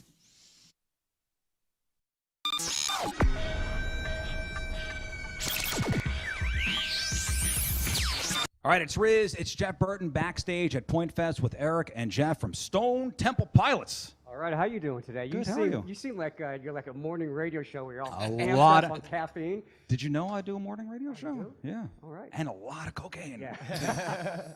Hey, Good morning. Actually, good afternoon. Hi. it's kind of morning. That's why To I'm me, commenting yeah. on that. Yeah. So how have the shows been so far? I mean, Jeff's the new guy. So what hazing has been going on, or any? Did you ever see Full Metal Jacket? Yeah. Yeah. Bars of soap and Yeah, socks? no, we haven't been doing that. But I just wondered if you saw the movie. Of course I did. It's a great movie. He's And just a big fan of the movie. I thought we were going to talk about Stanley Kubrick today because that. Oh, we you know, can. We yeah, can. What do you 'cause wanna it's know? so just how great he was. He was great. Yeah. He was great. No, seriously, no hazing? We don't do any of that stuff still? No, or are we too old for that? We're not never too old for that. That's, You're just not talking about it, is what it yeah, is. well, no, and he's doing such a great job. So. He is. Yeah. He is fantastic. And Yeah. one of the things about being the new guy, and I've been the new guy before, talk about reaction from the fans, reaction from everybody else being that new guy. Yeah, ultimately, that's not even up to me, so it's not something I can really control. All I can really control is going out there and just presenting STP at the best of my ability, which is all I really try to do. I'm not trying to be anything I'm not. Just try to go up there and do the songs justice and do them the way they made me feel when I heard them, you know. I'm here to talk about service. Listen to me. I love Munganast Acura. It's where I got my TLX, and I love Alton Toyota. Up in Alton, Munganast Burkard, Alton Toyota, altontoyota.com. If you're nasty, go there and just see everything that they have to offer you. All the different services. And it doesn't matter where or when or what you bought. You're driving a vehicle, you need it serviced. Oh, they're going to service you.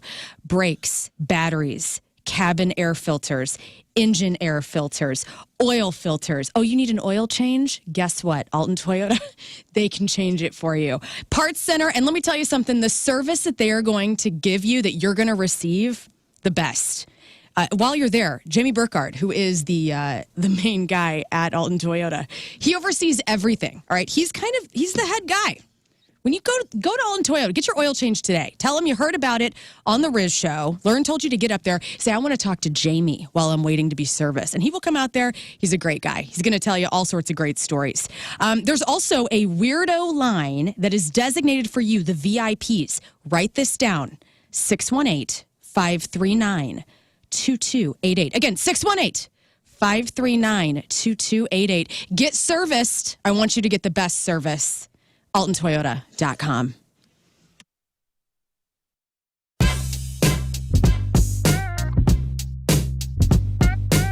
.7 The Point. AO.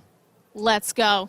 It's Liv Maddox, broadcasting live from the Hollywood Casino Amphitheater, and I am joined now by the one, the only Jelly Roll. Yeah, baby. How are you, howdy. sir? I feel like I'm back home, man. I love St. Louis. It's one of my favorite cities in America for dozens of reasons. Mm-hmm. And then the last time I was here was just sheer disappointment because Point Fest got rained out that day. And Yeah. Oh, We're still mourning that. And the crazy thing is that, you know, I wasn't here yet when that happened, but I keep hearing that when that announcement came out that it had to be pushed out, and then you couldn't make the scheduled show, people were so upset. You've got St. Louis in the palm of your hand, man. How does that? Right around the corner, like officially spring.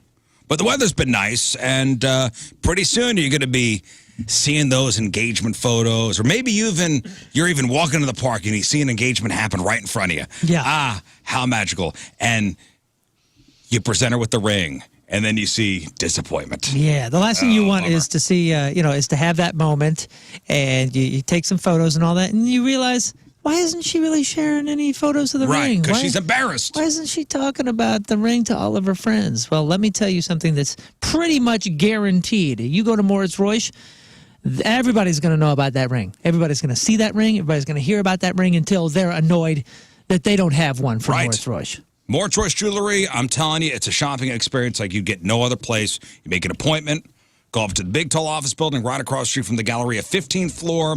You sit down in a private office. They lay everything out for you. It's Moritz-Royce Jewelry, ninjabling.com, the exclusive jeweler of the Rizz Show, where you get the jewels and not the shaft. He is kind. He is supple. He is magical. He is stainless. He is sensual. He is raw. He is power. He is limber. He is untouched. He is pure.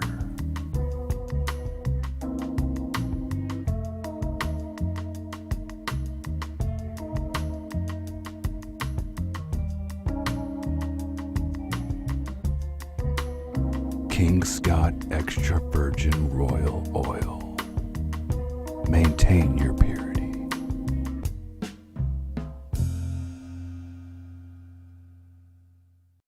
Will there be celebrity guests on this show? Who does number 2 work for? Have you ever wondered what your boss's bathroom routine is like? Well, me neither. But we might find out today whether we like it or not on the number 2 show.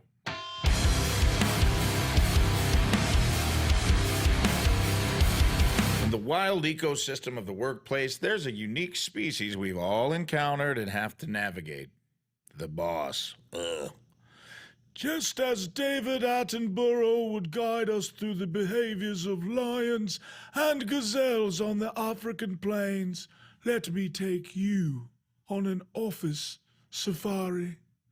You won't need binoculars, but perhaps a strong cup of coffee or a sneaky sip of the flask you keep in your top drawer, Frank. That's right, Frank. We all know about the whiskey. Get a handle on things. From the prowling micromanager to the elusive Captain Cryptic, here's a glimpse into a few of the bosses you're bound to run into during your 9-to-5 jungle adventure. Hey, can we get a cool graphic right there? Like a cutaway to like a guy in a safari hat that's like, welcome to the jungle! And it's like, rawr, like a big jaguar noise. No. Okay, moving on with the monologue.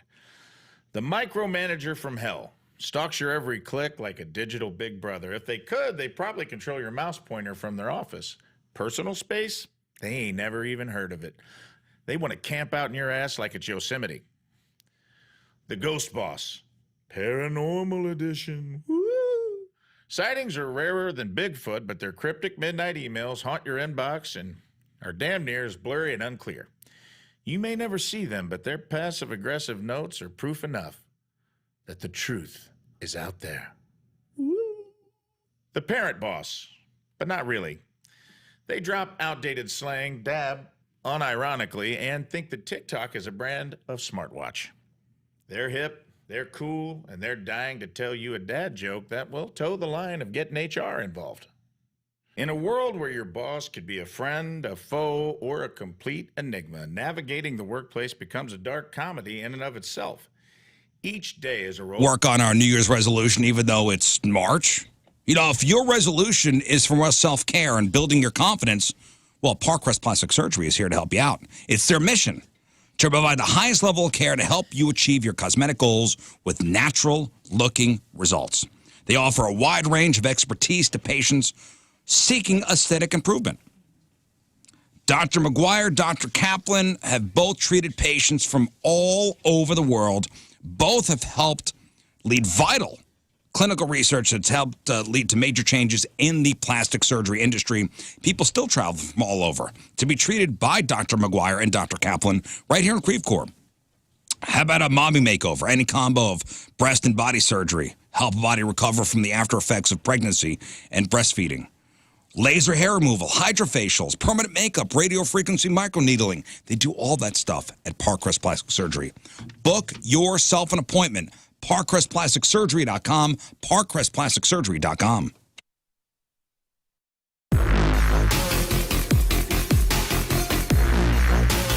Backstage at Point Fest, our first interview of the day is a gentleman that the first time that we met was in the restroom. And we wasn't doing drugs. No, not at all. Jelly Roll. You got to clear that up in this area. Somebody be like, I wonder what they were doing in the bathroom together. They're just going to assume that for sure. Even if we say we didn't, they're going to assume that anyway. Well, I'll tell the story that I was stoned and waiting on a commode that was open. Right. I didn't realize the door was closed, and I thought somebody was there, so I sat there for like 15 minutes with my butt puckered, waiting to use the bathroom just to find out nobody was in there. While I'm going, you're directed traffic in and out of the bathroom. I'm telling people, I'm like, oh, you're good that way. That one's open. That one's clogged. Somebody's in that one. I'm waiting too. And it was, that was my morning. Well, we got to start out. I mean, there's a lot of things that we could talk about. But first, man, Dead Man Walking goes #1 at Rock Radio. And for you, and in kind of watching your path, you seem genuinely, one, thrilled, but two, it's like still kind of surprised, even after it's already happened. Yeah, for sure. You know, it was a really surprising. I have to touch on this because this is special to me. It was #1 at Rock Radio for 2 consecutive weeks, which was even crazier. Because I never thought I'd be in the top 10. I don't know if y'all seen it, but I had posted when I went to the top 10. I was like, we made it further than anybody thought we would. Let's go to #5. And I was like, to me, I'd have been cool at like just going back to 12 at that point. I was like, we made it to the top 10. And then we were #1 for 2 weeks. We was in the top 5 for like 8 weeks. We were lucky, though. You know, we were blessed. It was a little rough. My dear friend Shinedown just controlled the chart for like 7 weeks. I mean, you speaking of clogged commodes. Yeah, well, they have a tendency to do that. Yeah, you talking about backing a toilet up. I mean, I think they were #1 for 6 weeks, took a week off, and then went back again. I was like, you greedy mothers. When you have a song, though, like Dead Man Walking that, you do you have an idea like that we've got something here, or was it just another Jelly song that you felt strong about? Well, I felt really great about it. I didn't know that I would ever be so accepted in the radio world. So I just wasn't sure because I never changed the nature of the content of the lyrics. My top line has always been very purpose-driven. So I just wasn't sure where it would fit formats. And then as soon as we started playing it for people, rock was like, this is rock. And I was like, I thought so too. But men's health. Came in a little late on the tag there, brother. Victory Men's Health. I love it. You love it. We all love it. I just had to take a picture in my underwear. And let me tell you, I was grateful for Victory on that night because they got me back, maybe not all the way to my fighting weight, but they got me a lot closer because they have been monitoring my health and they got me on a regimen that's got me feeling good and made me able to prepare for a picture in my underoos. And I am very, very grateful for that. And you can get your life together, too. Who knows? You might have to take an underwear picture somewhere down the road, too. I recommend not waiting till it's too late, and then you might be looking like George Costanza instead of Kramer. You know what I'm saying? Victory had me looking good, baby. And you can go to any of their 4 locations. That's right, 4, because they got a new one in Sunset Hills. It's open right now and taking appointments, and then they have 2 in the O'Fallons, 1 in Illinois, 1 in Missouri, and then, of course, they have the Town and Country location that King Scott, Lern, and I all go to, sit in those little egg chairs, get IV drips, and feel like $1 million when we walk out of the building. Whatever's going on with your body, don't wait. Take care of yourself in 2024. They will test your blood down to a micronutrient level and get you going on a customized treatment plan that was designed for you and your body. It is not a one-size-fits-all treatment, and they will be invested in your progress. For more information, go to victorymenshealth.com right now and schedule an appointment. That's victorymenshealth.com.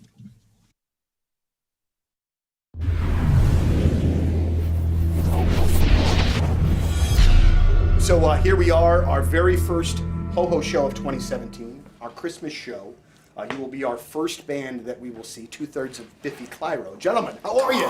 It's really great to see you. Really well, and after that introduction, we're very excited to be opening up the ho-ho party. The ho-ho party. The ho-ho party. And I feel like, even if, I don't know if you know the Rise Against guys, and I know that musically you guys might not necessarily be in lockstep, but I feel like this is a really great rock and roll show from, you know, rock bands are a little bit different. Do you know those guys? We don't know them. Not personally, We've shared many festival bills in Europe with them. Those guys have been around for such a long time, and we hold them in the highest regard. So I think to play a show with them is a real honour for us, you know. And yeah, maybe not musically akin to each other. Sure. But I think there's a little bit of a crossover there. And, we don't fit bang on with anyone really. There's always like a slight discrepancy going on in the music world. So Rise Against are about as close as it gets, to be honest. But I would think that would kind of work for you as well, because then you can kind of be on a lot of different lineups, on a lot of different bills. We find ourselves playing in heavy rock festivals and almost more mainstream pop festivals and kind of everything in between. And we either kind of stick out like a sore thumb for the right reasons or not, but we quite like that. We're at home wherever we play. Very good, very good. Well, it's really a pleasure to have you back in town. We were supposed to have you a little bit earlier on this year. Unfortunately, that was not able to happen. But from what I understand from my sources inside of your camp, we've infiltrated it, by the way. You're big Guns N' Roses guys? Oh, we love Guns N' Roses. And so you were excited to go to where the riot in '91 happened? Oh my God! No, that's it. We've been kind of reliving some of our youth this year. We played some shows with Guns N' Roses in Europe, and we were going to go to the shows anyway, you know, just as fans, but to get a chance to share a stage with them was amazing, and to be here is double special. I remember a bit of that day, or the following day, because I had to go to summer school that year for math. It was bad times in ninth grade. It was awful. And I remember this kid that sat next to me in this math class who was like seemingly 6 years older than me. Like he looked just huge. And he was like, I was at Guns N' Roses last night, and there was a riot. And I was like, you're nuts, man. Like, you're nuts. It's like, nah, man, I'm a freshman, but I'm not an idiot. And so then I get home, and my dad is just like, son, did you see what happened at the amphitheater? Guns N' Roses, they tore it up, and And that has just legitimately been a consistent storyline here, you know, since I was in the ninth grade. But they came back this summer, they made it up, and you know. Did they talk about it from stage at all? Did they mention the riots? You know, I did not. He did. He did, yeah. He did, yeah. If anybody would know, it would be. When you're on a bill like that with a band like Guns N' Roses that you hold in such high regard, you know, I'm very guilty at my job when I meet bands that I really like. I definitely get nervous. I definitely talk faster. I'm sweaty. You know, it's real kind of unpleasant. But you know, what you guys do. You know, you're pros like they're pros. Do you get those same kind of butterflies if you run into Slash or whomever? Is it like a big deal, or is it just like? I think when you see that top hat coming towards you, you don't feel the same as when you're like meeting other guys in bands. You definitely get nervous if it's your heroes. Like I've kind of. You can't think of anything to say. No. Suddenly you can't think of anything to say. Your mouth goes dry. You can't think. You're trying to act cool, but you're right. definitely. How are you today? You're definitely not relaxed. But I have to say, we played a few shows with Duff over the years, and all of the guys really welcoming. Yeah. They really made us welcome. They really made us feel like part. As a homeowner, sometimes you just go through some gnarliness. It can be rough, and that's why when you find somebody that does work on your house that gives you the peace of mind knowing something was done right and forever, the long term, the right way, makes all the difference. Peace of mind. That's what you get with Woods Basement Systems, the all things basement-y experts, anything basement related, basement waterproofing, foundation repair, crawl space repair, mold prevention, egress windows, so very much more. And some of that more is why I finally have some peace of mind. My front porch, big old slab of concrete, was sinking forward. It was a safety hazard for my parents when they were coming out of my house. They were darling running downhill. It was an eyesore. It was dangerous. It was bad for my house. It was pulling away the facade and everything. Woods Basement Systems fixed it, not only with the concrete leveling, but with piers. That's exactly what I needed to make sure it was fixed forever and wasn't just a temporary patch. Woods knew exactly what to do, and they did it. They can fix settling driveways as well. Again, if you're looking for that peace of mind, which was what I was looking for, knowing that something is done right and the long term, there is a free estimate waiting for you at moonloveswoods.com. Again, for a free estimate, go to the website, moonloveswoods.com. Don't wait any longer. Prevent further damage. These problems don't get better with time. They get better with Woods because the problem's fixed forever. Woods Basement Systems for all things basement-y experts. For a free estimate, go to moonloveswoods.com.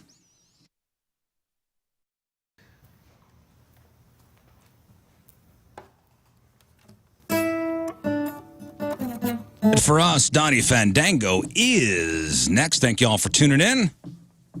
Today's wrap-up is sponsored by Jack in the Box. Jack Wraps, a little bit of healthy, a little bit of indulgence, only a Jack. All right, what is today's podcast title? Today's podcast is entitled Chlamydia is a Cute Name. Chlamydia is a cute name. Yes, it is. That's what you said. Now you've said it twice. Yes, I did say that, yes. Chlamydia Everstein. And I like the nickname for it, too. All right, what else, Moon? I got a lot going on. First of all, Can You Feel the Punk Tonight? Tickets available at the Pageant website and on the Point website. That's coming up May 11th. Also, the Alabama Dirtbags, the country version of the Teenage Dirtbags, is playing 314 Day, a big Battlehawks town meeting, hangout, announcements, all sorts of stuff happening. If you're a Battlehawks fan, caw. And I will see you down at Ballpark Village on March 14th. Of course, that is 314 It's going to be a big one. Yeah, it's a big thing we're doing with WIL and the Battlehawks. And if you're a fan, I mean, you got to be there. It's going to be a big announcement.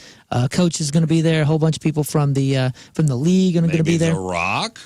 Hey, man, I don't know. Whoa. You never know. I mean, you never know. He is involved. It's his thing. I'm going to go hang out in my tasseled shirt and my bolo tie and my hat, and I'm going to deliver some Alabama dirtbag. Gold, baby. Play gold. Hey, imagine Boot Scoot and Boogie, and the next thing you know, The Rock comes up. And I'm imagining it. Yeah. I'm imagining awesome. it. Also, a new Story of the Gear episode just dropped. Dan Jacobs from Atreyu, my friend, has maybe the coolest custom guitars. He has guitars that are designed like a bento box where there's actual sushi inside of the guitar. It's the most ridiculous, cool-looking custom guitar collection of all time. He explains how he got into it, how he designed it, all that kind of stuff. It's up on Story of the Gear on YouTube. Gear. Lern. Just follow me on the socials, Lern versus Radio. Thanks. Rafe. Yes, follow me on socials as well, assuming they come back up at I am Rafe Williams on Instagram, which is down, or Facebook, which is also down, or Twitter, which is up, but no one really likes going on there because it's sad. And I will be in Denver all weekend. You can go to Don't Tell Comedy Denver. I will be headlining all of the shows this weekend, Friday and Saturday. I'll also be at the Denver Comedy Lounge. And if you're looking for a podcast to listen to, I was guest hosting Slop City podcast that comes out today on all streaming platforms. And I gave an impromptu TED Talk on sexual health and wellness that could never be on the radio. So wow. Excellent. Feel free to check any of those out. All right. Thank you. Scott. Yeah, since all social media seems to be down, the only one that's up is Venmo. So follow me there. King Scott Rules. Just $1 to follow. Be the first to get 1 million. It's going to be awesome. And this is the best social media platform on the planet. It is. Okay. We leave you with a selection from our Teamers Remember the Day, brought to you by Hot Shots, St. Louis home for Blues hockey from Barnhart, Missouri.